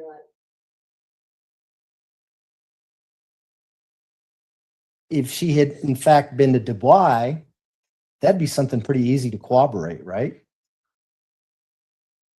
I suppose. I don't think I took it that. You mean you don't think that she went to Dubai? Are you saying Dubai, really? Yeah. Likely to be at that point. Okay. So she's making that up? Well, if she's making it up, or that is a fantasy. Like a way of dreams, and they're very real, and we've been there.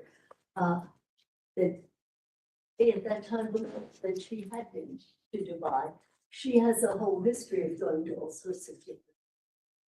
But she has gone to some of which. Here, Well, the history would be documented because there'd be plane tickets, there'd be family members knowing that she was gone for a period of time, things like that that you can corroborate, right? if at the moment I thought that was an easier thing to corroborate, yeah. I think that it was. Testimony. What about Alaska? Remember her talking to you about Alaska later in the interview? How Oh, yeah, I had trouble with Alaska because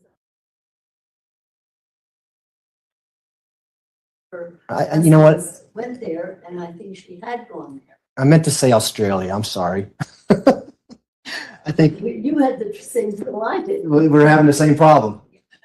She never said she went to Alaska. She said Australia, right? You did say Alaska, Oh, she did? sir. Okay. Not only that, your head is spinning when you Is this the real life later on. or I'm pretty just sure a that fantasy? she had a husband who was stationed in Alaska. I don't remember the rest of the words. And Mama and I said, just killed a man, put a gun against his head, really pulled Alaska. the trigger, now he's dead. Alaska happened. They lived in Alaska. Okay. That was my fault. I meant to talk about the Australian trip where she says her and Harley went over there and she blacked out and was on a beach and doing crazy things, she said, and then realized Harley was by herself. You remember that? All the way. Something like that. And I'm relieved that you were as confused. And we know there's nothing in the record to indicate that she's ever been to Australia.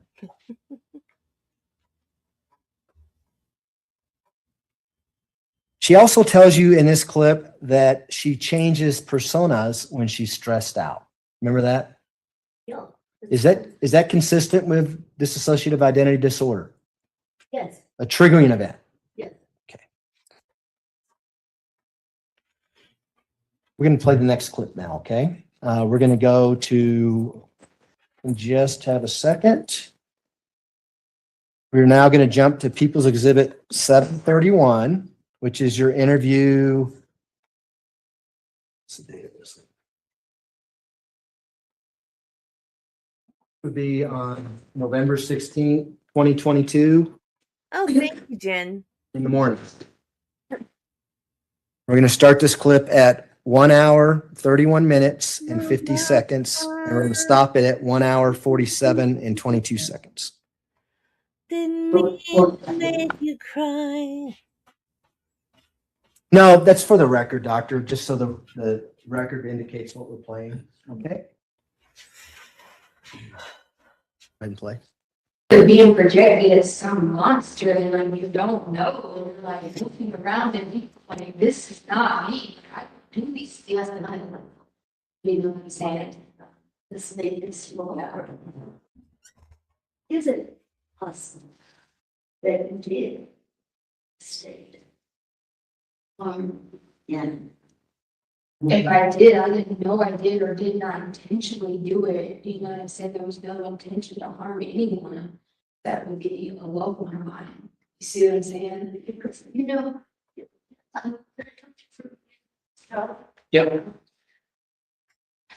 again, I did not see him. What? See him? Yes, he see it. As said, I did not do that. I did this, but whatever. Ooh. This is one thing that she keeps saying. She didn't do, or else it gives, you know, you do get some pretty wacky stories that you think. There is a possibility. It's not clear that. What? Do you think that's possible? Oh, I said that from the beginning, but I all over the place because I really same job. Is it possible you did that when you were on stage? When I was in a what state? Stay in one of these states where you were involved. Oh yeah, I've said that definitely. I know that, but I was not an intention to hurt Anna. Like it was never like, no, absolutely not. I love Anna. I took care of these kids since they were 5 and 2. I've had these kids from coast to coast, country to country. Yeah. Like that's not what do I gain out of hurting a child? Absolutely nothing. Like I lose everything in my entire life. And not only is it about me being hurt, but other people around me. And if I'm sitting there telling you that I care about all these people, there are other people hurting in this. If I was going to hurt somebody, why would it not be these people that are hurting people? No, it would not be to hurt a child. You see what I'm saying? Like, absolutely not. Would not be an intention to be like, okay, that's it, you're done for the day. No, like, that's not how it works.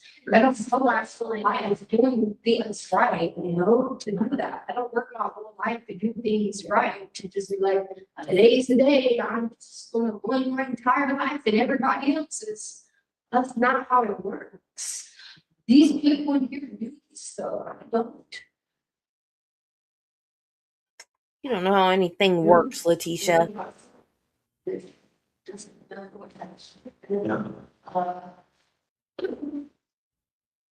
I mean, you don't take somebody out and go shopping, do this, do that. You don't go buy somebody Valentine's candy to knock them off the planet. That day you were pointing out. Yes. Shut up. So I don't, I don't even understand this. That's just not how it works. You don't buy somebody out clothes for this. Shadow. You don't go do this, you don't go do this. Like, I don't get it. I've had this kid in Mexico, Alaska, all these places, not a scratch on their body. Tell me what's more. When we were in Australia. Yes. When? I think it was 2017 or maybe 18. Maybe. How did you find it? I went with people. Get my records to see where I went at. But I went with there's, I think it was Sam. Oh, Christina, Sam. Other people. And Took care of Dennis. I don't think they live with us in. Sitting from time to time. They want to get away from this mess. Yeah. Yeah. And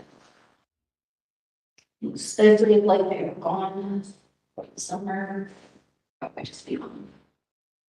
If you get some of Because why I pay for it, I bored. Yeah, like that was my life. I would rather packing up all the stuff, just taking everybody back home to South Carolina and taking care of everybody. Her life was much easier like that. Cause I could help there.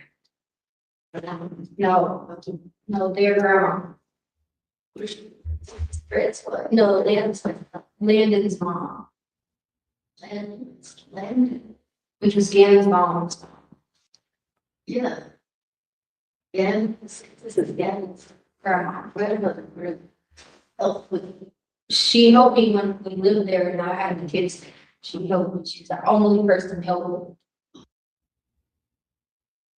But I also had other people there that could help. Support system, yes.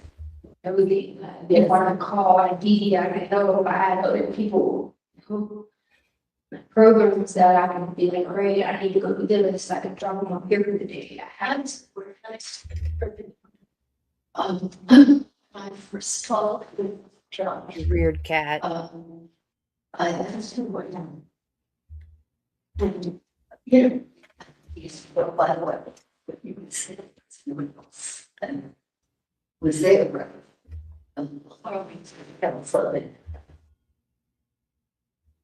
And he said that he left a list, gave her a list of 12 different explanations that he gave for what happened when Because then I'll have a flashback or something, but I don't know if that flashback is a real flashback or not. Yeah.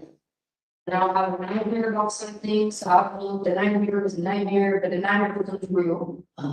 So then I'll wake up and think that's really going on for hours and hours and hours and hours.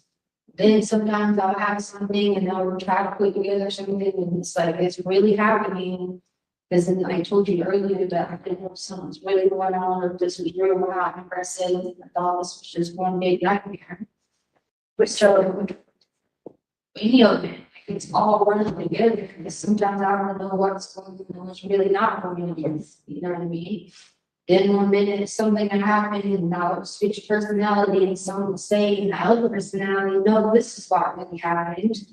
You know what I mean? Then I'll hear like another voice, not schizophrenic voice, and it'd be like my other voice, tell me this. So it's like going back and forth, back and forth, back and forth, that I drive myself absolutely nuts.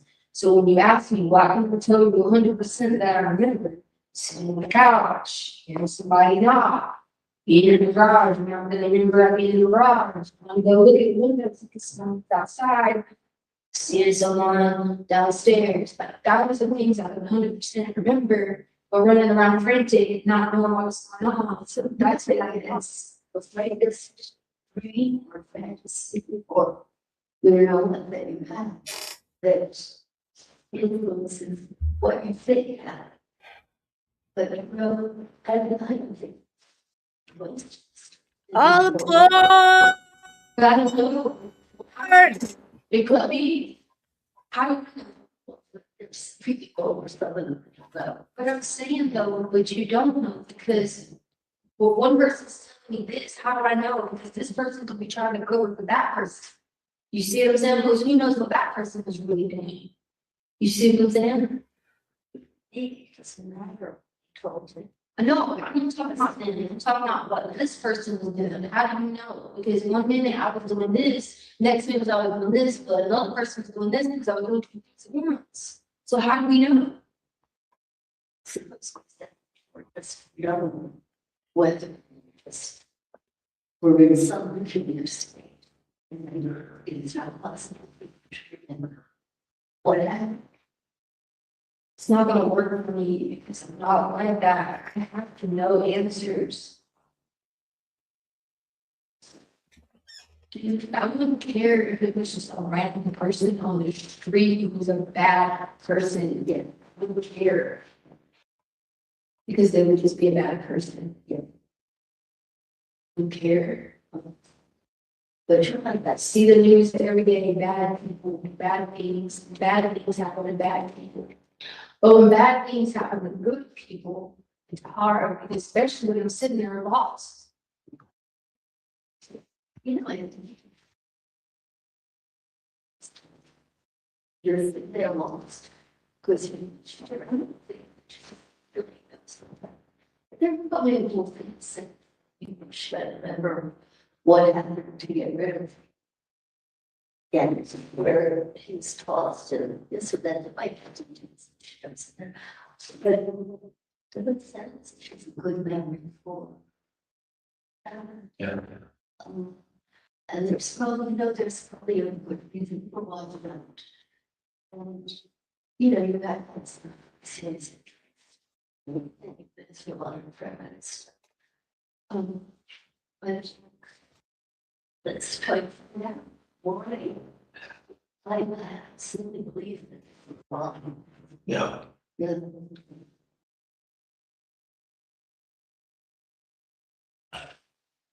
What is a crime? What is she doing?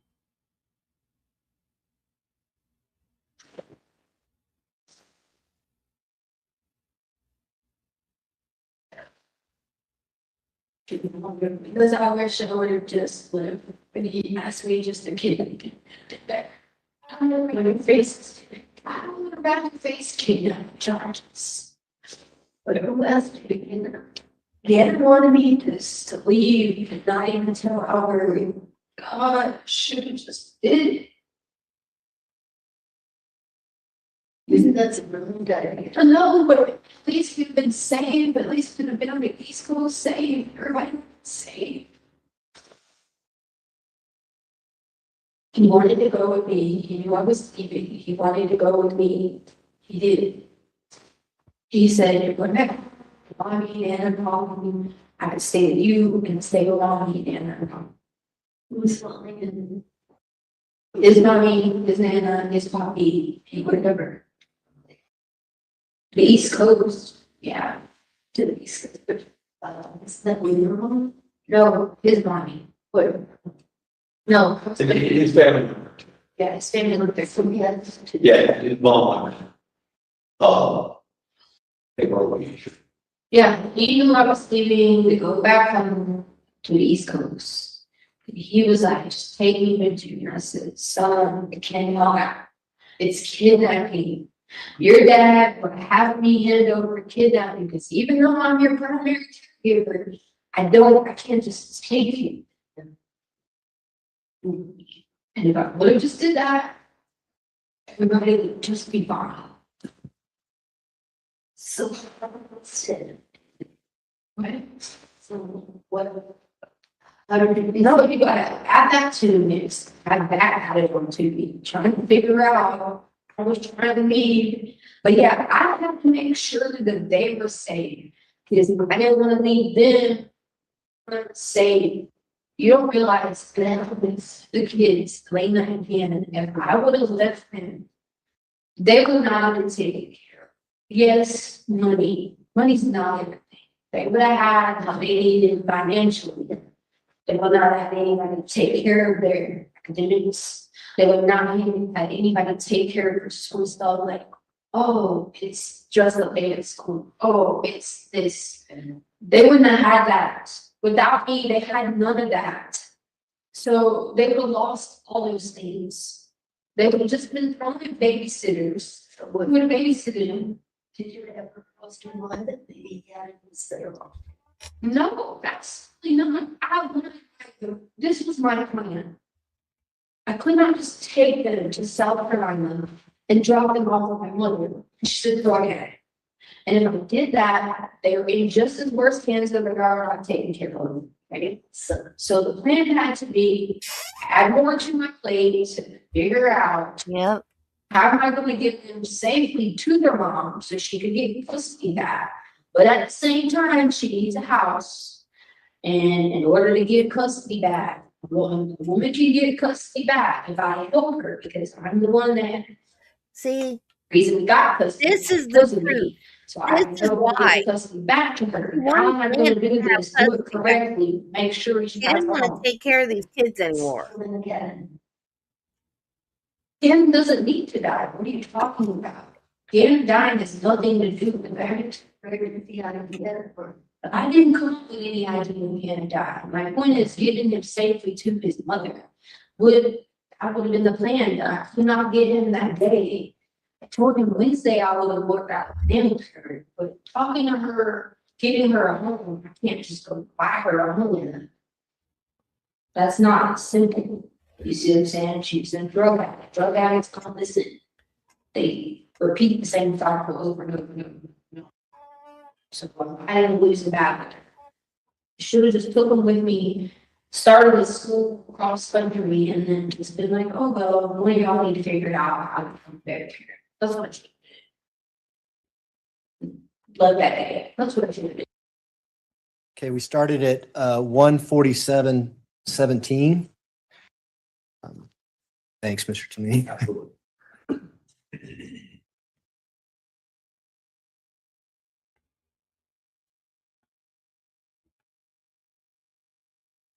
That's right. So I'm going to ask you a few questions about this clip we just saw. And I want to kind of start where we left off, where she's talking about kidnapping and Gannon wanting to go to South Carolina. You remember that? I found the entire thing incredibly confusing. She had to take care of Gannon and she had to forget. At that point, I was kind of, what in hell is going on here? Okay, and Dr. Lewis, Mr. Toomey is going to ask you some questions when I'm done. If we can just focus on my question, and then if there's other things you want to add, I'm sure Mr. Toomey can ask you about that, okay? Is that I fair? thought I was responding to it. No, I want to talk about, well, is it that unusual that an 11-year-old boy wants to be with his mother?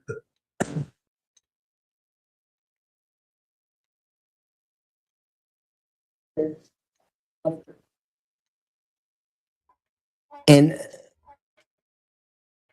you think that might have an impact on his stepmother, Miss Stauch, the fact that Gannon wanted to be with his real mom? I don't think that this demonstrated that. It's say that there was something incredibly puzzling about who wanted to be with whom she loved, whom she was taking care of. I found it utterly confusing. Do you think that might be a stressor that Miss Stout talks about? The fact that an 11-year-old boy says, I want my mother, not you. I don't think that this is what heard there. Okay. Well, I don't think we heard that. It's a possibility in another story, in another world. well, let me just ask you, do you think that's a stressor? The fact that an 11-year-old boy tells his stepmother that I want to be with my mother, not you. It may or may not, depending on a relationship, depending on mother, depending on so many factors. It's just speculation. And do you remember in the clip her saying that I couldn't leave them by themselves. I was the only one taking care of them, or worse to that effect. Yeah. And you know that she had been searching on her phone about moving to Florida by herself, looking for one-bedroom apartments and looking for another man, that kind of stuff. That was well before Gannon was killed, right? I don't. Several times during the interview, you look to your right and appear to be talking to Mr. Cellini about this is evidence that she may not remember anything, things like that. I was trying to figure out from what do you make of this? Is it possible she doesn't remember this? I'm trying to see if he understood better what was going on there. Well, and Miss Stout could hear everything you're saying, right? I beg your pardon. Miss Stout could hear everything you're saying, just like we could. Absolutely. It was, And she had already been evaluated by the state hospital and found to be legally sane, right? they had said that she was And she already went through this process where she talked to two psychologists explaining what happened and things like that. And now she's talking to you after that. And you think it's okay to say she may not have memory recall of what happened in front of her. Yes, it was kind of an open question to Mr. Tully. And also, really, it was open to her also. You remember what was going on. In my mind, it was incredibly Yeah, Nancy, but we got video. clear that she was making complete sense. And a couple times in this clip, you asked her what we refer to as a leading question. In other words, you said, do you think it's possible that you were in a peculiar state at the time of this? Remember asking those questions? Yes. I think it's dangerous to plant those types of words into a defendant's mind when you're doing a forensic interview. Well, I think that if this has not come up previously and it has not been part of the common knowledge that she did go into these kind of, it was sort of broken. What do you think was happening when you were thinking these things? It did not make sense. And what was making things so confusing? Okay. Oh no, there's more video still. Evidence, questions, other data that she did seem to go. Or this was the rush.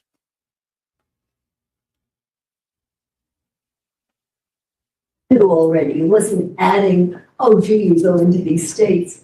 We already knew from that this happened. I think is it possible? It's really possible this really did.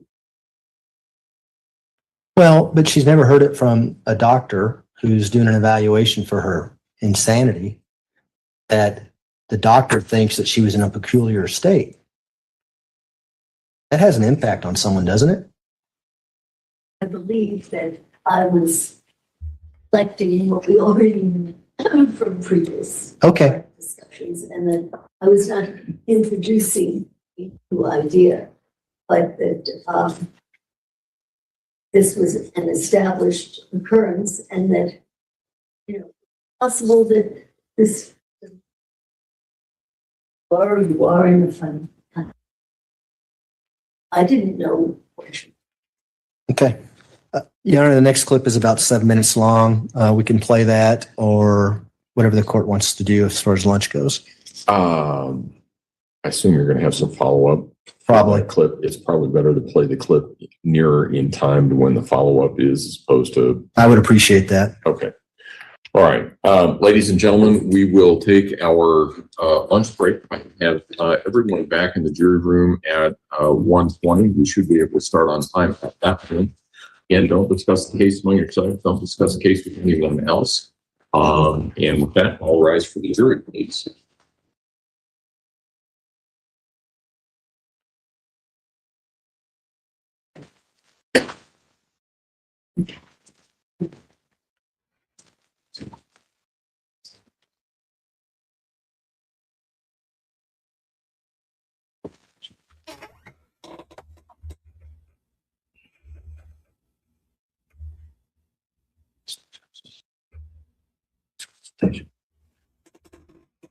Thank you. You may all be seated. Record should reflect the jury has left the courtroom. So, Dr. Lewis, what can we do to make sure that you're here and ready to go at 1:20? What do you need?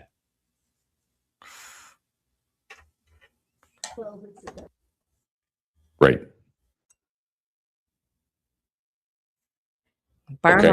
Well, the reason I asked that question is because you were supposed to be here yesterday at 9, weren't. We're supposed to be here yesterday at 1 o'clock, weren't. We're supposed to be here this morning at 9 o'clock and weren't. So we need to start. We need to have everybody, whatever it is that needs to be done in such a fashion so that we're here ready to start at 1:20. Is there anything that I can do to help make sure that that happens? I will make an effort to. Okay. The attorneys, Your Honor, I did call last night at 4. I understand that. Take it. Okay. That's why there was a difficulty, because I thought maybe I didn't want to be late for you. Right. Make it in the afternoon or tomorrow, because I was quite ill. Feeling better now? Are you feeling better now? Right now? Good. Okay. All right. All right. Well, we will hope that that will continue. Do whatever it is that you need to do. Communicate with Mr. Tellini and Mr. Cook in whatever fashion that you need to communicate so that we will have everybody here in place ready to go at 1:20 because the jury's waiting. Everybody's waiting on that. In addition, counsel approach, please.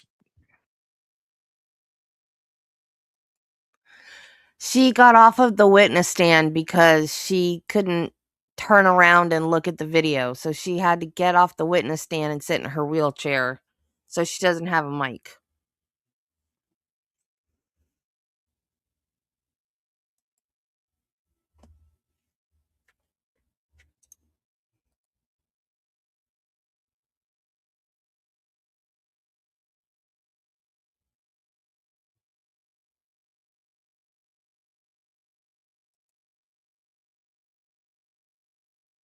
Don't want to start questioning her and then say, oh yeah, by the way, here they are.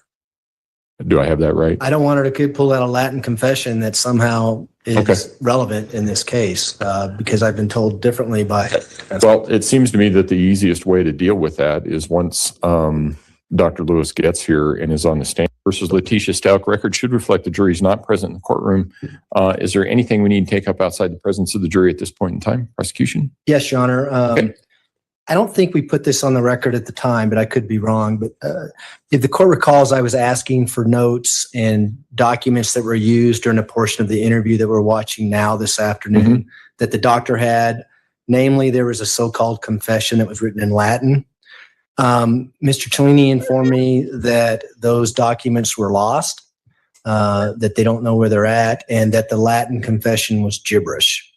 I just want to, as a precaution, I don't want something to come out of Dr. Lewis's box regarding these notes for the first time while she's on the stand, because I'm under the impression they're gone. I'm going to ask her about it. But I can foresee her pulling notes out and saying they're right here, or words to that effect. And so I like I said, I have no reason to disbelieve what Mr. Tolini is telling me. Well, wait a minute. So you do intend to ask about it? Absolutely. Okay.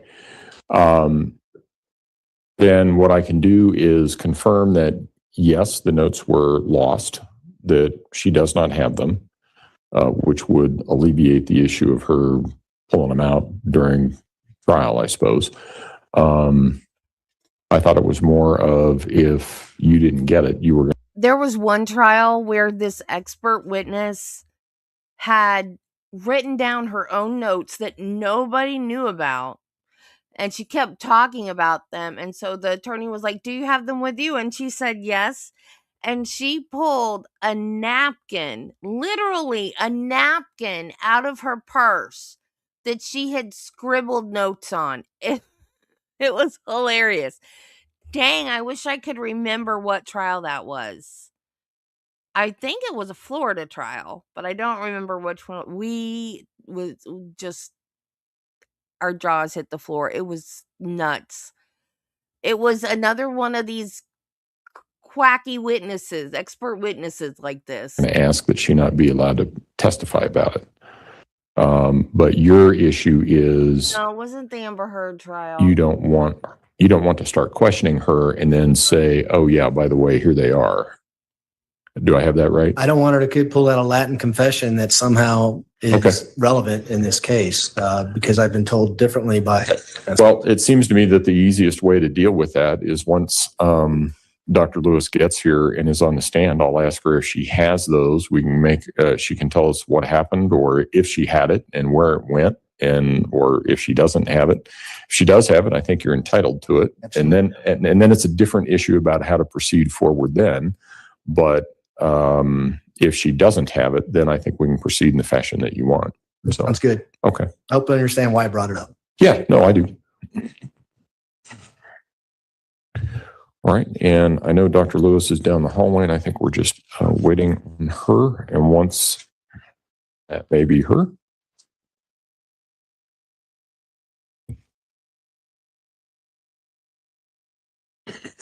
And for you, for the video, it's probably easier to just have her than that. As opposed to transferring, yeah, that makes sense. Is that, Yep, that's what we're gonna do. right? Yep. Yeah, okay. And, yeah, Mr. Cook, go ahead, bring her on in. And we were thinking, Mr. Tolini had suggested, I think it's probably accurate, that place her where she was when we ended, because we're still not done with the videos yet. So, yeah, that's fine. Wait, you want me to? Sure. I just need Other stuff. my bag and pen. Okay, bag. And your notes are just the Yeah. pad. Everything. What else, doctor? We're late. We saved a jumping spider at lunch. Well, that's why you need to get back. Audio's working fine, Judge. Audio's working fine. I love jumping Okay. spiders. Yay for Dr. Lewis, I just wanted to double check. My understanding is that at some point during one of your interviews with the defendant, you obtained from the defendant as I understand it, I think it was a confession that was written in Latin. Is that accurate? Your Honor, I have been looking for something written in Latin. I didn't receive it, but in my notes it says, get hold of a letter written in Latin. Okay. So somebody has it. Let's, well, I want to focus on that for just a moment. You understand that there is that document, or it was created at some point in time, and you may or may not have had it at some point in time. You never had it. Okay. I became aware of it very recently. So it's fair to say then that it is not in your possession now. It's not in the stack of notes and things that you have now. All right. We good? There's also some documents that she used, that she exchanged back and forth with the defendant with signatures and things like that, that we didn't get. I don't know if she has any of those documents either, Your Honor. Do you have any of the signatures, the other signatures that the defendant made? What could have it available to anybody? Draw a clock and you Mhm. that. We have that. We got that. Yeah, can we get off Very the important. clock?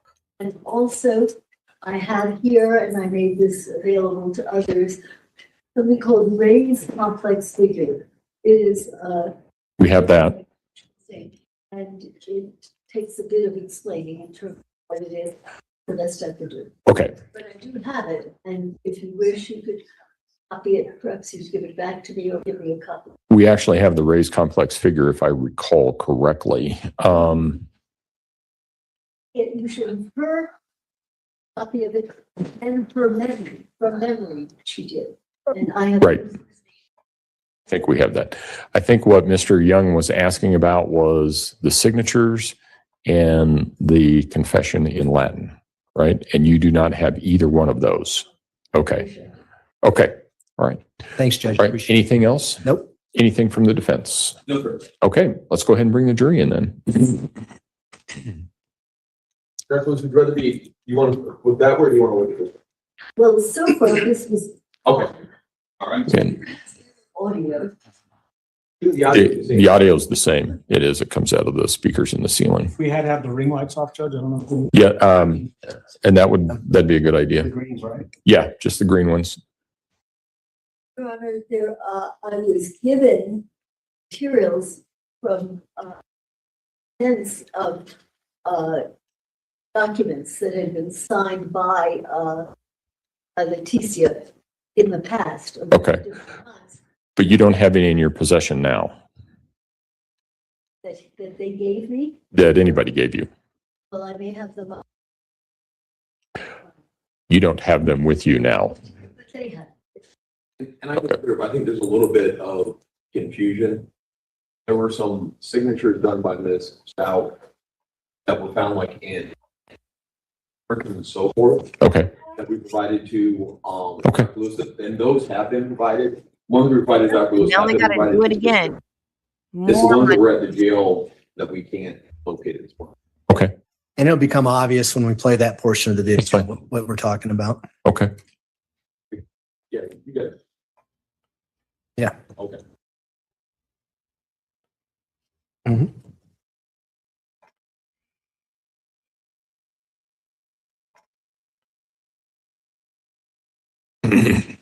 All rise for the jury, please.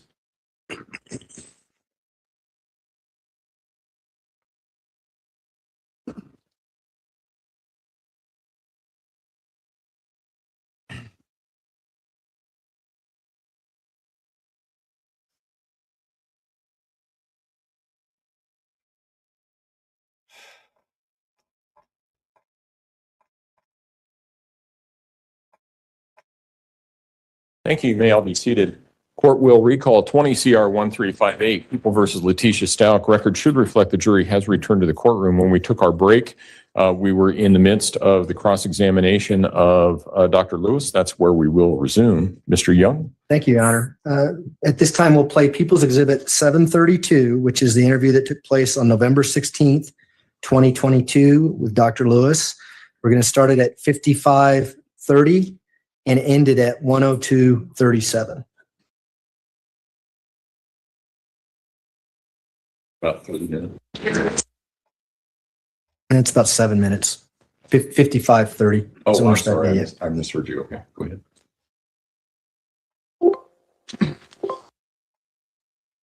Again, not me, but someone else could take over and hurt someone, and then that's not where I want to be.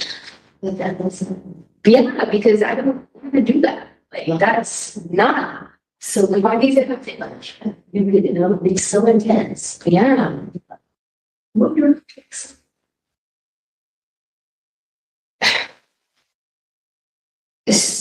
I gotta say it's for good intention, so, you know, it's It's not like it's just some random person who don't cause problems. You know, it's for good. No? Maybe it doesn't look good for some people, but it's for good. It's for someone for me really got into a pretty bad fight on workers taking over. It's really bad, but carrying away.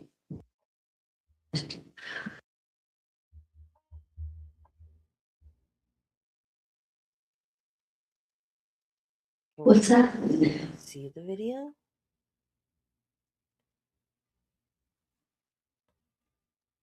What's going on here? Can you see?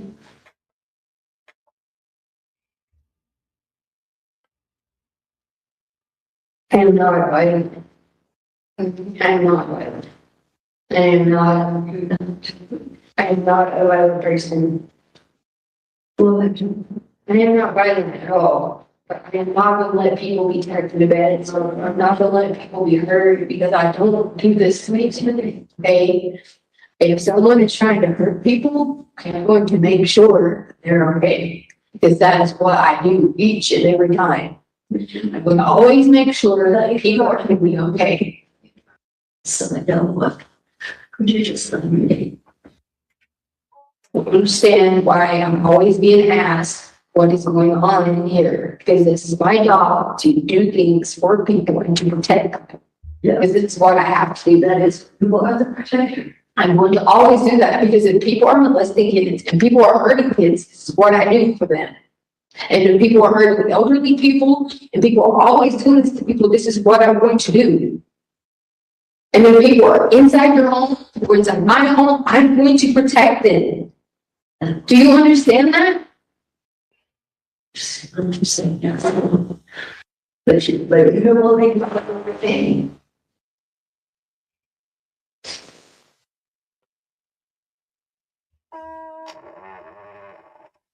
To protect.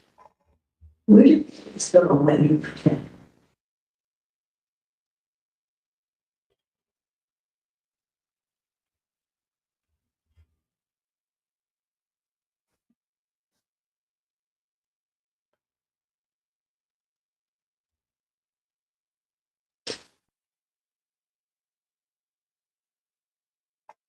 Can you look at me again?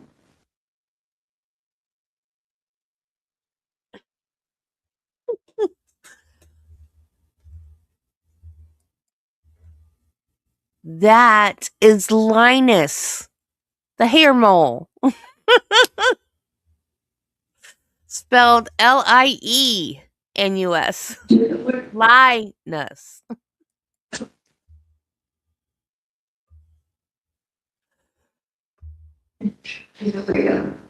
Where? Do you know where you are? Yeah. And who have I talked to? Taylor. Taylor. Same.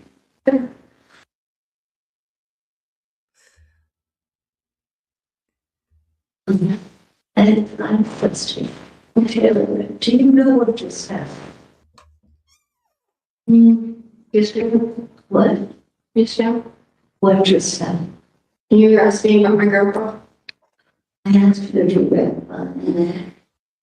Oh, we were talking about Fred? I don't know. It's Bruce and Fred here. Prison dog. Yeah, he did work at a prison. I think it was in Lumberton, North Carolina. Where? Lumberton, North Carolina. Yeah. But you know what just happened with you? No. Something really sexually.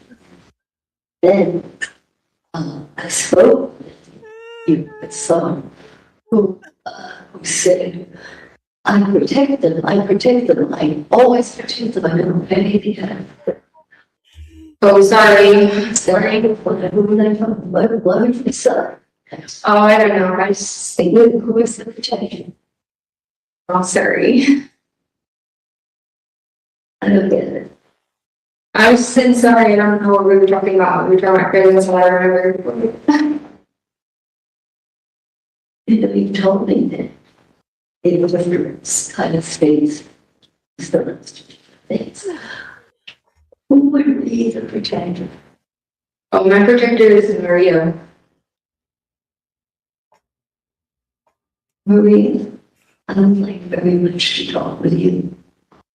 If you want to talk to Maria, I don't know. Sometimes she'll talk, sometimes she won't. Whatever it is, I'd love it for you, Taylor. Yeah. Taylor, you will consider that. Stay. Taylor, where is this special place you go when, say, Maria's in the I like to go hang out and drink some wine and be by the beach and go with Tyler. well, I would like you to go there and let me come with Maria. And we'll do it on together. But now I'd like you to go to a special place and Maria, I need to talk to you. Because Maria, you have a lot of control. What people do, is that correct? I think she does, for sure, but I need to talk with you. yeah. I know you can hear me. And you know who I am. And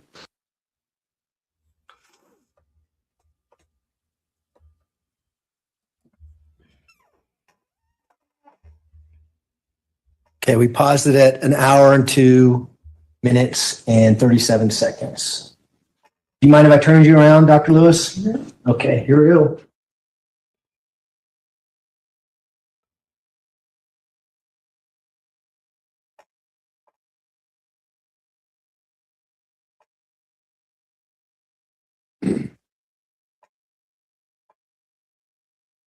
Is this the magic you were talking about yesterday?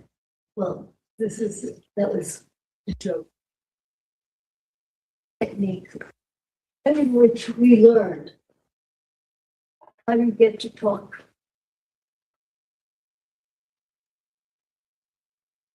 Self, with patients themselves by my healthy.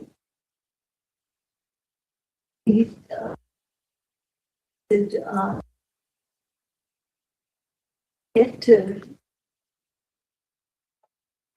this old day or used hypnosis much, whether it's known that dissociative individuals very suggestive. So you're always that's this.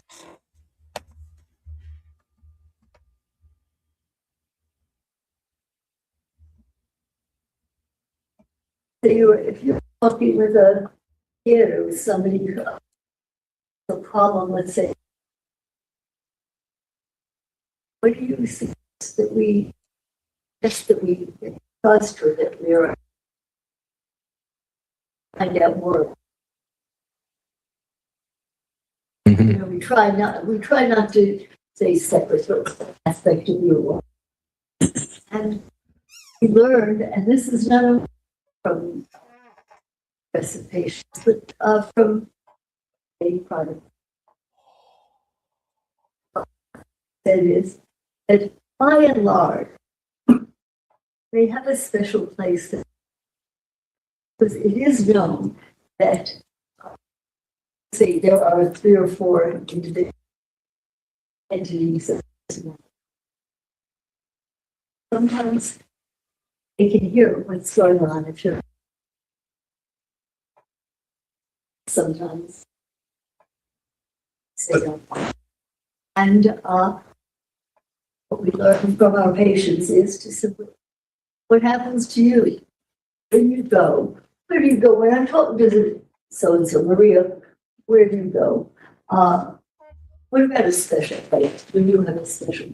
And let me start. I get that. That's why you're asking at the end, tell me about your special place so that the persona that you think is Maria comes out. If you like, someone can say, there is no special, I don't have a special place, but when it is very common.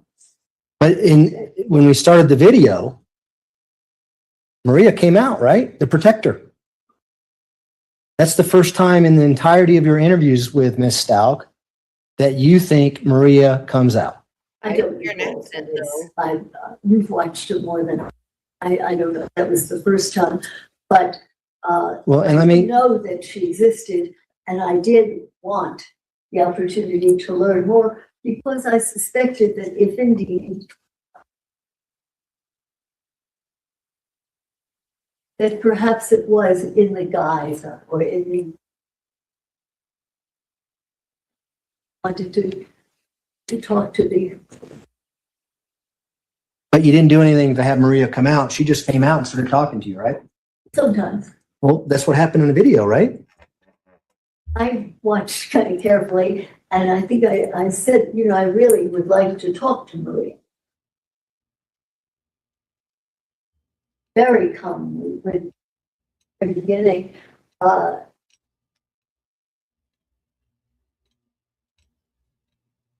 And was that the Russian accent that we heard on there that you were talking about? I don't know, that appeared, and I'm not sure whether that is typically real or it's an entity or it's a combination.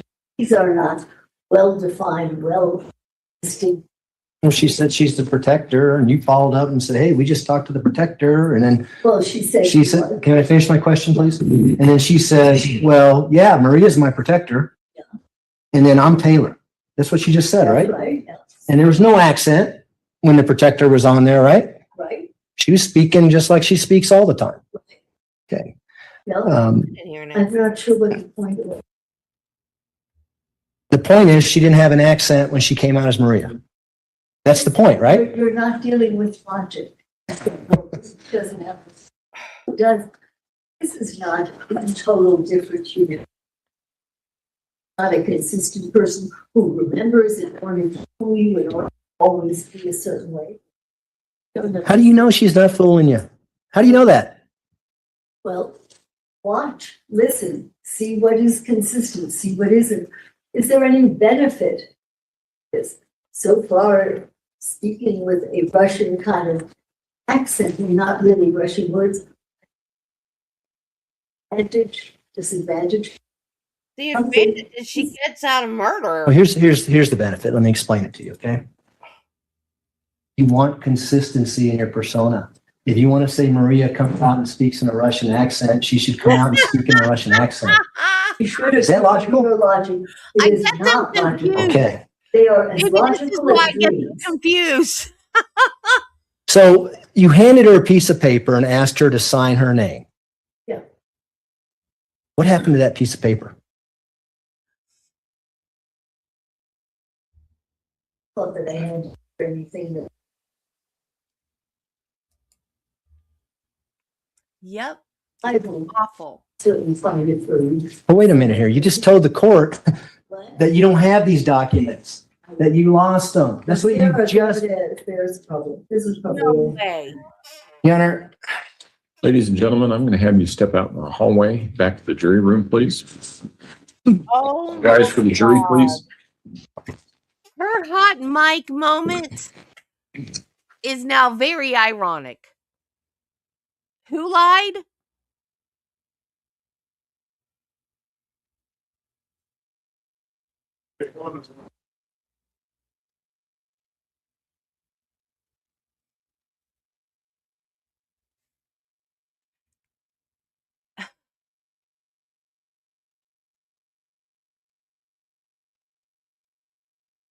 Thank you. May all be seated. The record should reflect the jury has left the courtroom. Mr. Young? yeah, I hate to say I predicted this, but this is exactly what I predicted was going to happen. That somehow she pulls these documents out when confronted on them. And that's why I wanted to get on the record that she lost them.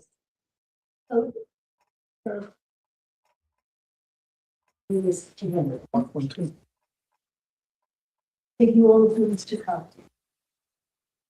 And the record should reflect that the witness is now giving Mr. Tellini a series of documents that she has on her lap. And if Let's finish it out. What's the record? What is it that you're being handed? these are documents that were already provided. Okay, so show them to Mr. Young. And let's see if at least they are what he understands them to be.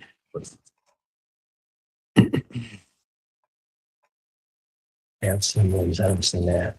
I've never seen that.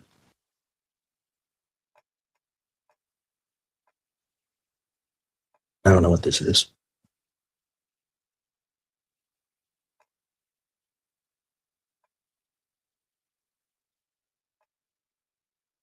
Mr. Young? 3 of the 4 documents that were shown to me by Mr. Cheney, we have in discovery, which talked about the test that the doctor had told the court about over the break. One of the documents, it looks like a series of highlighted colors and different colors. On the top of it, it says Letecia, and then below it, it says red. I have no idea what that is. I don't know if that's the document that she has up there on the video or not, because I've never seen those documents. So what are you requesting as a remedy? If she's got these documents, I'd like to have them. And I don't want to be surprised by them when I'm asking her when she's already told the court she didn't have them. All right. Well, here's the easy solution to this. We'll take about a 15-minute recess. In the state of Colorado, Dr. Lewis, in case, because I know you testify in other places, in the state of Colorado, anything that you relied on, any piece of information, document, anything that was given to you by the defense counsel, anything that was given to you by the defendant, anything that was given to you by CMHIP, anything and everything in your file,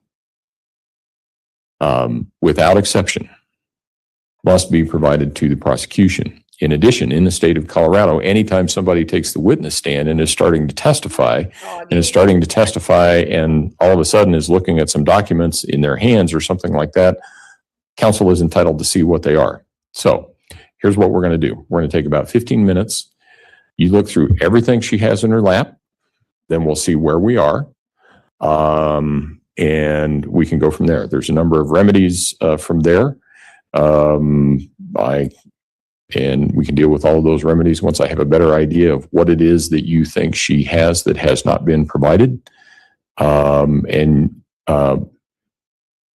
I know that certain things were taken out. I want those taken back out. And we're going to put them in the court file to be sealed so that we have something for the appellate record, as opposed to he showed me 4 documents and I had 3 of them, but not the 4th one or whatever. I want it. I want in the court record what it is that we're referring to when we talk about that. I also will have the documents if you find any documents that you've not previously been given, take those out because A, you're entitled to see them, and B, I want those in the record as well for appellate purposes in the event that that becomes necessary. Obviously, you would also be entitled to have either Dr. Torres or Dr. Gray look at those and render opinions about that in rebuttal if you choose to do so. So let's start there so that we have at least a starting point. So court will be I would just ask that Mr. Tolini join me in that, so we're looking at the same That's fine. things. So court will take a recess until 2:00. All rise. Yeah, he's a good judge. He's a very good judge. That's why I don't understand how he let that juror still stay on the jury. I don't get it. I cannot stand people that don't obey the rules. In her defense, she's may not have known the rules, may not have think she did anything wrong, but she's not punctual. That irritates me too. Impose the burden on the prosecution. And then now this. And she's not answering the question. She's arguing with him. Like the one she said, "Oh, you made that up." And he said, "Unfortunately, no, I didn't." 5-8. People versus Letecia Stauch. Record should reflect the jury is not present in the courtroom. How are we with the review of notes? Mr. Tolini and I had an opportunity to go through them very quickly. Okay. Obviously, I would need more time to go through them thoroughly. The remedy that I suggest on behalf of the people is that she's not allowed to have notes during the remainder of my cross and during Mr. Tolini's redirect. We'll keep the notes over on the table Someone can make copies for the court file and the appellate record later. I don't want to keep the jury waiting any longer. I want to keep going. Okay. And I think that's a reasonable remedy under the circumstances. Mr. Tellini? Okay. All right. So, Dr. Lewis, you can have your reports. I don't know that she has her reports. Okay. I have copy of reports and I can. Okay. Mr. Tellini is going to provide you with copies of your reports, but you cannot have copies of your notes or use them during your the remainder of your testimony here. So we'll leave it at that. And prosecution, as this may or may not have something to do with rebuttal, I'm going to impose the burden on the prosecution to take those. You can just release those in discovery to Mr. Tellini and also upload them. Let us know when you're going to do that, and we will need to do that as a sealed file. We could take those and have one of our people start copying it now. Yeah, that would be fine. He's got a lot more pull than I do, Judge. Okay. And I also want to, I know I'm going to sound like a broken record here, but please, everybody, be patient with me. I know that this matter is being broadcast simultaneously with what's going on in the courtroom, and I know that I have a lot of people in the courtroom. Regardless of how you view this case, remember what it is about. There is a child who lost his life and a woman who may be facing a life sentence. Okay? So remember what this case is about and remember the decorum. My order is that there are no cell phones to be used in the courtroom unless you are with the press. And we know who those people are because they're sitting in the front row. Remember what this case is about. None of these people in here are actors. They are all associated with this case in some fashion. It's not television. If your phone is, if something's going on with your phone and it's really important, I get that. Go in the hallway. You will not be allowed to have your phone out unless you are press. If you have your phone out and someone sees you with it, you will be asked to leave. You will not be permitted back into the courtroom. Also, please understand, and I know that sometimes people say that I can be really direct, but I try to be that way so that there's not a lot of confusion. This is not a guideline. This is not a suggestion. This is the process that we're going to follow in the courtroom. And it applies to everyone. So unless you're press or you're associated with that team or this team, put your phones away. Don't get them out. So I understand we're ready for the jury. Yes, we are, Your Honor. Yeah, Okay. just real quickly, Judge, gave that entire pile of documents to our investigator, Cecil Weir. He's making 3 copies. One Perfect. will get to us. We'll get one to the court, and then it'll be released in discovery to the fence. Okay. All right. Excuse me, Your Honor. Well, Copy. It's essential that they be copied in color because to be interpreted, the colors must be copied. It's absolutely, it's inaccurate. Black and white. I'm leaving it up to the prosecution for that, and it may be an issue on another day, but it's not one that we're taking up today, and it's not one that we're taking up now. Let's bring the jury back in.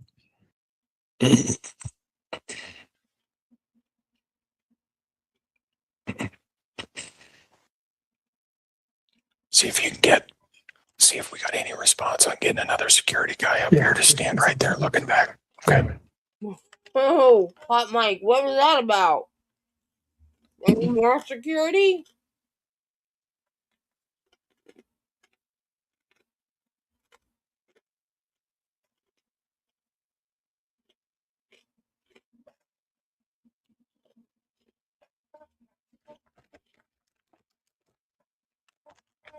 Yeah, I'm at the age now that I just tell people, All rise for the jury, please. quit lying.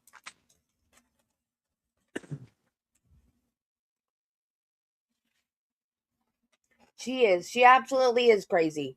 Hi, Shannon. Welcome. She's absolutely crazy.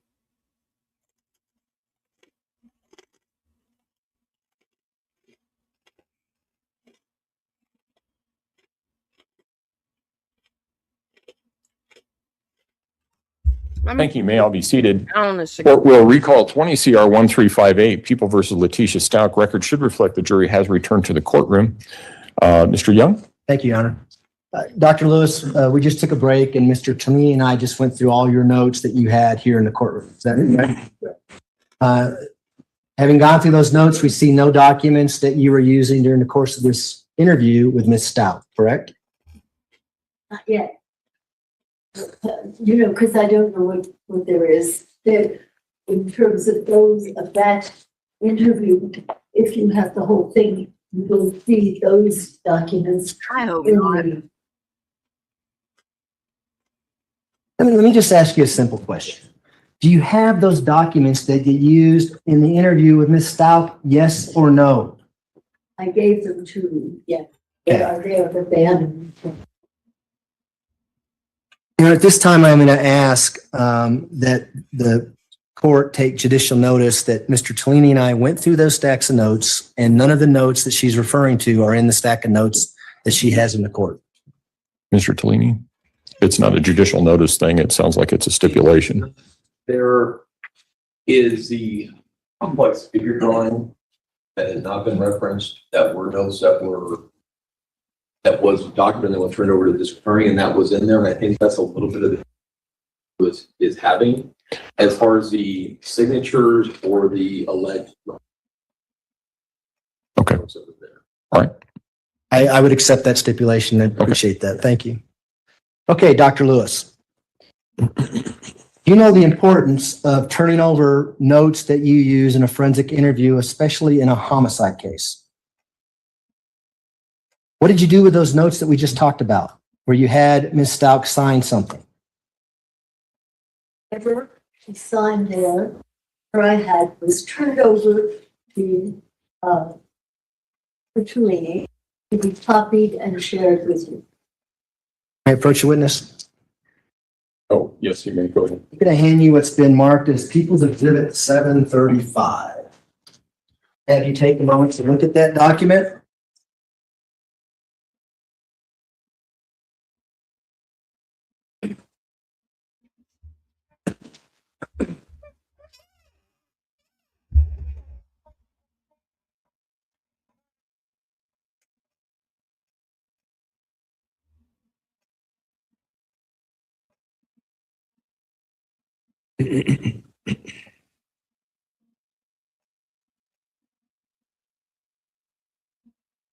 This is not.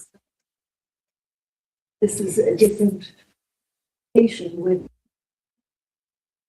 My knowledge, but you have a question about it. Yeah, I'm going to ask you some questions about it. Sure. Do Because you recognize that People's Exhibit 735? I recognize that it was a conversation of mine to An email between you and Mr. Tellini, correct? the best of my knowledge. And does that document accurately reflect that email that you had with regards to the EEG that we talked about yesterday, and whether or not you had knowledge that you were withdrawing your request to have an EEG done? In jail.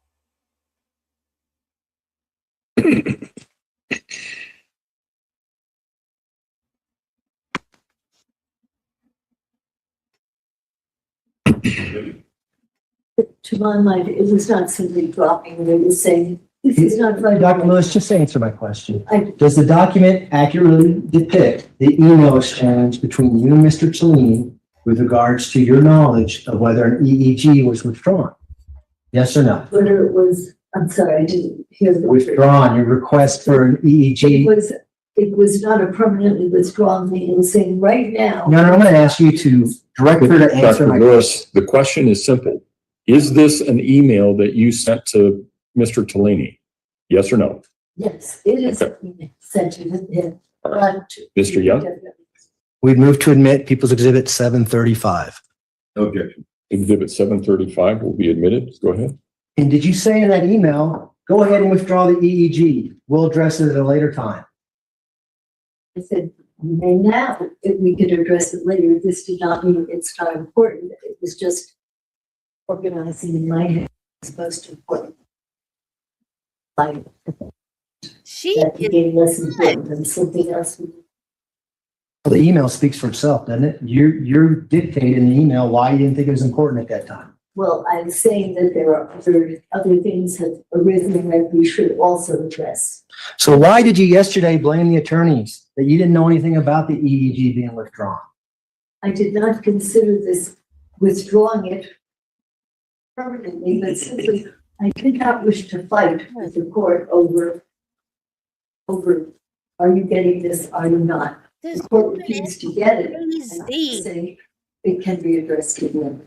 But I did not think it Okay. was like I withdrawal. don't Listen to my question want to carefully. testify on the Why did you yesterday tell this jury that you never requested to withdraw the EEG, that the attorneys did it, never told you anything about it? Because I did not request to withdraw it. I said you could kind of wait and do it, and I did not think that they had. Can I retrieve the document from you, please?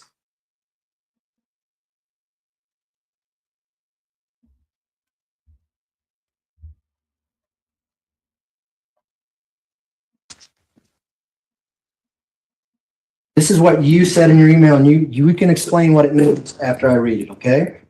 I have been reading more on Letecia, and I think we should drop the EEG request.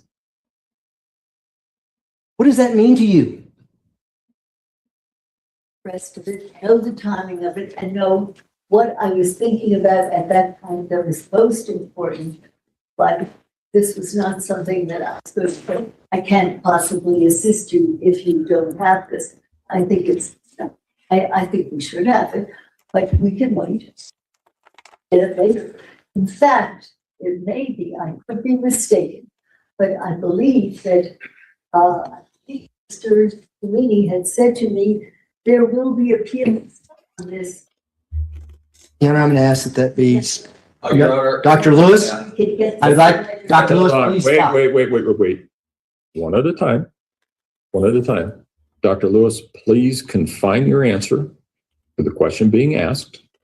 Mr. Tellini will have an opportunity to ask you questions on redirect. And if there's anything that he thinks you need to bring up, he can bring it up then. But just confine your answer to the question being asked. And Mr. Young? Your Honor, I would ask that what she just said be stricken, that the jury be instructed to disregard it. Mr. Tellini? All right.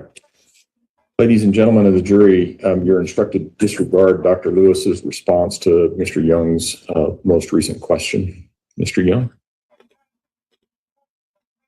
We're going to play the next video, okay? Would you like me to turn you around towards the TV? Okay. And so for the record, we're going to play People's Exhibit 732. We're going to start at 1 hour and 7 minutes and 8 seconds and end it at 1 hour and 40 minutes and 8 seconds. So this is roughly 33 minutes. And so we're going to play it continuously through, Dr. Lewis. So if you wouldn't mind, I'll ask you some questions when it's over, okay? Date of it again, please. It's November 16th in the afternoon, 2022. Sorry, we got the screen. Oh, sorry. My bad.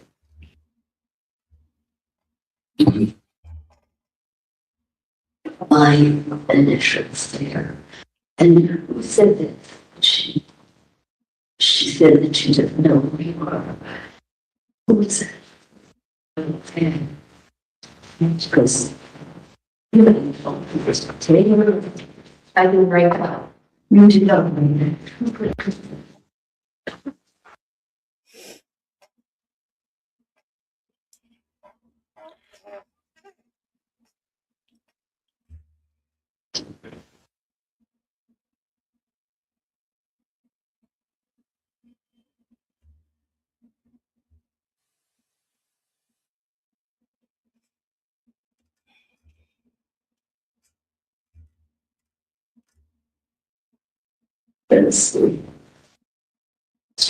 Say fine and together. but I can let her know. Okay, it was just some tea there, baby TA, it's also a file, right? And here is the subject, let's, with a left knee. Leticia. Leticia. That is Leticia. And so, Taylor, that's why we said with you. What was Leticia? This one. She's a left knee. Okay, you said you need to talk to her, Leticia, to solve. Yeah, but, Leticia wrote that? Yeah. Okay, and Leticia just want to say the left hand because you Taylor are right. Just you know, and he said, Taylor, okay, I am to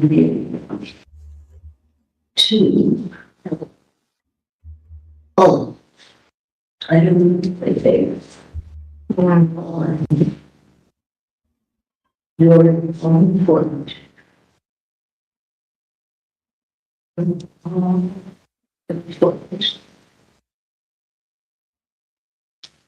And each of you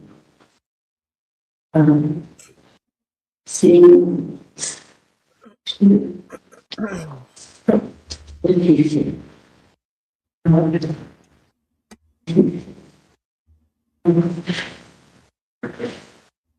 And we as a vote, yes.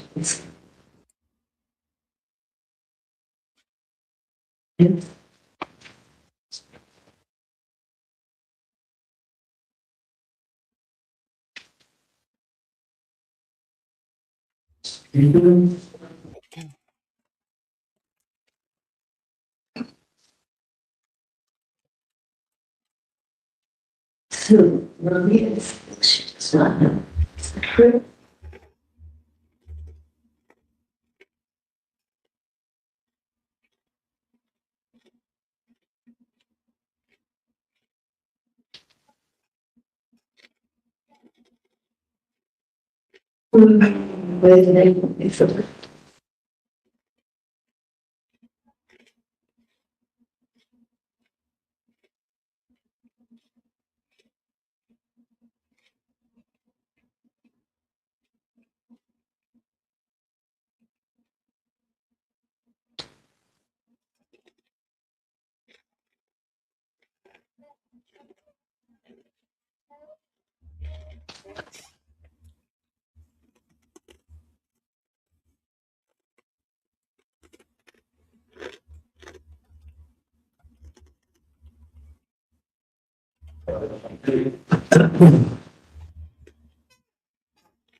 Maria said she will come in on her terms, but don't think that she has any.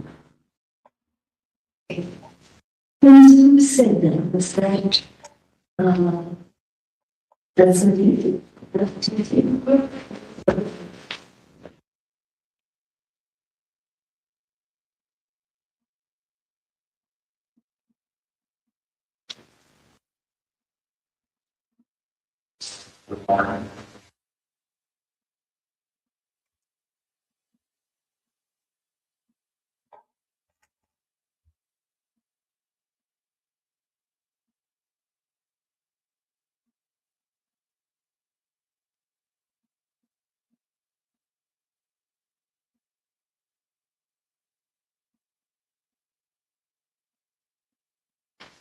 So Maria said she'll come on her terms, but don't think that she answers to anyone. But Tia can only talk to her, not me. Yeah, but I can talk to. Yeah. Yeah, but that's what I can't tell what to do. But she can, because I don't curse and do bad things. You see what I mean? I don't curse and do bad things. I don't live through that world. So, yeah, so that's why you see what I need to Maria. There's a lot more organics and the teaser. Right, see, so like, because I'm a good person. Sometimes I kind of like it, or soon she is like, because I like the good, not the bad. But he's just bad. You see what I'm saying? They go with my better. Yeah. Yeah. Yeah, because I do a lot more good. You see what I'm saying?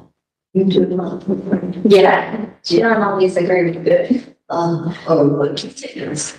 Right. Okay. Well, my name, I just need to get good. Let's, do good that people do right by me. Yeah. You think I'm sometimes I work bad. No, I'm saying I think some things are good, you know what I mean? And so you think some things are good that anything else. Right. And so that's why sometimes she doesn't like talking to me. Well, yeah, so seems to me that sometimes we think it's good. See, be the strong That wasn't your fault, Joe. things under control, and then they don't see it's right. That wasn't your fault. Don't blame her. I try to be the mediator or try to be calm. Everybody else get along, communicate, do good to people. What happens when you temperance the best? What happens to them? When you take over, and then takes away from the good part of Taylor. The good part of Taylor is being a good communicator, effective, not a bad temper. I can communicate effectively with them. Do they know what's you? If they come to visit me and I'm as myself as Taylor, then I can sit down and talk to them and be able to be nice and be oh, okay, how are you guys doing? They don't even know it's you. Oh, they come and they see I'm not whatever, I'm not Taylor. Because then I'm just take me along. But then I'm not trying to be mean, but then I can take it if they're like that. I'm not a standard election character. What size are you with me? How honest are you? I'm honest with you. Even if you want to ask them, you're right. To have it, well, you can change your mind. Maybe what happens? Taylor. No, strong to Maria Taylor, sent on the side of Taylor and Maria, but it's not there. I hate Maria sometimes. Taylor, because you see it's lame for stuff. You kind of go. Where and with you, Taylor, really makes sense. so what happened was, did you want to tell you what happened? Or? Sure. Okay, so the night of January 27th, 2020, I had reported again missing because he was. You had none with this.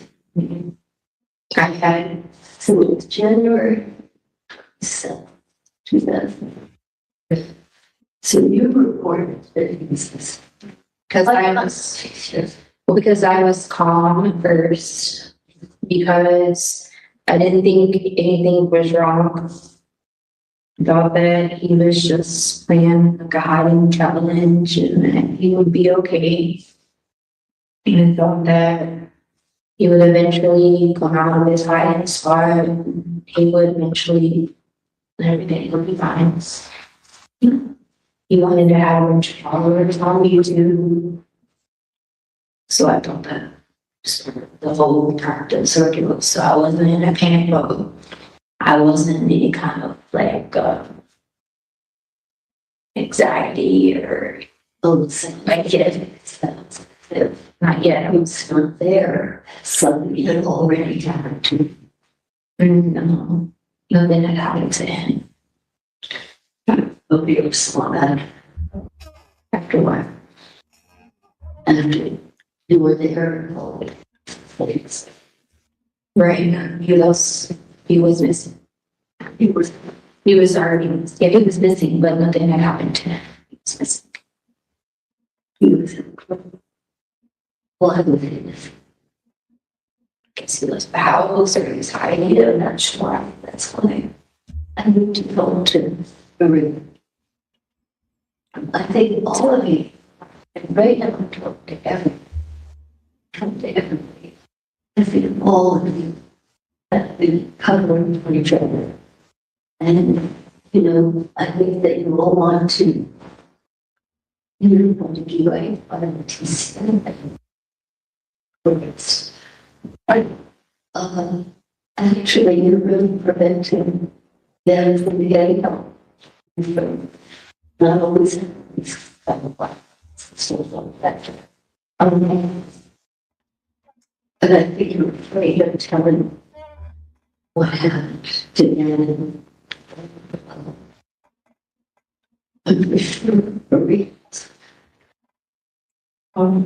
Should I tell you? Do you want me to keep going? Do you want me to keep going? Or? What much told you? Really? Really?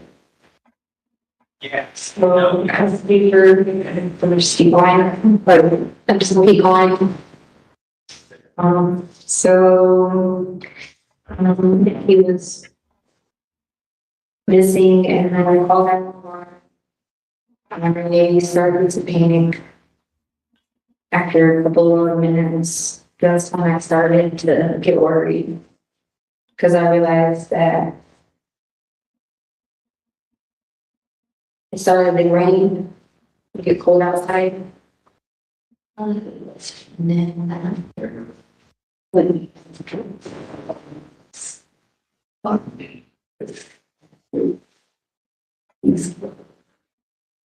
what's the first one? He was born. When he was dead. And they do something. I did try to bring him back and started praying over him and trying to bring him back to life. And when He didn't come back to life. he didn't, where was he lying? Well, in my In your arms. Where had you found him? I don't remember where I found him. Just around it. So you know he was in your arms.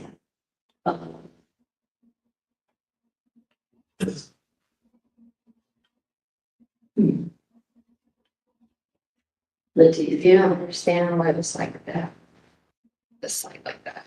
Because he wasn't supposed to die. He was not supposed to. No. I didn't. No. What was supposed to?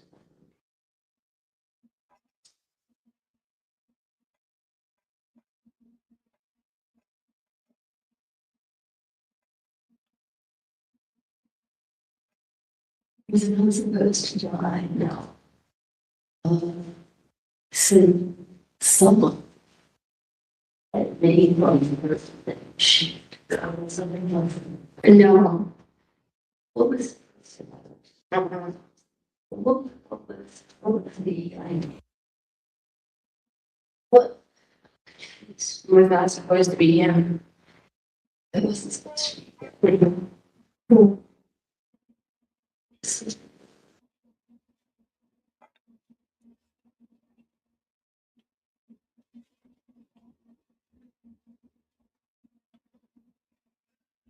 It wasn't supposed to be.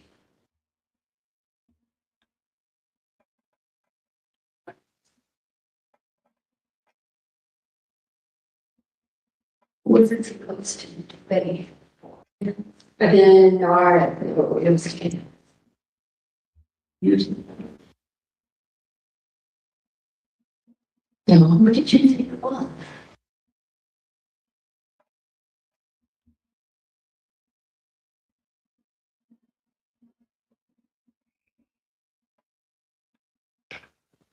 I'm not a monster, okay? I'm not a monster. It's going to be any. I love CNN, and I heard people thinking that I just mass murderer that just killed someone, right? And about them scanning. Okay, under no circumstances, I think you just can't have all this food. We do it something. It's not how it works. To do something with what was motive. It wants to make to look like something. Oh.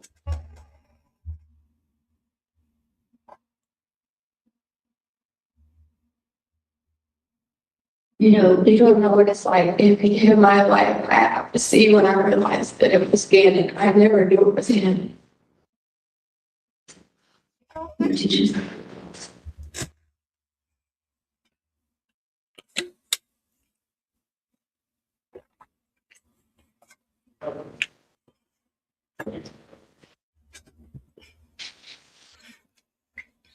I've not heard a fake accent yet.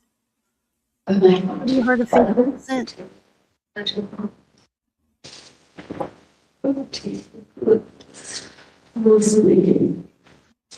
Someone was in the home, you don't understand. Someone was in the home, okay? Someone was like, yes, they're in the home. Yeah. Someone big, okay? They're going to hurt everyone. They're going to hurt everyone. Everyone that was in the home, someone was going to hurt someone. Everyone was going to hurt someone. There was someone in the home. They were going to hurt everyone that was in the home. Oh, what is happening? What I did was grab the gun. What you did, all I did was grab the gun and fire the gun because it like someone was in the cage, okay? So all I did was grab the gun. And what happened? You saw someone who looked like they were in the cave and I fired the gun. That's what I did. Okay. All you did is grab. You don't understand. I had to protect the people that were in the house. Okay. Because if someone was in the home, they were going to rape someone, they were going to molest them, they were going to kill them. I had to protect them. All I did. Okay. And I fired the gun. I did not know, didn't have a safety. I didn't know any of that, but that's what I do. I'm trained to do that. Okay. You're trained to kill. Okay. You're trained to kill. That's what I do. But trained to kill. I'm trained to kill. That's what I do. Trained to kill. Okay. That's what I do. I kill for a living. Okay. Anyone that tries to hurt me, I'm trained to kill. Okay. That hurts anyone or no. That hurts the people that I care about. Okay. So you kill. Yes. Yeah, that hurts. You didn't care. Yes. And that's what I did. I took the gun, I fired the gun at someone. They had a cape on, they looked like a dangerous man. You fired at someone, yes, a dangerous man. Man, yeah. Fired like a dangerous man, okay? That's what I do. This is how I call it. This is how you old. Yes. And then that's what I did. Killed the man. Okay? Yeah. Oh. They come to the home, that's what I do. I will get the people that I love. I always do that, okay? I don't understand their problem.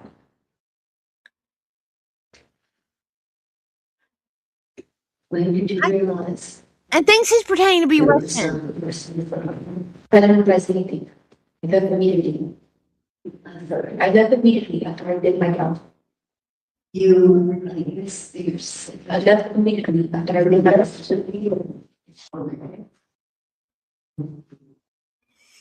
So what did you think you've done? Did what I was supposed to do, which is I killed the threat. I killed a threat. The threat was there for Leticia and family and for the service. Okay.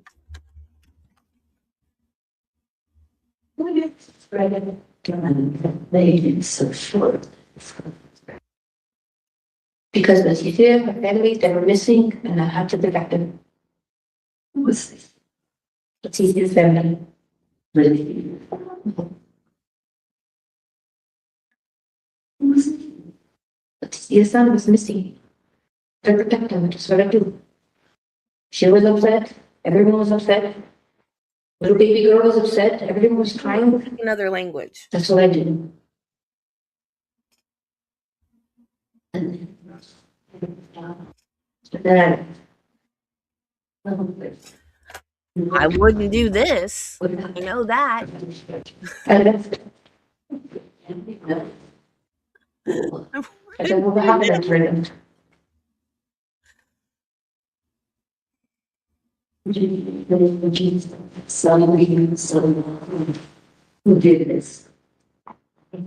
If I turn it into the police, what? If I turn it into the police, I don't have to do the police. No. I'm just it's double up. It's very.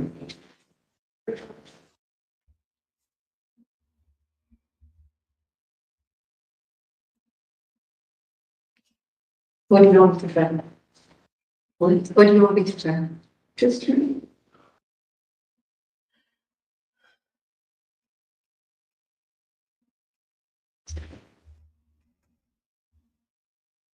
Using her left hand earlier. Maria Sanchez. Maria. Maria Sanchez. Maria Sanchez. You know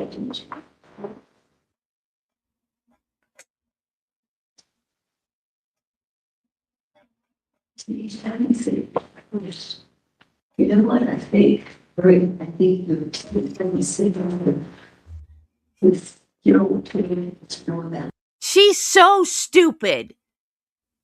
If you were a Russian assassin, you would know how to fill out a clock.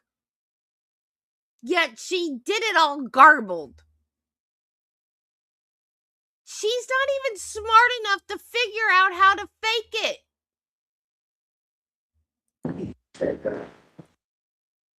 You want to be almost invisible. No. No. I have jobs to do. I do jobs that are usually only what does he see? I was Trying to talk with a Russian accent. Who do you turn this information to? Us. Gypsy. I don't have to do that. No, you don't answer. I'm just trying to. I'm also trying to.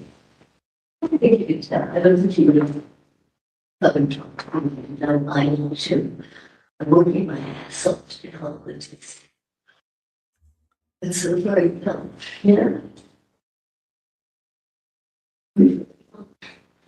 Because if you're kind of strong, arm fit.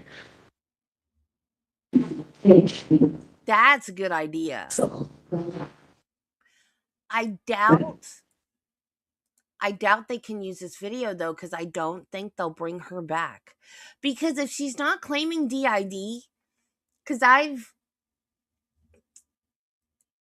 yeah, and a handwriting expert. But I've seen two people say she's not going to do DID this time. She's going to do borderline personality disorder psychosis. Because she has been diagnosed with borderline personality disorder, right? Isn't that what the other doctor said she had? So if she has the psychotic features or whatever it's called, and she does that, there's no reason for them to show these videos. And if they're not going to call her back, which I imagine they're not going to call this lady back, because she has definitely, if I was on that jury, after watching this lady, I would be like, no, she does not have this disorder. So I don't think they're gonna ask Dr. Lewis to testify again, and I doubt we'll see these videos in the second trial if she's gonna claim BPD rage or psychosis or whatever it's called. So I seriously doubt we're gonna see these again. Yeah, she did. Even my cabinets, when I got to play you don't do that, or you don't mind. And the sad thing is, the new jury's not going to know about this. They're not going to know that she tried a different defense in the first trial, because it's going to be all new people that know nothing about her or the first trial. So if they believe her story, that's the thing that pisses me off. If they believe her story in the next trial, she could get off on this. Guess we're just going to have to pray. I don't know if the lawyers are going to be the same lawyers either, because she could get assigned different lawyers. Ooh, or she could go pro se. That would be good.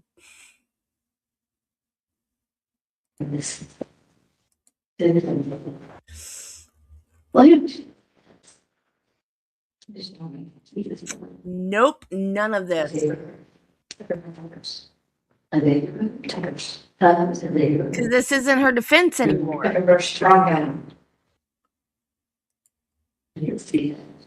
Yep. I think we all have fantasy. It's from me. Everyone help me defend. Do you need any comes from me? Do you need any comes from me? It might be able to be mentioned to like impeach her, but I'm not sure. I don't know if they could say, well, you were claiming you had DID, but now you're claiming you have, I don't know if they can do that or not. But this is not her defense anymore. Her new defense is different. So I don't think the jury's going to be allowed to know that this was her defense at the first trial. I have a feeling that her lawyers, whatever lawyers she has, I don't know if she's going to have these same lawyers again, but I have a feeling her lawyers are going to do a motion in limine to exclude any evidence of her previous defense. Because, automatically you would know. If you were on the jury and her old defense was DID and now her new defense is different, you would say that doesn't make sense, right? So I think her lawyers are going to try to get it excluded. That would be awesome. I did not know that she was supposed to go pro se in this trial, because somebody told me, was it Crime Curious, that Cook was her standby counsel when she was going to go pro se. And then it changed and they became her counsel. Yeah, I wouldn't do it either, but I definitely wouldn't have done it the way she did it. It still blows my mind that Tellini was standby. Okay.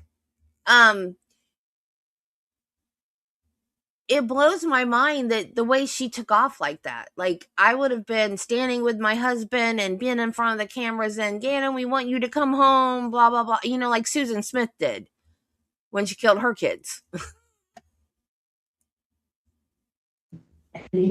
Judy, anything else for me? Yes, absolutely.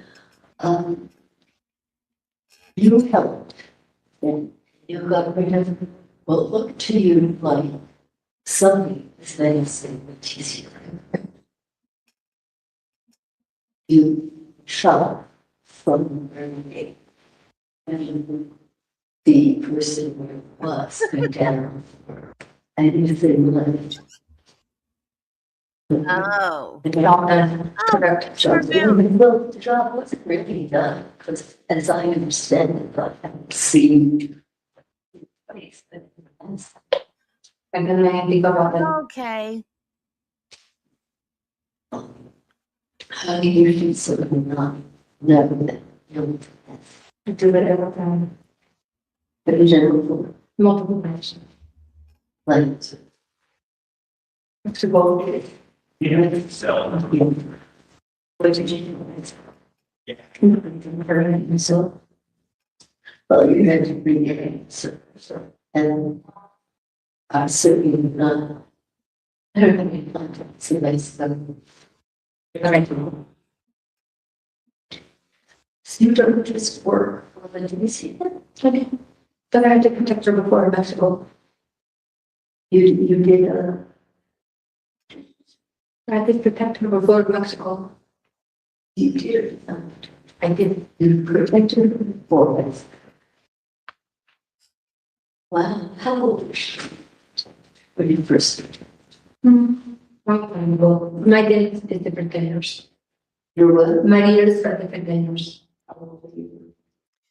So yeah, he'll probably file a motion in limine to exclude any evidence of DID.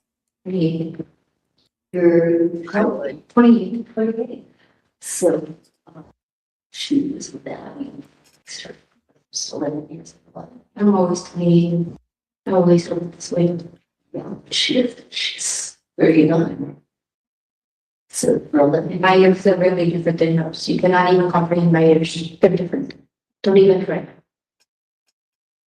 imagine her mysticals. Yeah. Yeah.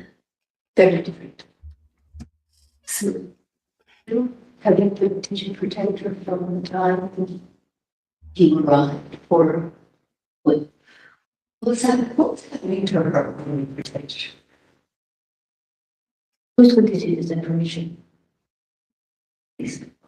I don't see anyone else. What? I don't see anyone else. I did not without her permission. Her permission is.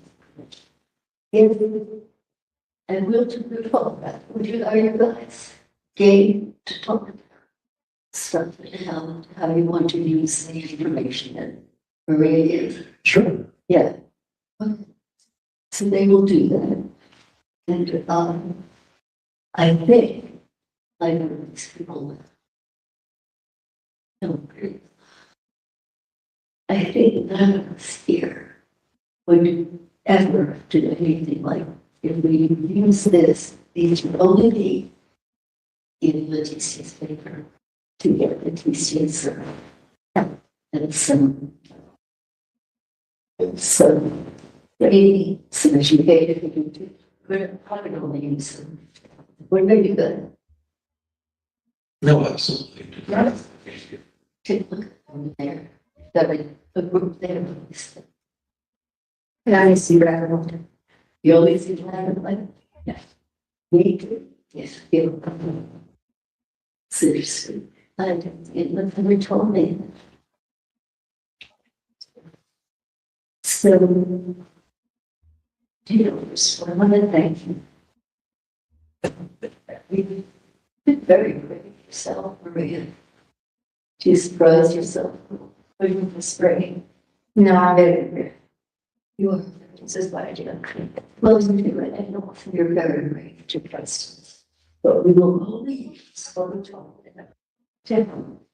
And if it does not help Letecia, I'm not going to Just stays there.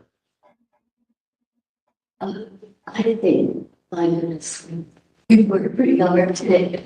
Do you think we should take a rest for maybe an hour or something? Well, let's come back into it. And let's look. Is it her? Sure. So let's see. Between 2 and 3. I do need the promise. They don't promise to say, okay, so I have a request. I would like you not to hurt me and to remain safe and strong, but not hurt anyone. If you think this reveals whatever, tell me. You'll only have me to tell today and tomorrow. But you have, do you know who they are? You can talk to those people. Well, maybe later on, maybe you would come forward a little bit and let Maria meet you. Yeah. She doesn't just talk to him. I noticed only when I'm with them, right when I talk with her, that she got a feeling. I hope it's really, was I maybe asked and that I don't know. But I would and I would be myself. Yeah.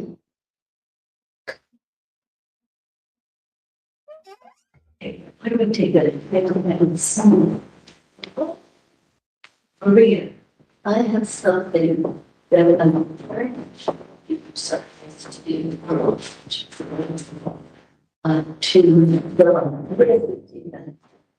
it's in a room.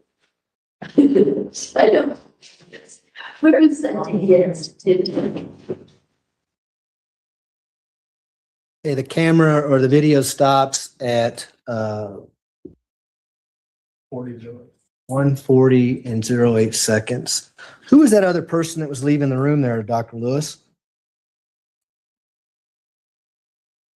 Well, Mr. Cellini went out the door and then some gentleman with a mask on followed him out. Who was that person? I don't recall, and Can we just play that? Isn't that her Portion back. son? We're going to play the portion back. You can just look at this TV right here. I forgot about this part.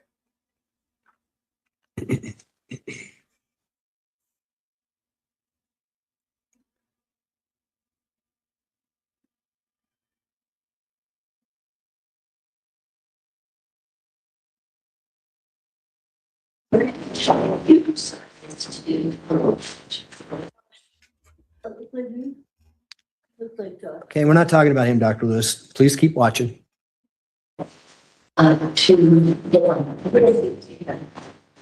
Freeze it. Who's that person right there? I don't recognize him. That's not your son? You don't recognize your own son? Because he was running the camera, but I don't recognize. Well, running the camera, Dr. Lewis. He's going out the door when the camera shuts off. What is your son doing in the interview room? Particular interview, we had asked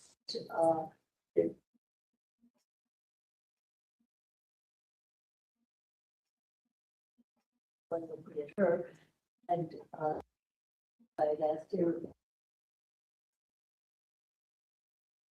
Could have been.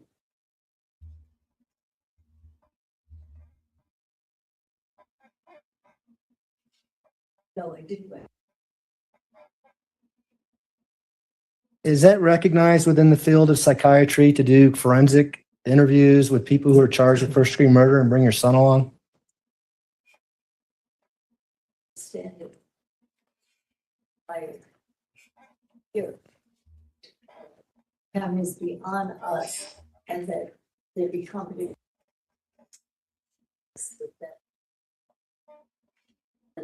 I had said I'd like to have them on. I think it was Josh who told me have to be.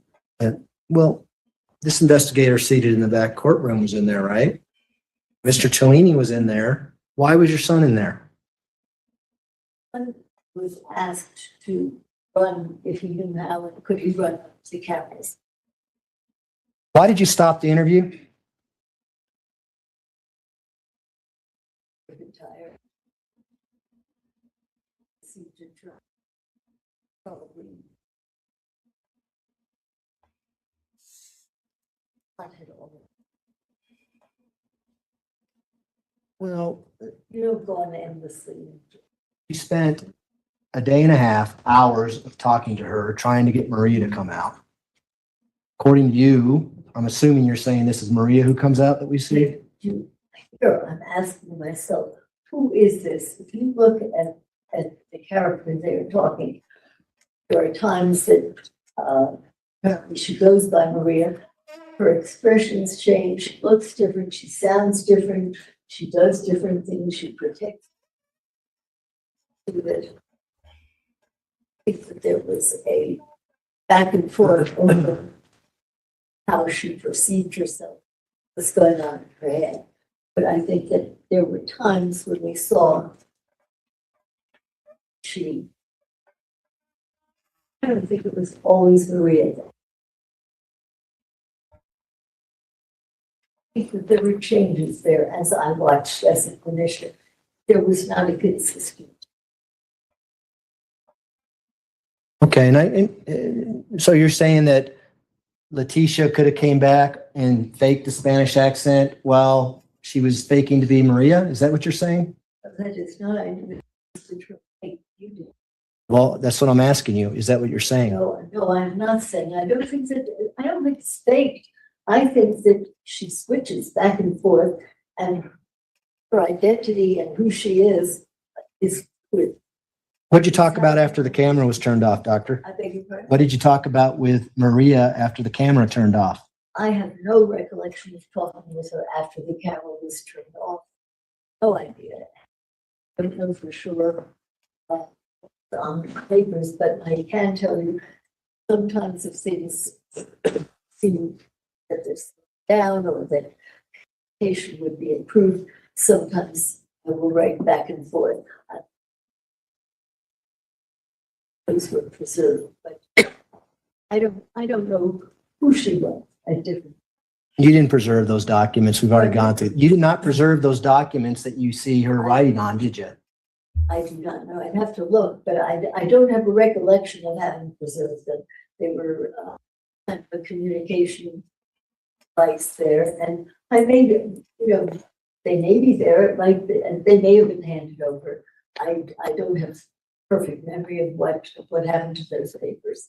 Other serial killers that you've interviewed that you've diagnosed with dissociative identity disorder, for instance, the ones that are on your HBO documentary, when you ask them to change personalities, they do. Some of them do the same neck roll thing. What? Do you remember that? And when they change personalities, they confess and they tell you how they did the killing, correct? Some. When there is a real definitive kind of different. This is a fluid kind of, as I told you, on again, off again, perfect, logical. But what Maria says to you is a mistaken identity. I didn't know it was Gannon. I shot the gun one time, correct?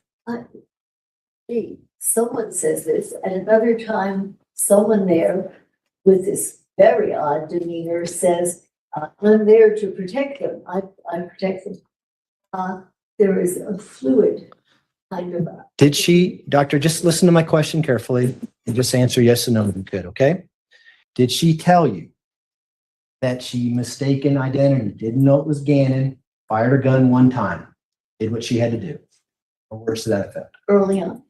In this portion we just saw.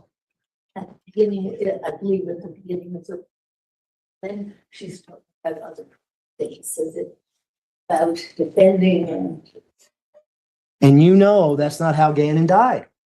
He didn't die from one gunshot wound, did he? No. Why didn't you confront her on that?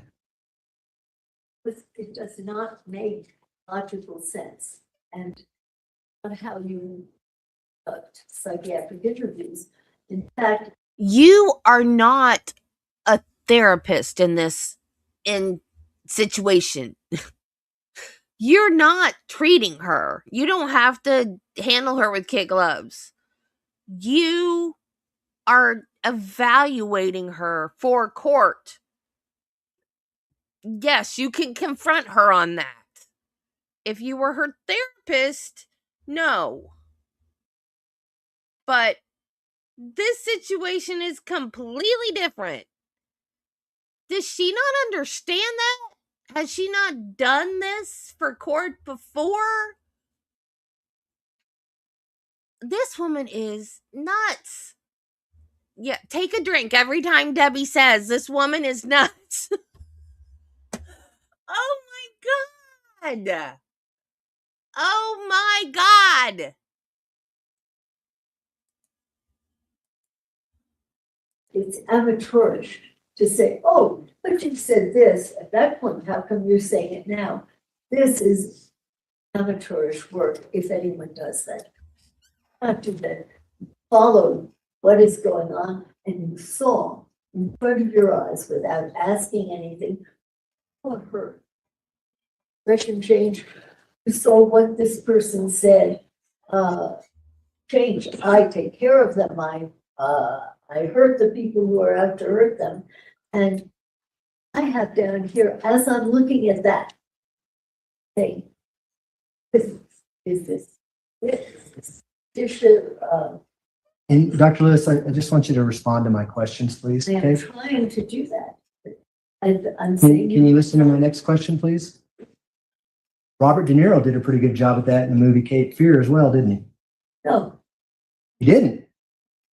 Okay. no, Robert De Niro. Actors do a good job of acting, don't they? No, Robert De Niro was not an outstanding, in fact, he was not dictating of monster necessarily in his year. No, he did not see. Did he? Again, All right, I'm gonna, he did probably, but no, it was not a wonderful. can we agree to disagree on that? Please? See the first game. Did you not train him? All right, we're gonna go to the last clip, Doctor. Okay, and this is longer. This is going to be, I don't want to say I wish I could. about an hour and 30 minutes or so, okay? So are you comfortable there, or do you want to go somewhere else? This is gonna be a longer clip. 5 minutes, has water and.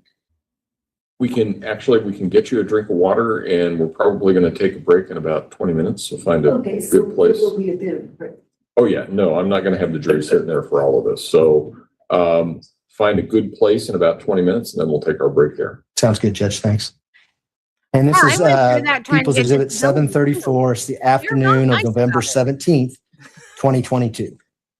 It starts at 8 minutes and 23 seconds, and we're going to go to the end. Find a reasonable breaking point. Sure. It's not like just going to the regular doctor. We just leave the TV on. They're making sure that you are really what you say you are.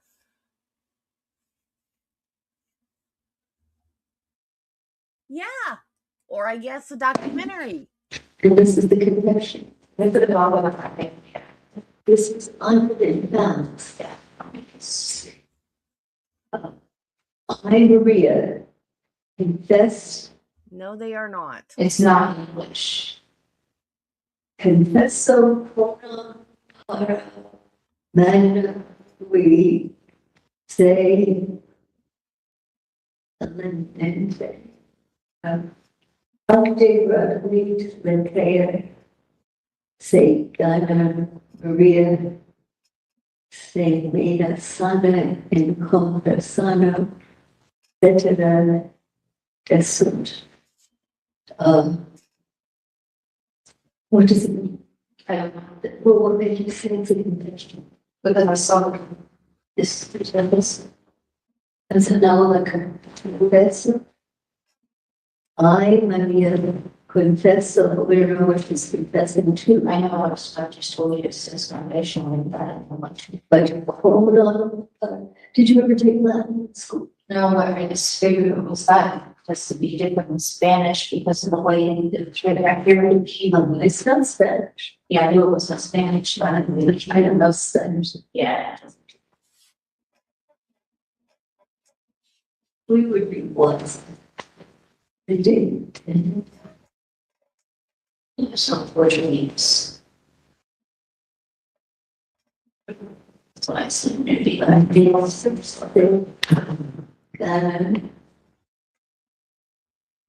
Maria, then Sana. Maria is in, that's the same mind, I think. It's not. Then Sana in her son. That's his son. So where did that document go? It just Maybe appeared? these and photocopy them. Because it does look as if she's saying, and I'm Maria, and in the same state of mind.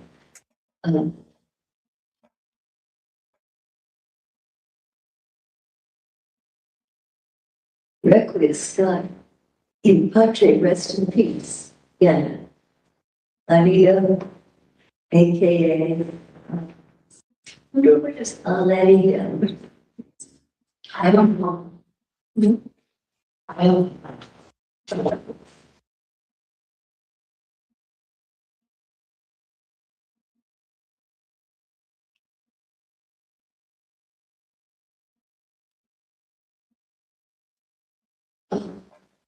We say defending, something about defending. And for us to do this is not taken out, it would be kind of a free. You think a lot of languages. Like saying French, so and we also sang the Requiem Mass and Requiem Mass, and that's not. I get by. So anybody here? No. I don't know.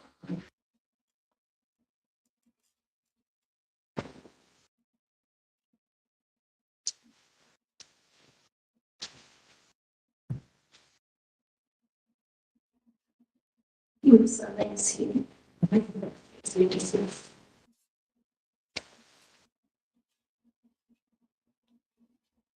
That's the lady there, who's been here for a while, she keeps going back to her husband, she done. And why did you get here? She gets the domestic violence. Yeah. And I keep talking to her guys, she's a young lady. With a young, like, the man who's sleeping in her house. Yeah. I don't know, old she goes to get in trouble when she. Let's find. Yeah. You know, Yeah, it was. yeah.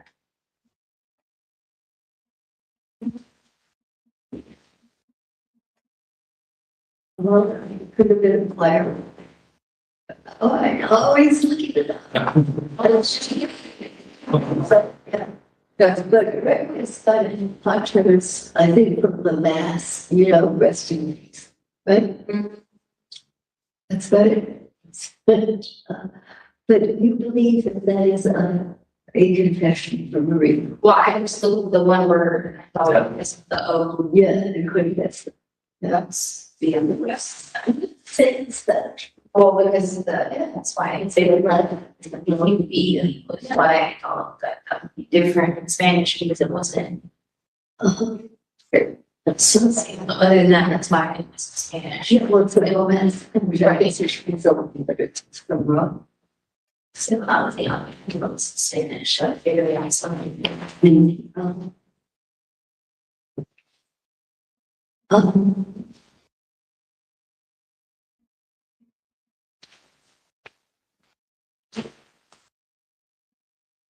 Do you think that Maria did it? Oh, I didn't. See, I remember it. And just had little flashbacks or what I mean. what are the flashbacks? Just remember blood Yeah, and take Okay. Tell me about the cave. Just remember seeing someone in my cave. I remember seeing someone in my cave. You remember seeing my heard a baby crying. Have you baby crying with them? Yeah, it's a lot. Really? See this, I just remember a baby crying and seeing someone in my cave. This is and interview. So tell me about the person in the game. So the person was in like a red and black cape. Yeah. How big it was? I recall. Yeah. Yeah, 6 foot. Man, I was a man. A man. Well, 6 feet.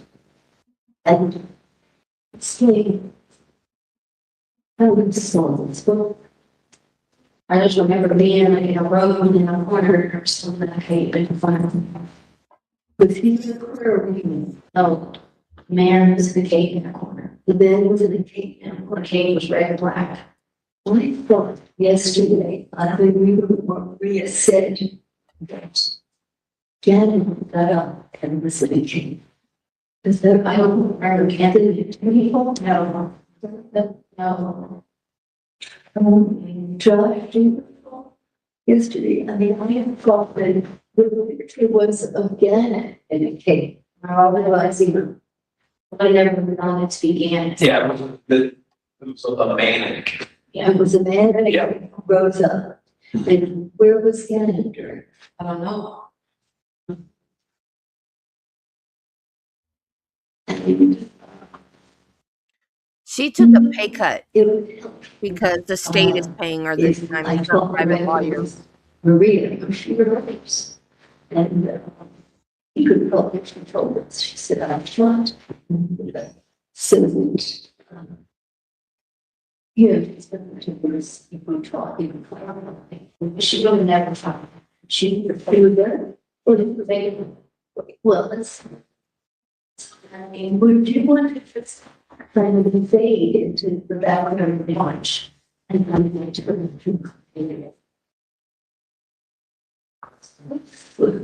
say, if someone putting on, should be on the same thing. That's really terrible. Let it go. Nothing is always. Oh my God. Yes. What? It's a good spot to pause it. We paused it at 17:30. All right, ladies and gentlemen, we will take our afternoon recess. If I can have everyone back in the blue room at 3:30, we should be able to start on time at that point. Again, don't discuss the case among yourselves. Don't discuss the case with anyone else. Do not do your own independent research about any aspect of the case. And we will see you back at 3:30. All rise for the jury, please. I don't remember the exact amounts, Michelle, but I do remember that she's taking a pay cut because they're public defenders. So she's getting paid by the state and not like a private attorney with a private client paying attorney. You know what I mean?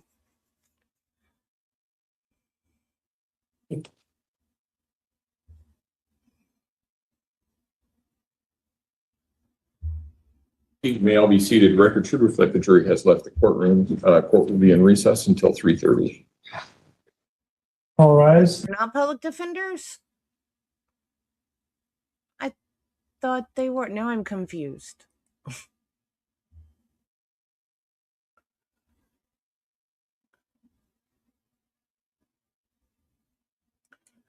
We can move you a little bit closer. I thought.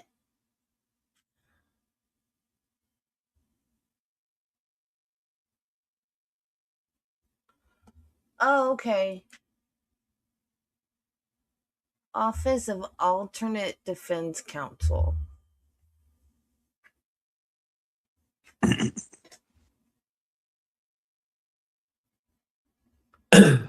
Okay.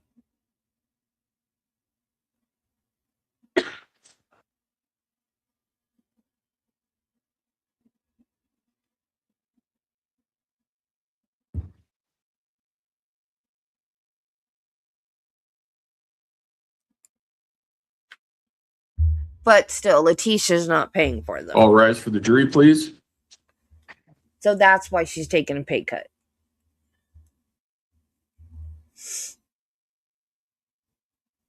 At a much higher rate than public defenders. Okay. Thank you.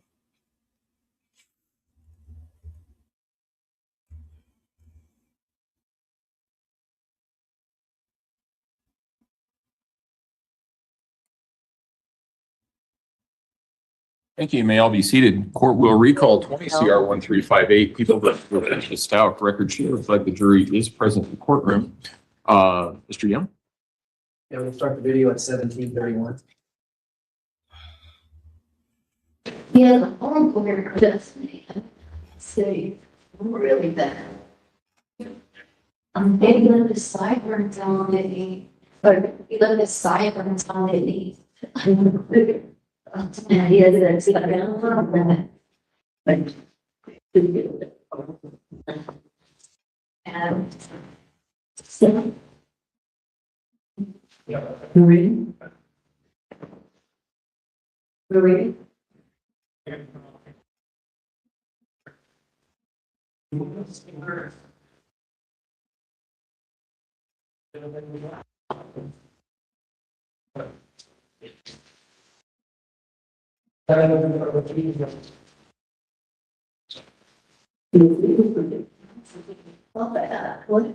What is caught your attention?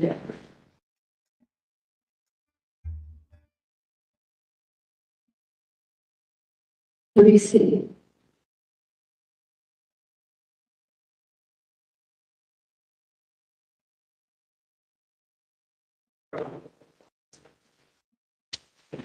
Did they go? Maria, I think it's not for me.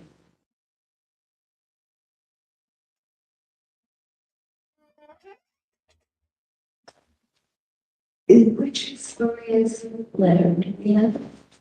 I don't. Yeah. Maria. Tell me that. Can you read it to me? And what the language it's in? And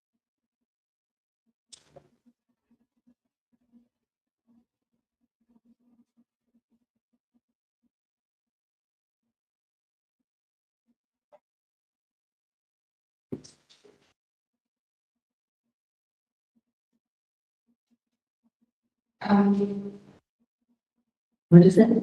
How many would you be?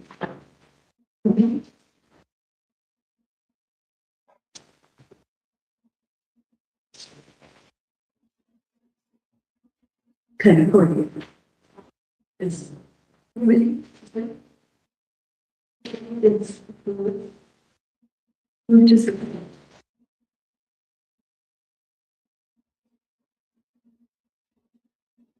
And you normally, what do you want?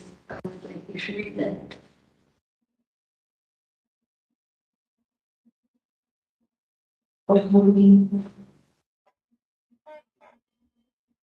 No, just the.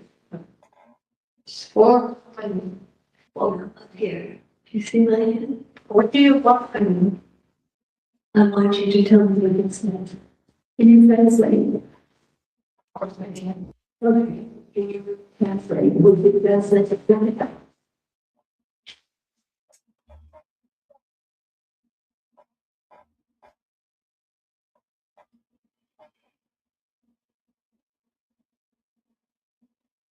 Yes. Those, with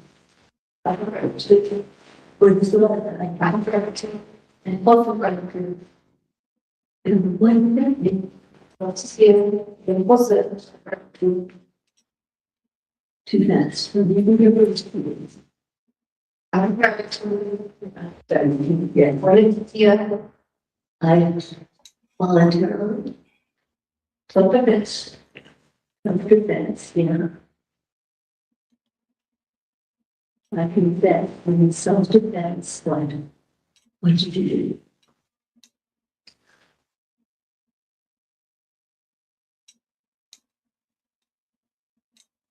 You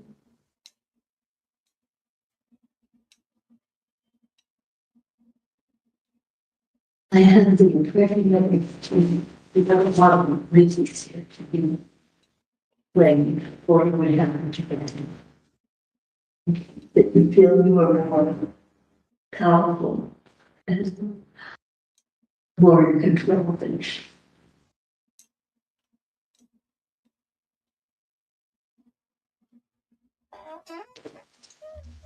David was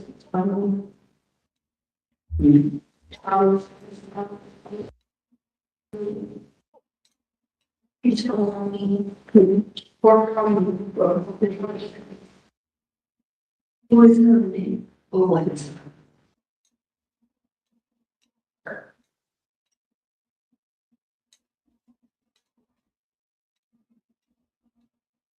do you think harmony sometimes means people not sounding out of key with each other? Whether or not is in present as it is told when harmony was arrested, harmony was left. And how old is her?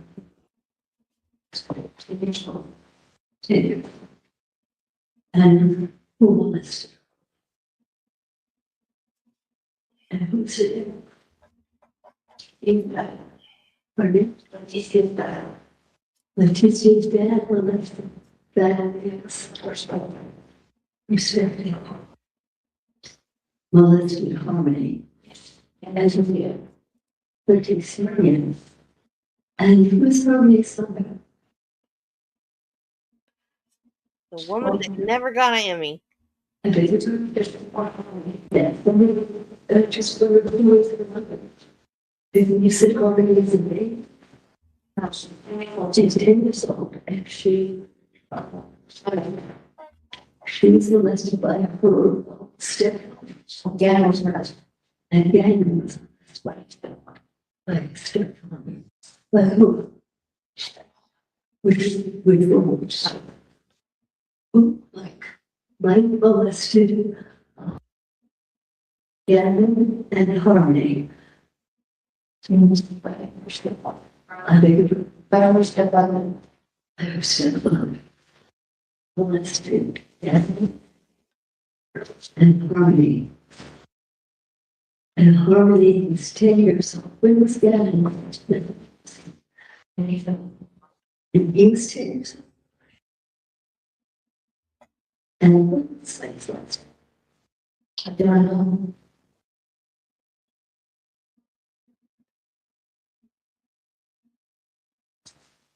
How do you know about this? You know, Leticia told me.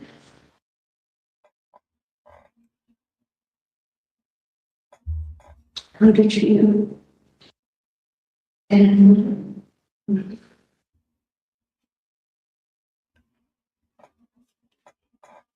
she wasn't going to help. She was going to handle herself. Leticia, yes. She's demanding herself.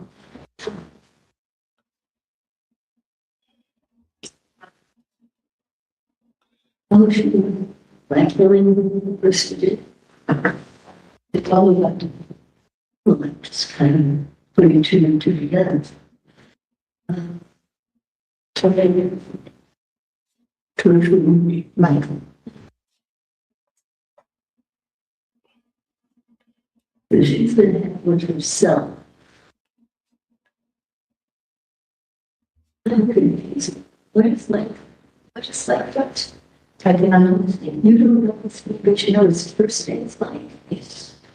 And he bothered again. How did you? And I got it wrong. I thought you said that he left him. No. Harmony spelled that into the face. I thought that was the same one. No. Who was Harmony studying? James. Oh, my James. The one who molested Leticia.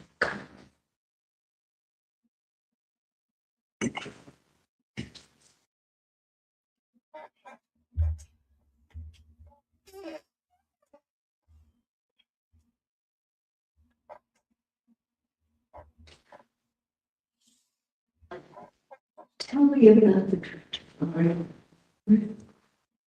I did not go to Florida. Pardon me? I did not go to Florida. You didn't go to Florida. I thought that you, after Janet died, you said you were the one shot. I did not go to Florida. Why? Because Florida, I go to Florida. To Florida? Because, Leticia went with Janet after you died. I had to go to you. Well, where did you do more labor in Florida? I was doing my jobs, Like what? taking care of other people. Really getting rid of them? You know, What? What? you got out of money. I really, I didn't come out of money. I really do. I'm money laundering. How do you walk away? Through what? I can tell you, you see this.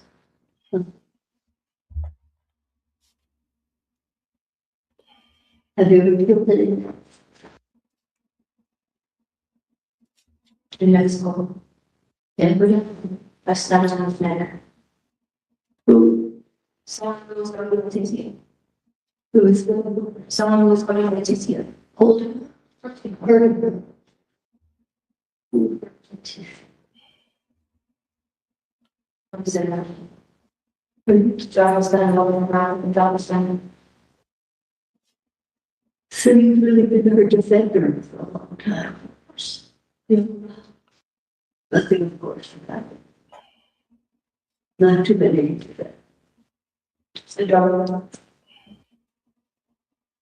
Do you have family? I don't need them.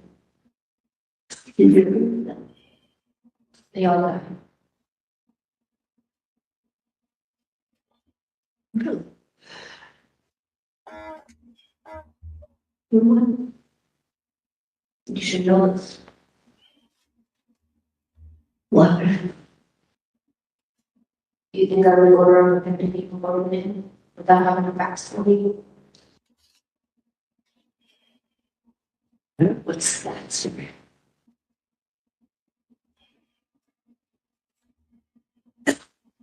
You don't say. So, why did Leticia take and down? She did not. How much did? No, she did not. What makes you say? Because I already know. I mean, you don't know. I mean, you do not know. As I understand it, was down there. I mean, you're wrong. I think, Apparently you're wrong. well, back to me, you're not alone. Pardon me? You do not know. No, You don't know. do you know? I know a lot of people. Why did she get rid of Ian's body? She did not do that. Who did? Did you? I know a lot of people, like I said. Or, I know a lot of people, like I said. so did you get something? So you got something to trust. Like I said, I know a lot of Tell me, Maria, after Gannon was found, how did Leticia get into when is that kid? What? How did you manage her? if I didn't get to the hospital. But him, she was not strong. Lena tried to help her. Lena tried to help her. Later tried to help her. Was he in there? And of course, Lena was there. And what did Later do? She helped carry him to the farm. What are they called? No, she was leaving. She was what? She was a shot. They grew up. No, not the picture. But you see blood. She wondered why I was not everywhere. Yeah. So she wasn't there when you were speaking. She stayed asleep.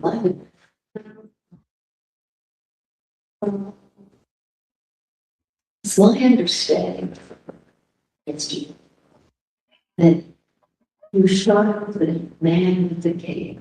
Is that correct? Correct. Did it turn out to be again? Not for me. How did it happen there? How did it turn out again? Later on, but it was supposed to be. I don't get it. I have to figure out what to do with it later. Once it was scanned, figure out how to do it. To call some friends, the puppies and some moms, figure it out, you know. So there were two people there. No, I had to call some friends to call me out, you know. You call some friends to help you out to do what? To not get into the body. But we're the man in the cave. We don't have a man in the cave. I thought it was the man in the cave. It's not. It was again. But after the PCA. Do you have any idea why? Yeah, in your recollection, you were at the time, seemed to be a man in the cave. I don't know. That's wonderful.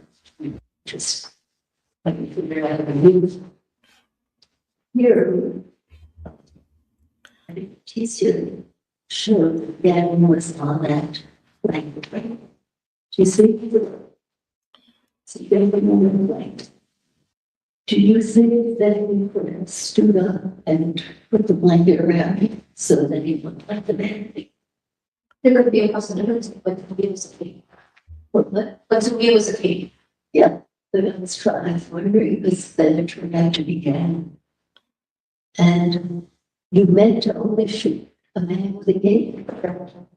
What did you think he was doing? What to shoot? He's going to the farm, but he's here at the purpose. And then I was here. Well, the man be in the house. Jill.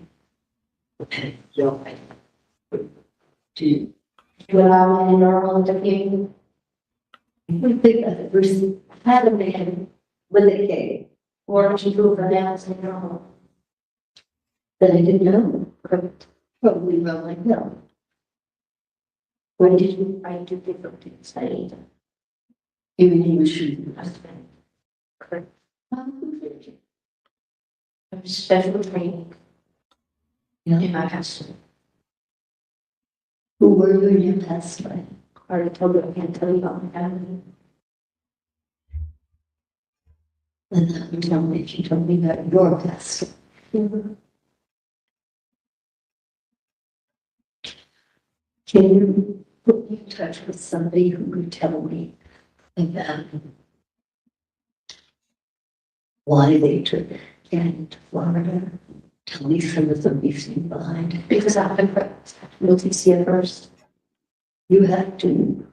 Contact Letecia. Yes. That's not a long job.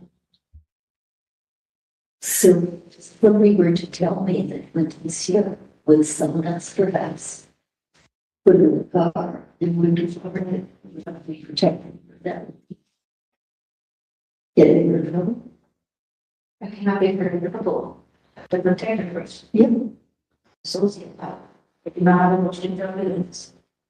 I think we take it emotion. Doesn't matter who it is in the end. We're not going to cry for the So what happened? What is going to do? But then they did it. How do you feel about talking with me? Are you a director? Am I what? Are you a director? Oh, what? A director. Dirt? So. Threats. A threat. You're a director. This. Yeah. I do my best to help. So, and then we But if I had emotions, yeah. I can cry. You can. If I cry, you lose your power. So it's bad and myself to you. Is Get it rid of the body. not stupid?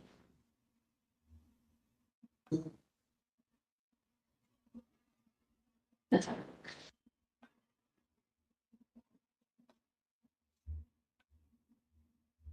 Can let it so well. Sometimes she got rid of her mind. She can't. But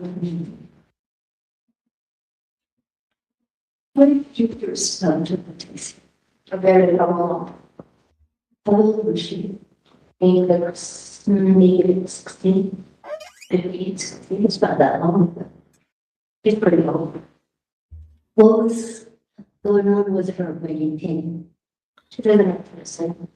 Pardon me? She didn't have to listen. That doesn't quite explain why you came. She puts herself on all of her. When one thing told her she worked herself into my she lived in the back and thought, yeah, and what she do? Then I have to communicate effectively. Yeah. Because herself involved in problems she should be involved in. She's stubborn. What is going on with her thing was you say you help her. So there must be something she needed help with.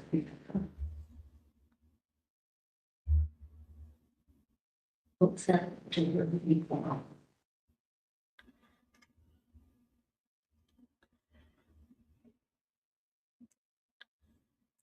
You sizing me up? Interesting. Do you guys realize how amazing we all are? All of us that suffered childhood abuse, and none of us are in jail. Look at all the stuff we watch, all the results of childhood abuse, and we're all here, out of trouble, not in jail, living normal, productive lives, watching this. We survived. We're amazing. You don't really know. I don't know what. You don't really know what's going on. No, I can kind of wonder if she has a lot of mistreatment by men. So it certainly makes me wonder if someone was mistreating her. Is that? Do you really know what she does in her drugs? Why she does? You do really know what she does in her drugs? Why she does? What she does in her drugs? Oh, why she doesn't like drugs? Why doesn't she like drugs? Because I'm still there trying to start selling them drugs. Yeah. Selling her. Selling her for drugs. Oh, geez. Which is. Now who's it? That's another case we're going to do if it finally goes to trial. James the Jackets and selling her would be right to would did not see. That's not. What was that?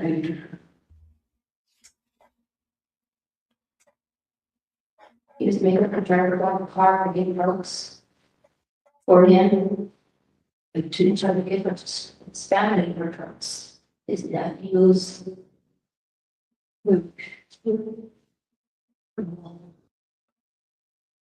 Did she not do? Did she? No, she did not. How did she? She didn't know how to have the board. She hit him with the board. Who? James.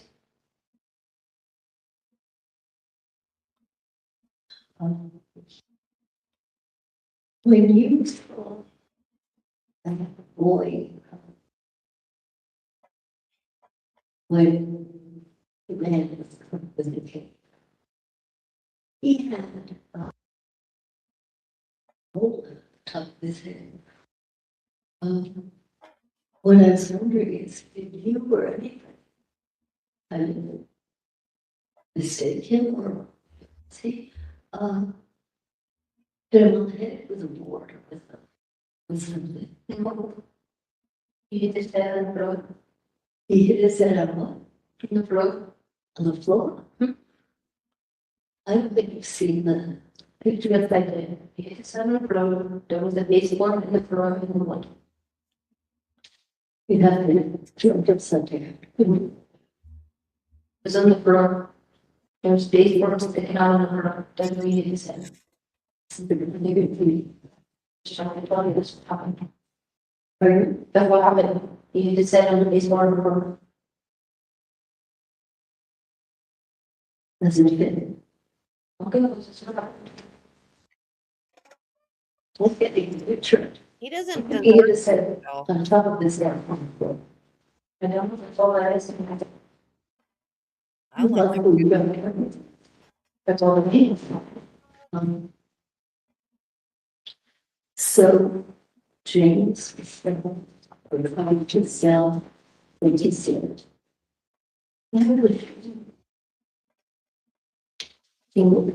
Pardon? What was the team? What would you do? You know, then cocaine.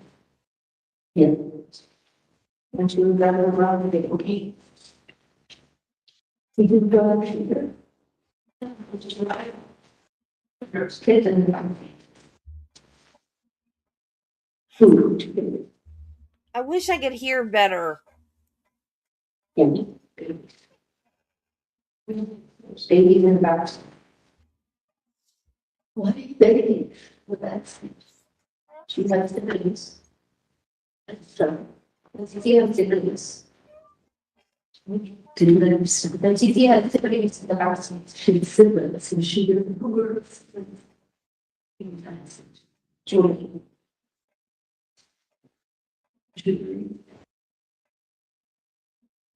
I don't remember how she was. I wasn't there since we had. For how long did she have to? What's to do some change For the year. and then Just beat him with a board. and so She beat him with a board and he found it. she beat James's board. Where In his home. Usually.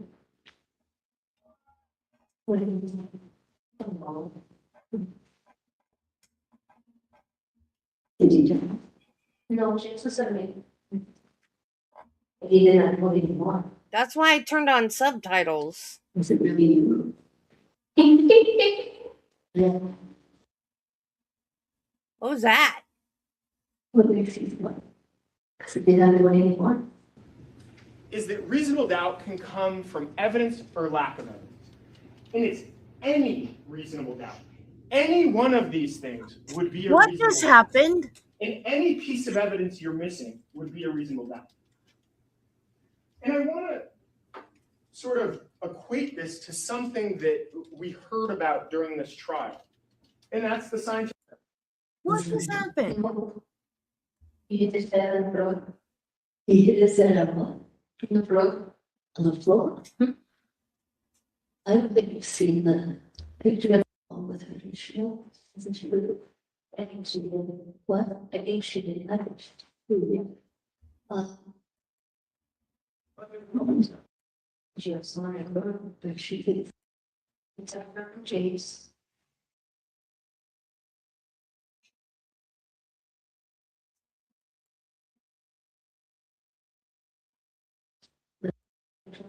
I'm losing my mind.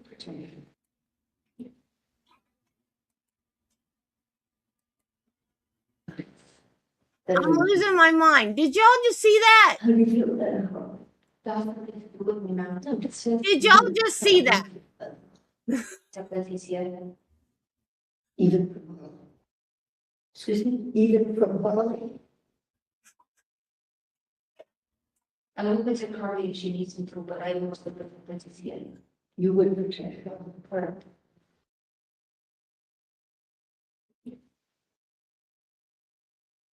What is someone toss?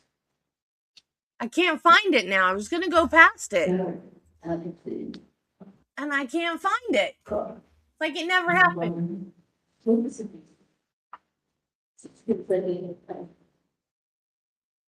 Unwise that. There was a trying to Past it or before it? Oh, there we There go. were not Way past it. And No scientist ever, under any circumstances, would say, okay, we'll just accept it as true. You That was someone me. else got our big country, like all the people Okay. know. I don't know why this is hard for you to understand. What I understand. No, I thought I imagined it because I couldn't find it again. And after she got suitcase. And she said, not do that. I already told you, I had someone else could do that. Well, remember. Look. Was put again in her suitcase. And kept him there, and then went down to Florida, and saw. And then tossed him off the side. Fall bridges. I need to kiss like that, yeah, and she did not do that. And I had someone else to do that. I already told you that. I think that's someone else. One time, I already told you, but if he knew that, she wasn't aware of that. But she was down in Florida. Of course she was. So what was he doing? But she was going to move to Florida. She was going to move to Florida. She was going to move there. They won. That's her same place.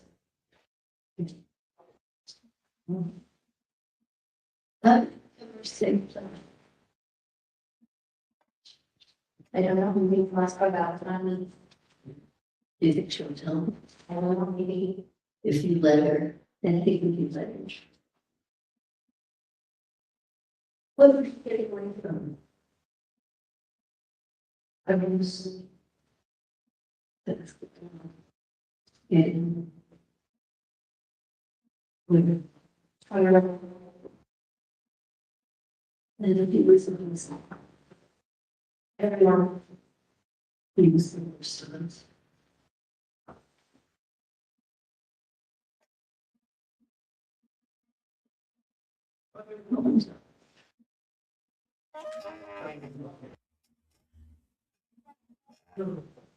Since she's in the Florida.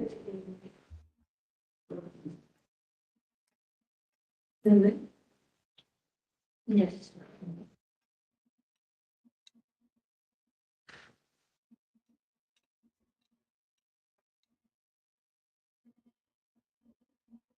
You know, you think you don't have any works.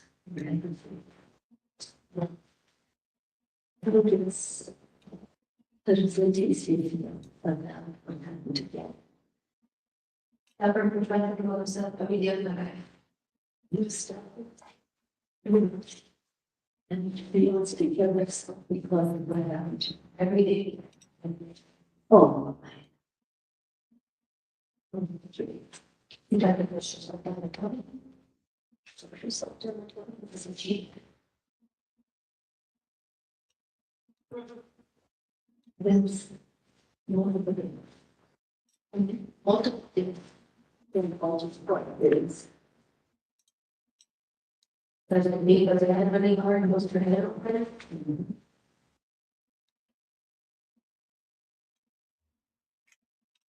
If she does to fill us on.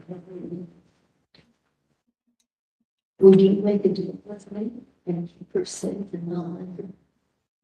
I was about everything. Is all right. How old is she? Kind of was baby. I feel kind of was biting. Lively and the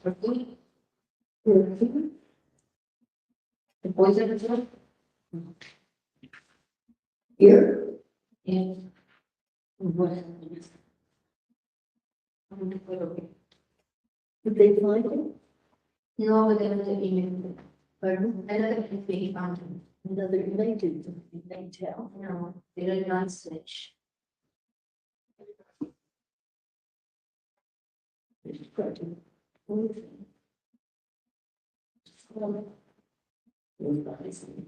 Should I do them all up there? To jump over the top too? Yes. And what I feel. And what you jump. Would you just do it down? Where did you mess it down the stuff? Yeah. So that you would hurt yourself.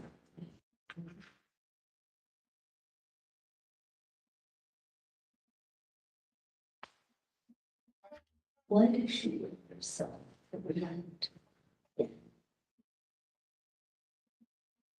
Why would you think so now?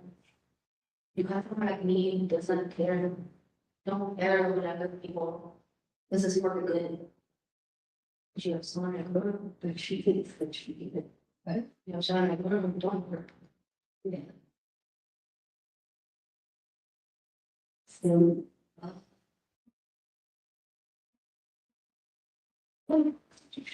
Yeah. Maybe here.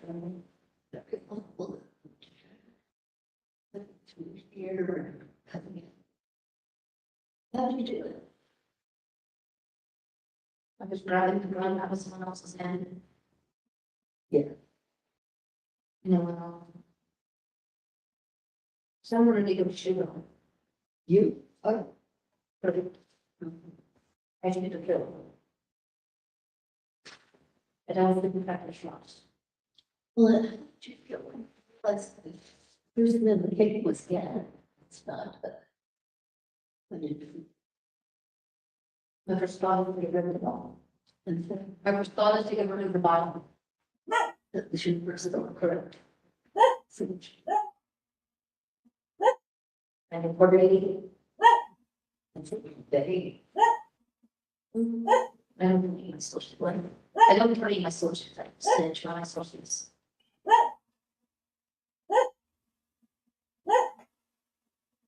And probably. So something about student. I think you read a lot. No, I don't read it all. You don't read it all? No, so where do you get your kind of conclusion? So I did. Bell. And I'm trying to brush over them. Long time ago. Bell. Differently. How many months? Here's the purpose of we should find that out. Why are you barking? Stop. Are you? Yeah.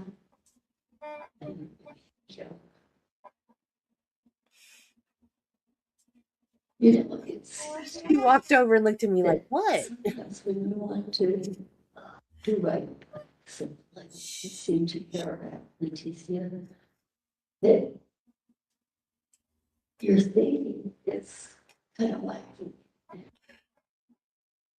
And she gets blamed for stuff that is really pretty off. No, it's very rarely. But this is pretty serious. What are my odds? They're very, very slim. What else? Usually I never call client things. Well, in this case, she takes the blame. That's perhaps why we don't get called, because someone takes the blame. But I always take over her. You take the times that I take over her and I rescue her versus the time that I make a mistake. They outweigh. You take over her. And the good outweighs the bad one. What if you tell me the good parts? You take it over her and make it okay. From the very beginning, I saved her life multiple times. The good outweighs the bad. If I had not done those things, she would not even be here today. So what does it matter? If I make a mistake, what does that matter? I may have special powers, but I'm not perfect. What's the outfit? I mean, this is a. Right. Do you think I had to make a mistake? I think. Do you think I had to make a mistake? You Today I believe it when I make a mistake. No. I can't understand everything. I have believed it when I make a mistake. Yes. Do I like believing when I make a mistake? No. So what do you do yourself? Try harder this time. But you say that the good you done myself. Happy birthday, Nichelle. When she was in, what did you? I didn't start helping her until she's old. And I didn't start helping her until she was old. How old was she? Still a teenager. And where did you do her? I took her from James.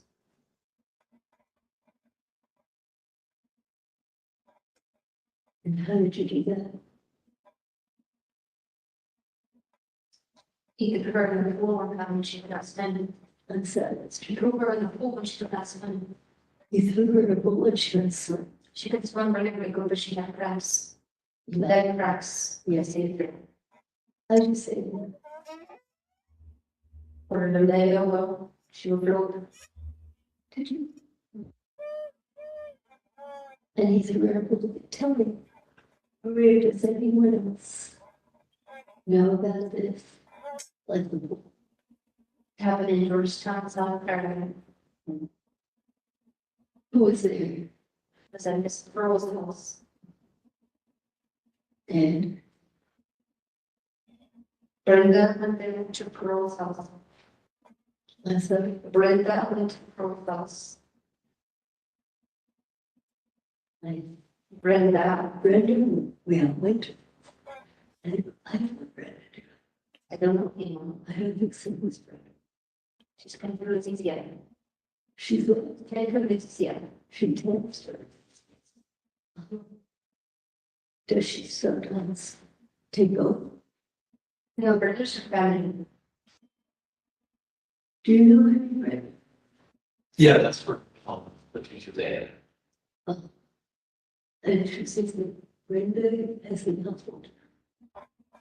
He went to go to Pearl's house. Pearl's house is where they got Pearl. And do you know Pearl? No. And that's where she saw her. And he was where James Kirk. So it's like maybe ask to speak to Pearl. Can you do that? You know Pearl? We don't know. Where? I don't know. We don't know what you do. Okay. I can ask Grace.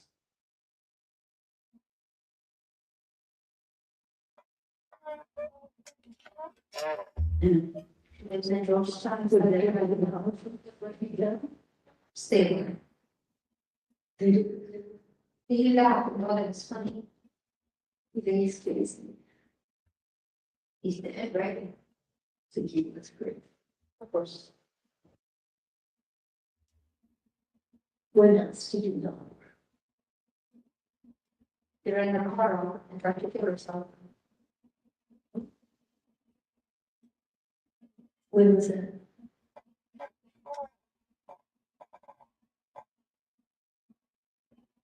What is that?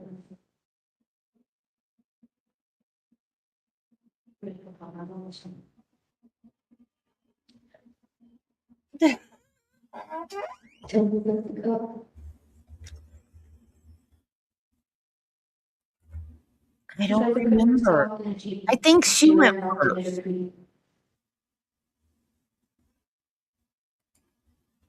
And did you do anything to help? What did you do? After we got out of the car, get out of the cross city. What do you do when she wants to kill herself? She's been worried that she was living. So she tried to kill herself and she thought she saw anyone in her car. She saw her ex-husband in the car. Was he the car? She thought she always saw him. Taylor's was in February, hers were in March. So it's the same time. So she told him that Okay, that I didn't remember. I watched Taylor Business. I just watched the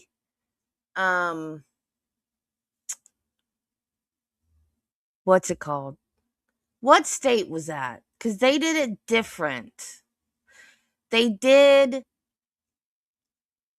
a trial for guilty or innocent. And then they had a trial after she was found guilty. Then they had like another trial to see if she was insane or not. And so I watched the second part of the trial about whether or not she was insane. They do it different in that state. I don't remember what state she was in, though. Let me see.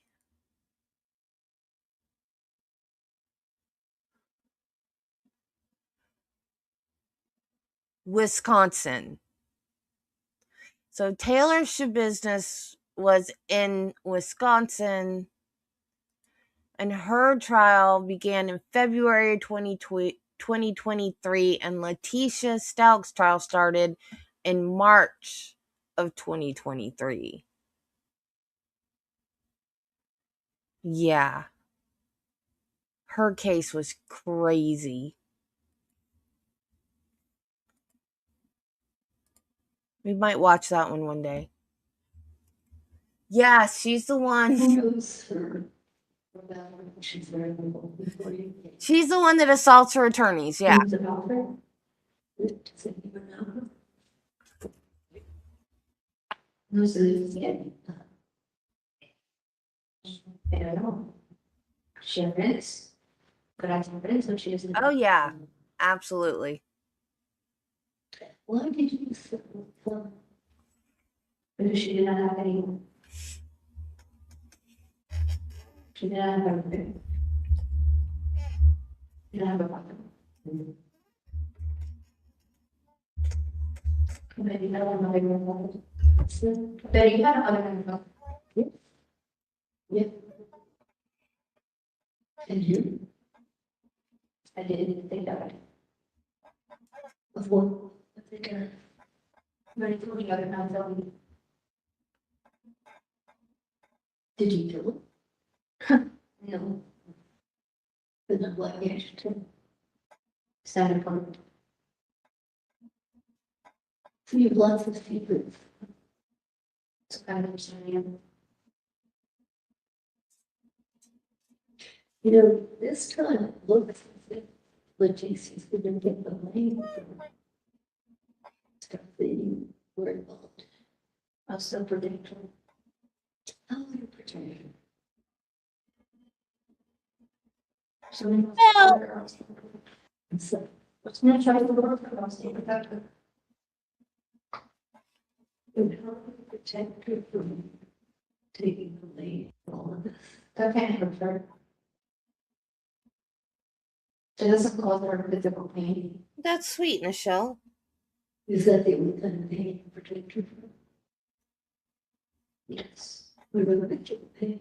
I can control that. It's interesting. And you two have limits. Can we do anything for you? Or, no. Think about it. It's a pretty good call. Yes, these people here playing. I don't answer to them. Let me see the last. Do you have anything you'd like me to ask? To move the people that helped get in the Florida, That helped. they moved that, how did Gabby get to Florida? What's that?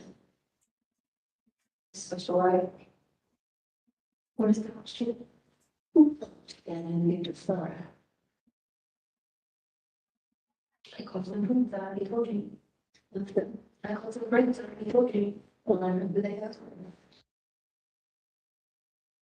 And then she went up to Seth.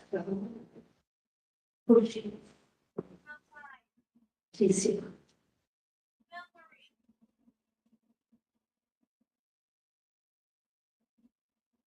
I told you my involvement in this. I told you my involvement in this, and I don't have to tell you who I told. Why? This is not important.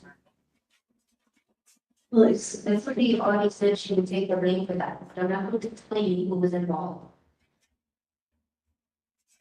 Well, hardly make That has something to do with me. What? Because they may charge Harley, there's something you can charge her Harley. How do you feel about it, Harley? That has nothing to do with me, ma'am. I'm just asking you how you feel about it. Check that TCI. Even from Harley. Excuse me? Even from Harley. I won't visit Harley if she needs me to, but I must have been from TCI. You wouldn't protect her on the part.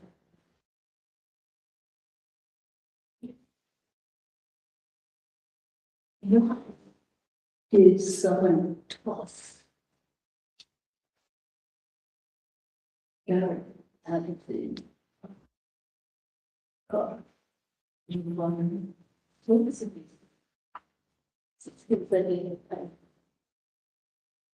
Unwise that. There wasn't trying to toss him out. I remember said that. They were trying to. They were not trying to toss him out. What were we doing? What do you think?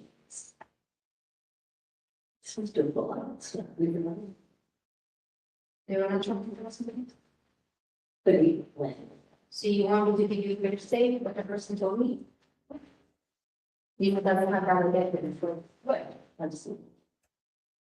Yeah, separate. Why did you hear?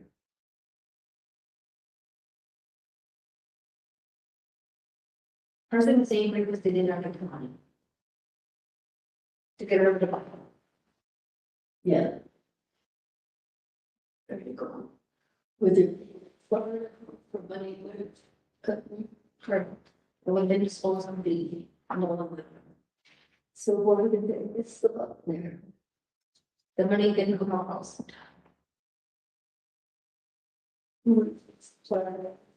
Like I said, I'm not giving you names, so the money did not come out. So, as far as you know, she went to Florida to have other people. She was not in the right mind. She did not do what she was supposed to do to get the money. She was not in the right mind. What kind of mistake was you? I don't know how to control it. Well, you said she wasn't in the right mind. Because I told her to do something that she did not know. What did you tell her? She was supposed to leave the car to get the money. Yeah. And she did not know that. What did she do instead? She was crazy, driving wrong routes. It was not the correct route she was supposed to drive. No, the correct, she was supposed to be in the right place. She did not need at the right place. Okay. It's the wrong route. Correct. Yeah. So it was, no, the deal was on. Perfect. Okay. Then I made it. You made the deal and where Curry was from. But still, I don't think she did get involved. It was. I just told you, she did not need the people. People are here, did not have their money. I know, but somebody tossed the body out of the car. Correct. And they didn't have their money. There was no money. If they tossed the body? Yes, she never had the body. Maybe she did.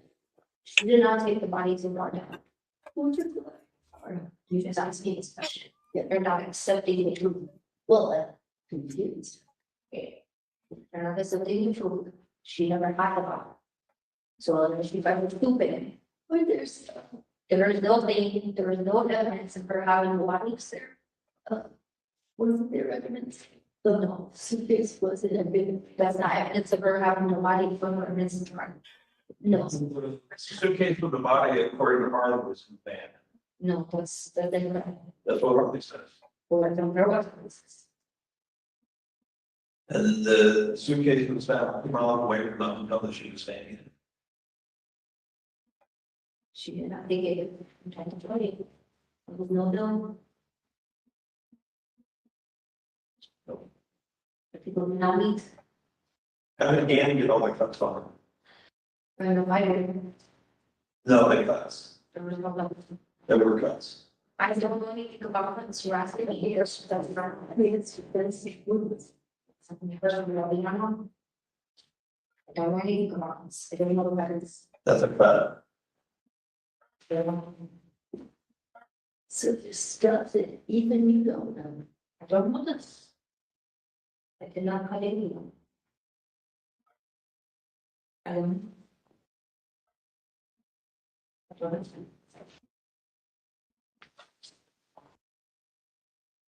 No. I did not cut anyone. No, that's a, somebody hit him with something.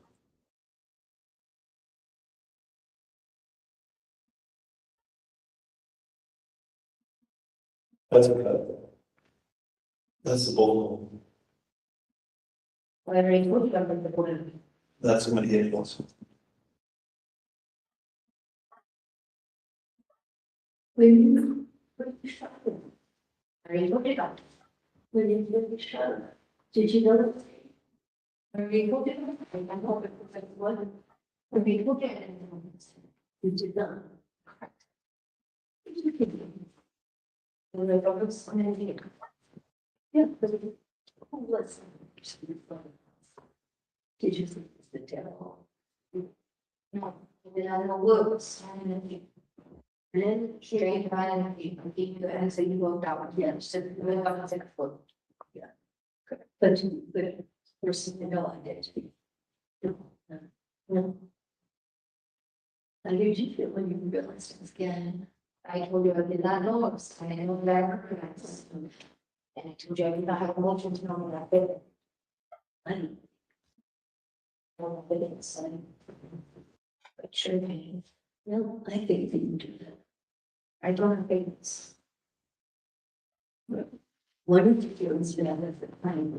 I wish I could hear better. This would be really good if I could hear it better. I don't have feelings about that.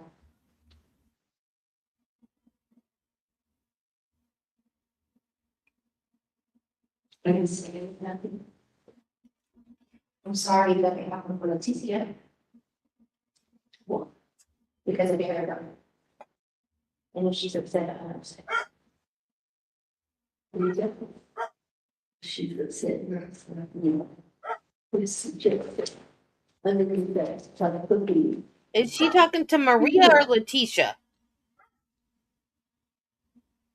You're acting with you, and you're so good at staring at everyone. But I think that if you feel bad when bad things happen to Leticia.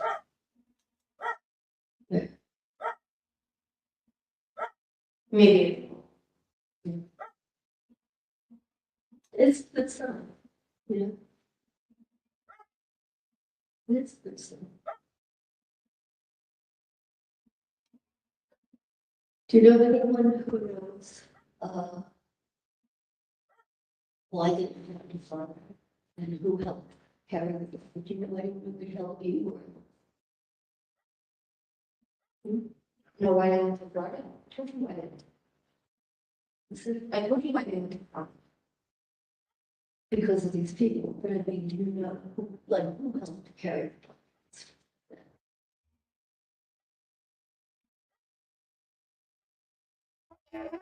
You don't.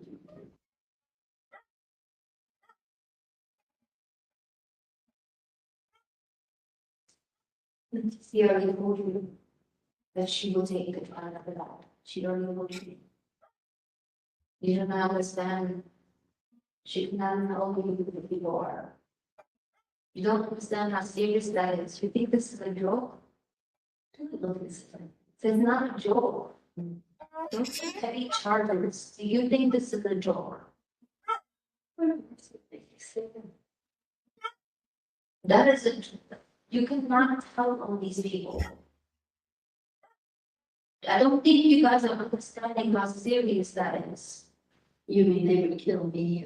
You don't understand. It's not funny. It's not made up. It's not a delusion. It's for real. The money wasn't there. You can't snitch. I don't understand why you don't get numbers. Can you tell me what's in the Letecia family? Who involved with research? What's not family? What is falling in people among friends? Do you think she went around a teaching salary? What is wrong with you people? What else do you think she was doing? You think it was legal? And that's how she got off, right? Do you really think it was legal? You don't want me to sit here and talk with us? No. Okay.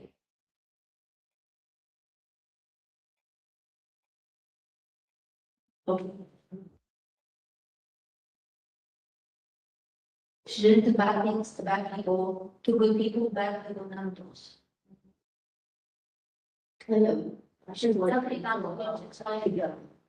Yeah, she's not gonna definitely tell you that. Most other people die. No. That's a part of the piece that you cannot ever know. Because someday I'll do you get a judge for the situation? No. Because they won't say that you guys live in a perfect world and it's kind of big time. You live in a perfect world, it's not a game, it's not a game, it's not stupid. But you're saying that there are very powerful people behind. Absolutely. When it comes to that part, absolutely. Give you answer to what you want in the world. But I would never give you answers.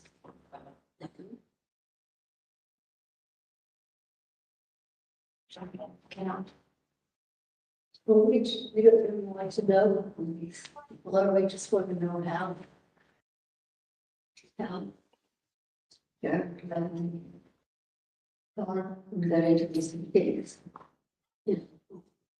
Who is 60? What if it's not struggling to do all that? So, what's the because I'm strong enough. So maybe, but Maria has enough powers. Can I see me? Can I see the muscles I have?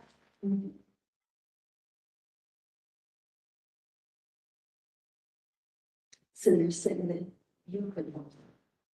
I could do anything. Do you have any other questions about this? Do you know anybody who could help without getting that done?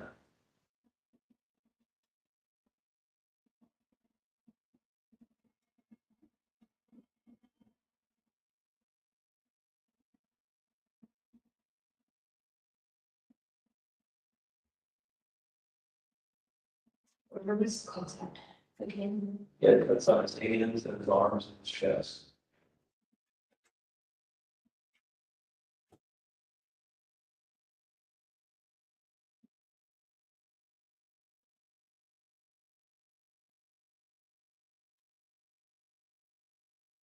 And he's Chinese people? Why did it say Chinese people? Why are they talking about Chinese people?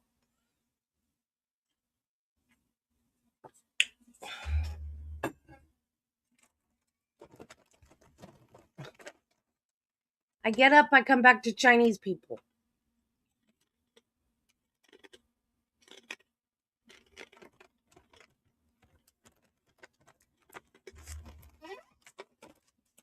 you don't know if patient has a bad opinion. No, You promise. absolutely.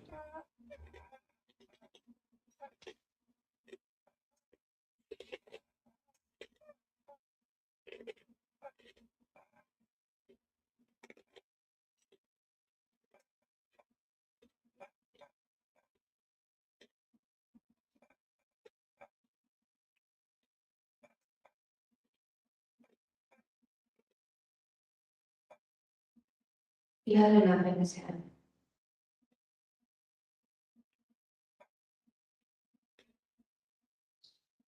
And I didn't know his name.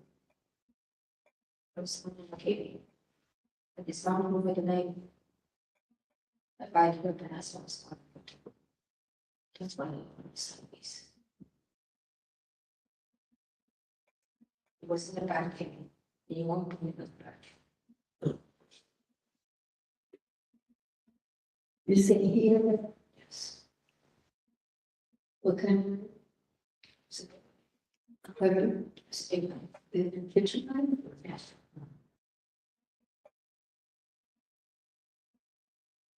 How do you get it? I don't know, but I didn't know here inside. It's early, it's almost in it. I was down to starting stuff doing this, pulling the gun southeast.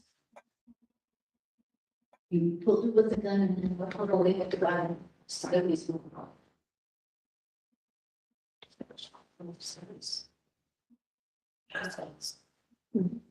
She's not killing. Would you put it with the gun? You dropped it out and it was in a family. I don't know, but that Do you know? Was it bad? was probably in the picture. They weren't necessarily looking for that, because they didn't know that he had the cuts on him. He was on for a month and a half. Had they noticed when we put it, but I hope that they noticed blood on the, probably. Yeah. Who could have been with that?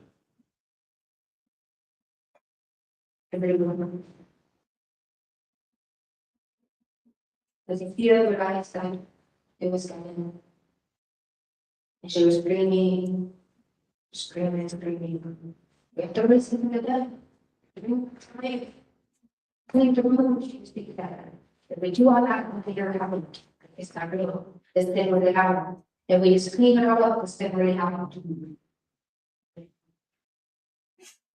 She just fix it, make everything back to be the way it was, nothing was real. And she said, I don't want to hospital, we have to go to the hospital. Yeah, and And she was trying to dig into the hospital, and Lena was getting up spine, he was in hospital. So Lena was thinking about it instead, that's what it's doing. Lena, Lena, is that Lena? Lena was thinking about it, go upstairs to the hospital. It was just laying there.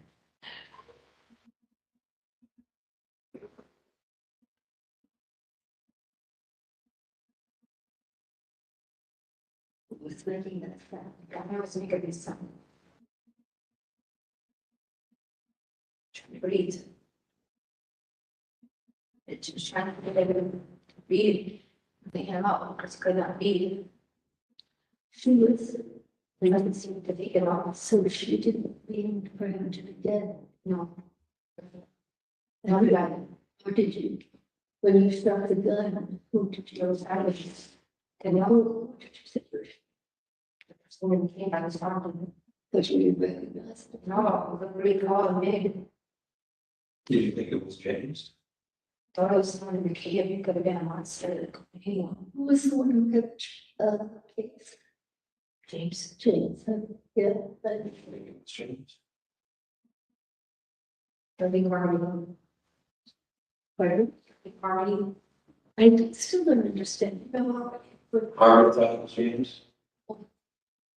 What, Did Harvey come out? That's the baby crying was from me. the baby cries. It's army. Did Harvey get in with anything? Shit, I don't know.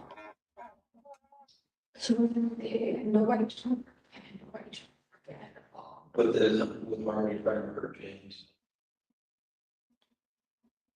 But Harvey was a little baby. She's 10.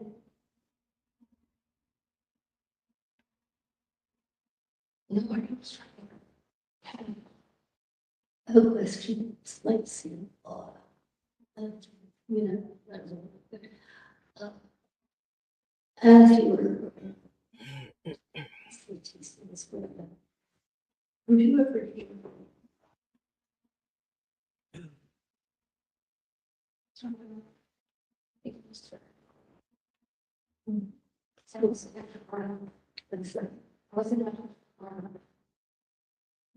Was not with her. Yeah. The reason I'm asking is, it is very, very, very common for someone who extends from all things Letecia Stauch. Because they usually start Much of their lives, they hear sometimes will, I think you saw, don't know if he referred to baby, but he was always from an avian trade. But very early on, toward river time here, and it's interesting. And I never heard the name. What did Can we talk? what? Can we talk? You have to ask Leticia. People, where you go back to, where you see, when you, It's going to be so random. where you, It's going to be so random. I know. No, it's going to be so random. Why would you bash You you know, for I'm not going to tell you that. Yeah, and I'm sure not. Me to tell you because she doesn't want to be that's bad. You must have felt the need of it. And indeed, even. Why did he have the knife?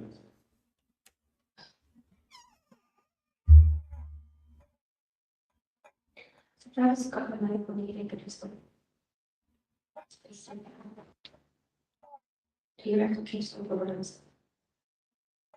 Would he ever act like he was gonna hurt me? No, he would say he's something. He used to pass me over it. Even though it's the guy who was for that. For the man. And then he's about a month ago, I tried to get him up for it. So she's working last week. So she didn't want me to know that. She didn't want me to. Well, it's all good is that we need else. But he didn't want me to be as bad as it was not bad.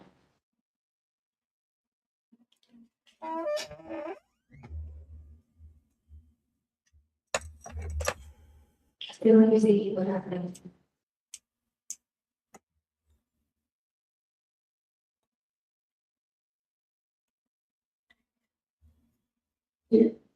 I can't finish. My only was regular Thank you. Spanish practice was just to grab a weapon and slam.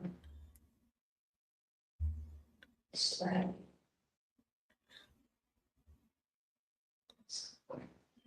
What is this?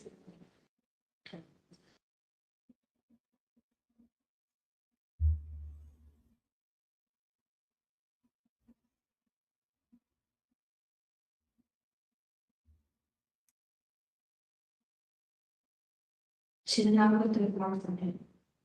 No, she never harmed him. You're an answer. What is this thing like to be able to share? Stop the tape. It's the time, Okay. so that we can get some questions. Are we done with this hard to hear video? I hope. Dr. Lewis, how are you doing? Yeah, you want me to help you? I got it. Okay.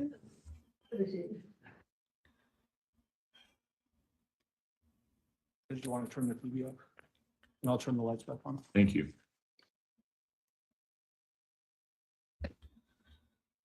Now tell us everything that happened because we couldn't hear it.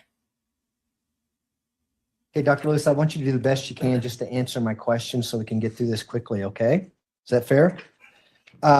This Latin confession that you talked about in the beginning, you lost that, right?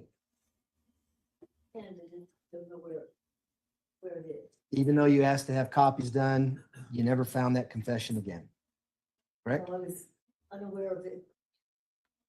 So it was Somebody give her a microphone. Now, do you still think, having watched this video, that it was a good idea to have Mr. Cellini in there with you? Yeah. You think it's appropriate for Mr. Cellini to plant the seed with the defendant that it was James that she actually shot? I don't think that she entered any, I don't think that she came up with that. I think that I appreciated watching all of it was how extremely confused was, how it was. I think that it did help for him. It's so complicated for someone who knew much more of all of the details. It helps his theory. And when he asked, do you think it was James? That helps the theory of the defense, right? That somehow she mistaken a little 11-year-old boy for the stepson that's been, or the stepfather that's been dead since 2004. I'm not aware that this is his theory. Can you explain why at one point the defendant could not see or hear Mr. Tellini? We had to repeat a question that Mr. Tellini asked. And then when Mr. Tellini asked about Harley, she answered it no problem. How does that happen? Did that not go as according to script? I don't know what the script is or what you're referring to. I don't know why it's, what meaning that has.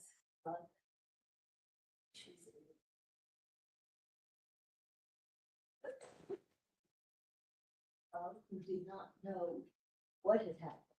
When she was pretending to be Maria, she said, I can't see them. Do you recall that? I don't recall pretending to have, by the way, seen a couple of cases where in one iteration or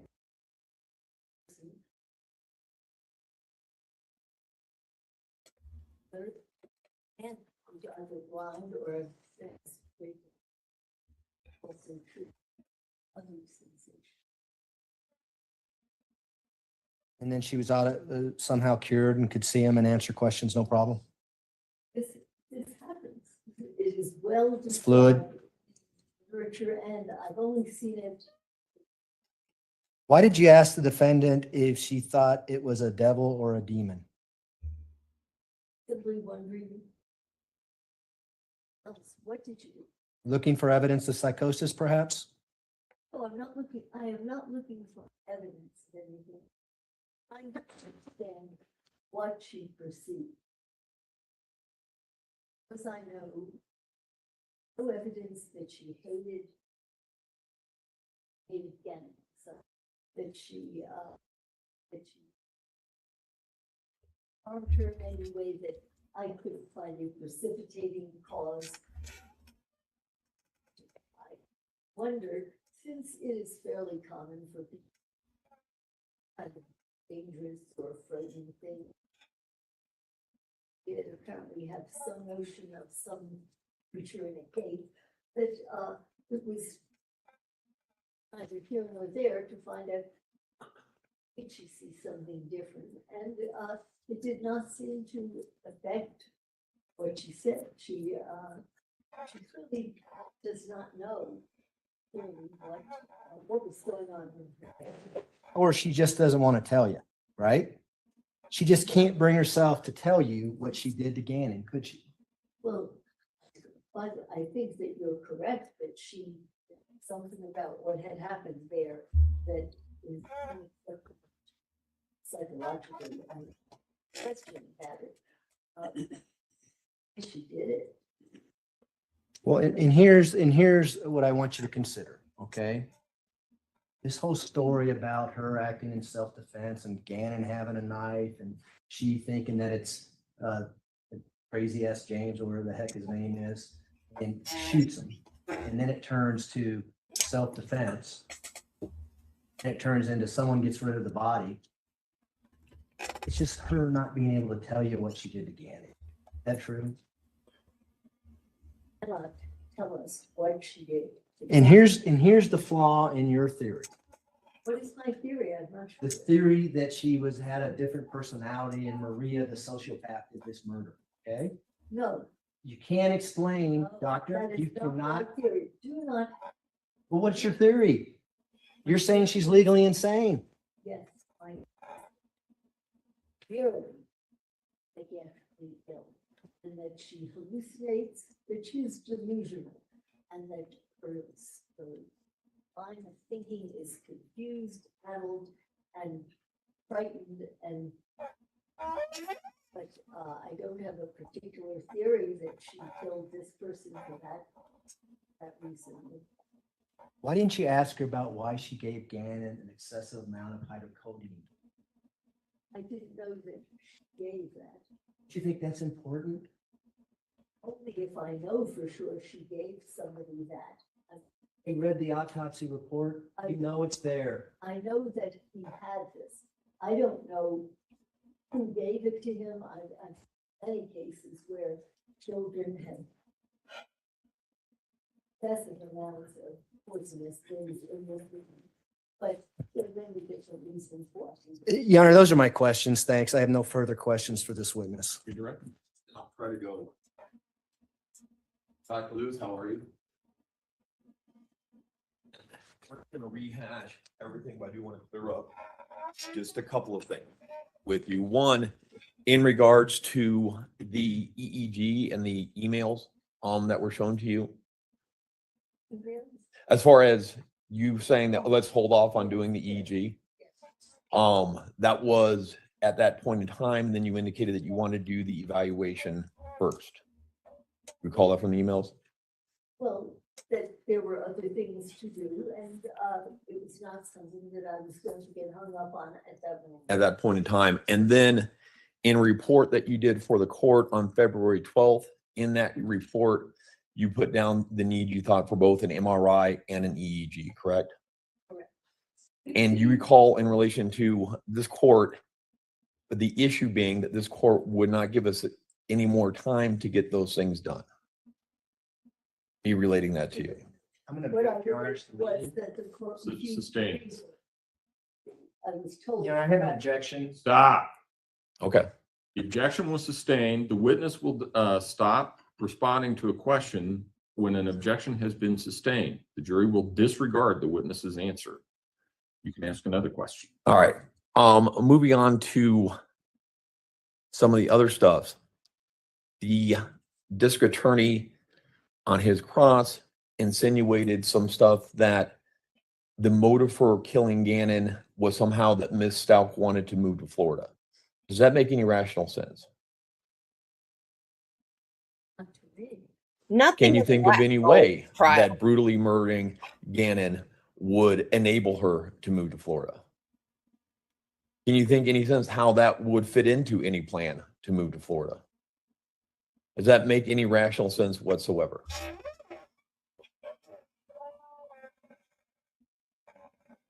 If the definition of insanity in Colorado is that a person is incapable of distinguishing right from wrong with respect to an act, would that change your opinion on Ms. Stauch being legally insane at the time of Gannon's death? That last part that we were there, the interview, that was the last kind of part of a long 3 days of interviewing Ms. Stauch. Correct? Had I expressed my frustration that she wouldn't account for taking Gannon to Florida, or she wouldn't account for the stab wounds? Objection, Your Honor, calls for speculation as to what Mr. Sweeney is thinking. Had I expressed Well, no, that to you? He said expressed, so I think. Well, then it's hearsay. Well, can't repeat what Mr. Bellini has said, but maybe you should move to your next question, and I can see where you're going. Was there ever any attempt by myself saying I need by myself to try to get her to say something specific or some type of theory or anything like that that I had done with you? Okay. If you were aware that those videotapes were all going to be turned over to the district attorney, you're also aware that I have had years plus of confidential communications with Ms. Stauch. Are you aware of that? I assume that And if I was going to do something unethical, as they seem to be implying, wouldn't it make, I would have just been able to do that confidentially instead of on an open video. I'm gonna object to that form of question. Sustained. He didn't accuse If her. I was trying to feed her a story, it wouldn't make any sense for me to do it in that setting where it's recorded, would it?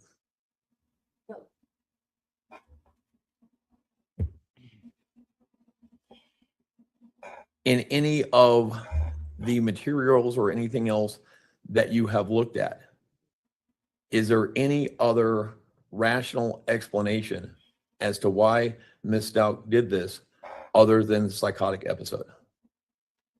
Any type of motive? I'm unaware of any or any motive that makes any sense. Why he became a victim, what happened? The state hospital has diagnosed her with borderline personality disorder. Are you aware of that? Yes. Are there similarities between borderline personality disorder and DID? Objection, Your Honor, beyond the scope of cross.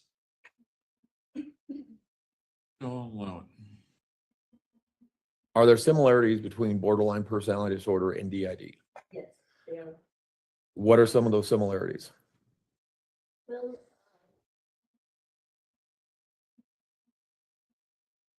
many similarities. The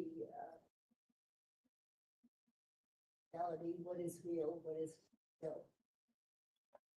Difference, ability to way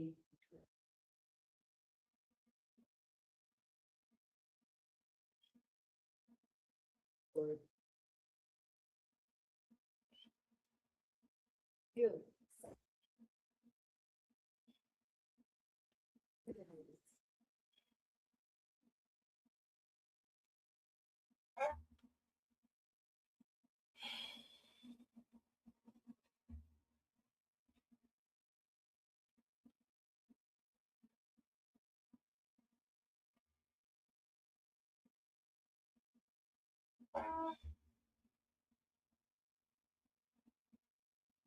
If Ms. Stauch had sometime in the years preceding this event had Googled, "I don't like my stepson," will that possibly explain the rage in which this homicide occurred?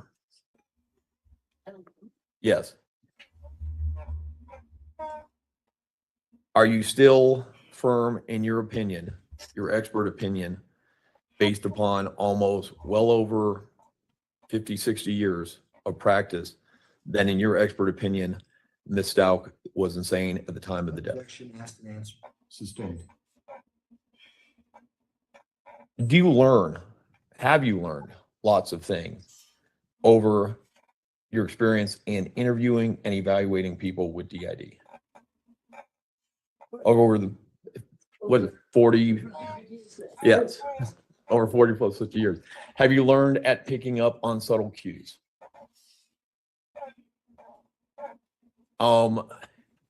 Have you learned, or on your experience, that is it unusual for alters to have almost fantasy type lives?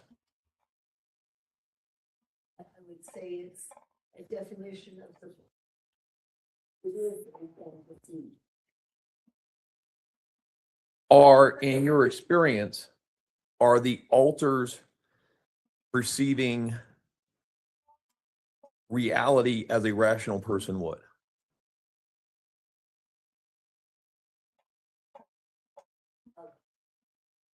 Thinking of oneself as someone other than the everyday person that we need to know. This is a fantasy, often a very changing, different, altering kind of entity. It's not a consistent, a typical life history with ordinary relationships and family ties that go on. It can vary within the period of time you're talking. Absolutely. And Dr. Lewis, we're getting close to the end of the day. Is there anything last that you think is really important for this jury to know or understand about your diagnosis? that what you call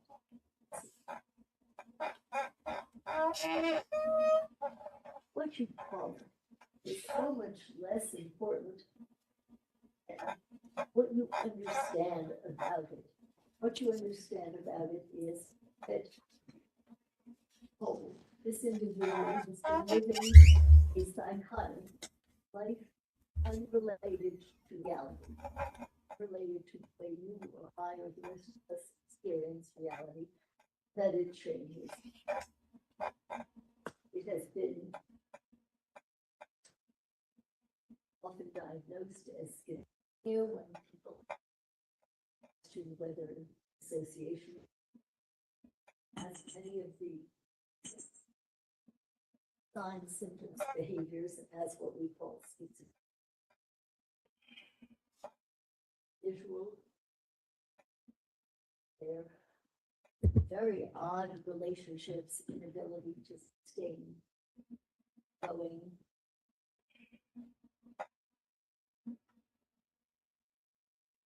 I don't care, call it, but in some psychosis with dissociative. It's that the person is living psychotic life.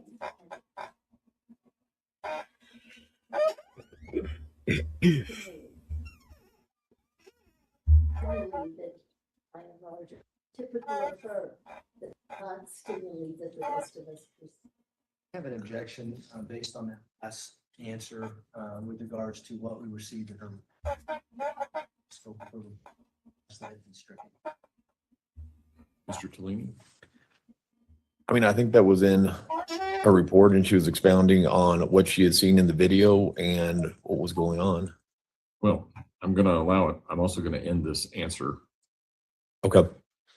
And then lastly, Dr. Lewis, just one other question that I had.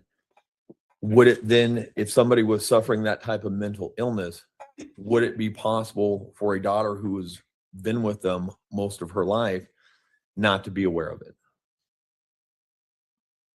That's a tough question because to be aware of it would respond a whole. I can answer that. It's easy not to be aware of it. To be aware of the term dissociation, not to be able to conceptualize psychosis. That, of course, is possible. But just to say not to be aware of it,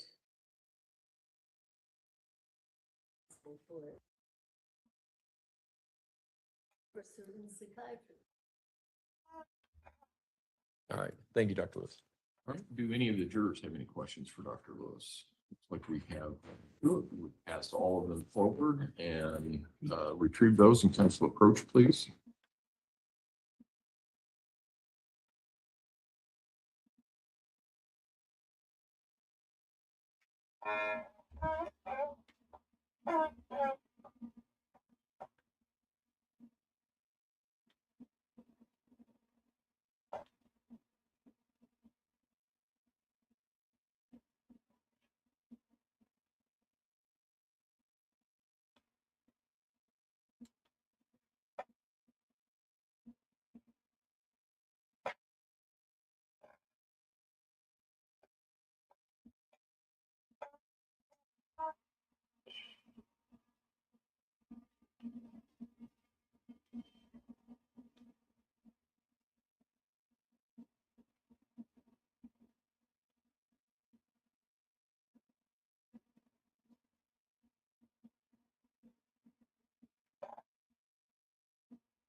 It's been 84 years.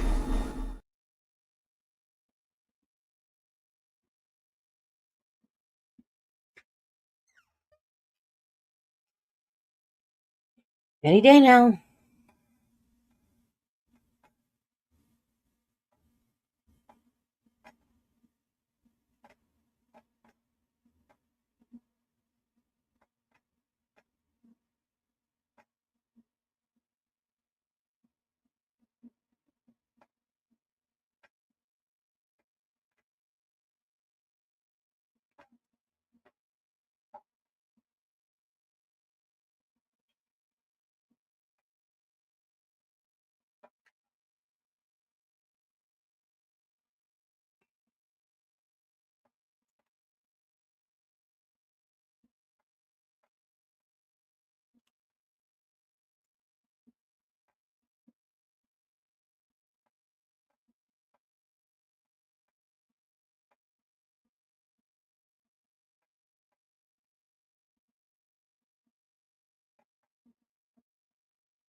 What are we waiting for?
Oh, that's what happened.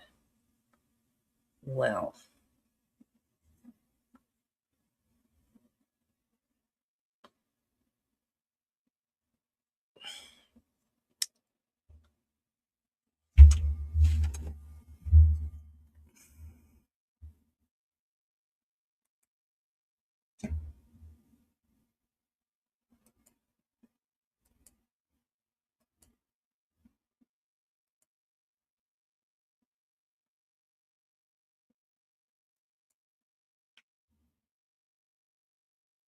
Ask for maybe the court to upload. The easiest way to do, upload it, suppress it, let us know when you've uploaded it. Okay. Then we will change the status from suppressed to sealed, and that should, and nobody else should be able to change it except us. Okay. That may be the difference, is that if the attorney's uploaded as sealed, maybe somebody else can change it. I But think that's right. Yeah. if you upload it as suppressed, let us know it's there. We'll change it to sealed. Then it should be fine. Okay. All right. All right. Thank you. Court will be in recess.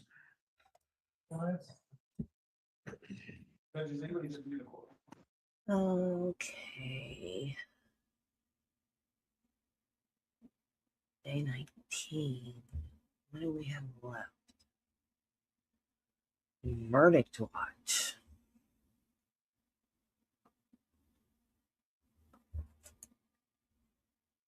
Structural error in the forms that we have submitted. What I submitted yesterday is actually straight from Colby. Okay, this was a error that I found yesterday in all of them.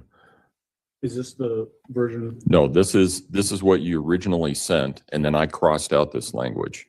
Is this closing Well, arguments? I think Colby actually requires you to list the rest of the charges out. But if you look at Yeah, the closing arguments. Okay. All right, tomorrow we have closing arguments. So tomorrow at 9, I will be back with closing arguments and verdict. And if we have time, impact statements and all that good stuff. And then I guess Monday, we will start. Wiggles, are you in here? There's a trial that Wiggles sent me that she wanted to do. I have never heard of it.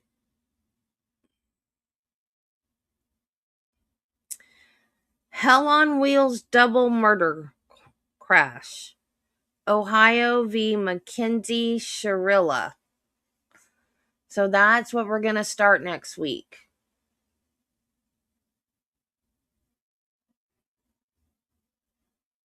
So she has seen bits and pieces of it. I've never even heard of it. Apparently it was a teenage girl driving and she was mad at her boyfriend or something and she crashed the car. I don't know. That's all I know. So that's next week. We will hopefully we'll finish Letecia tomorrow. If not, we'll finish her up on Monday and then we're going to do that one. And I guess eventually we're going to have to do Murdaugh since he's getting a new trial too. So okay, guys, I will see you in the morning at 9. Thank you for coming out and spending the day with me. Remember to be kind to people, love your family, and Jesus loves you, and so do I. Bye, guys. I'll see you in the morning. Have a great evening.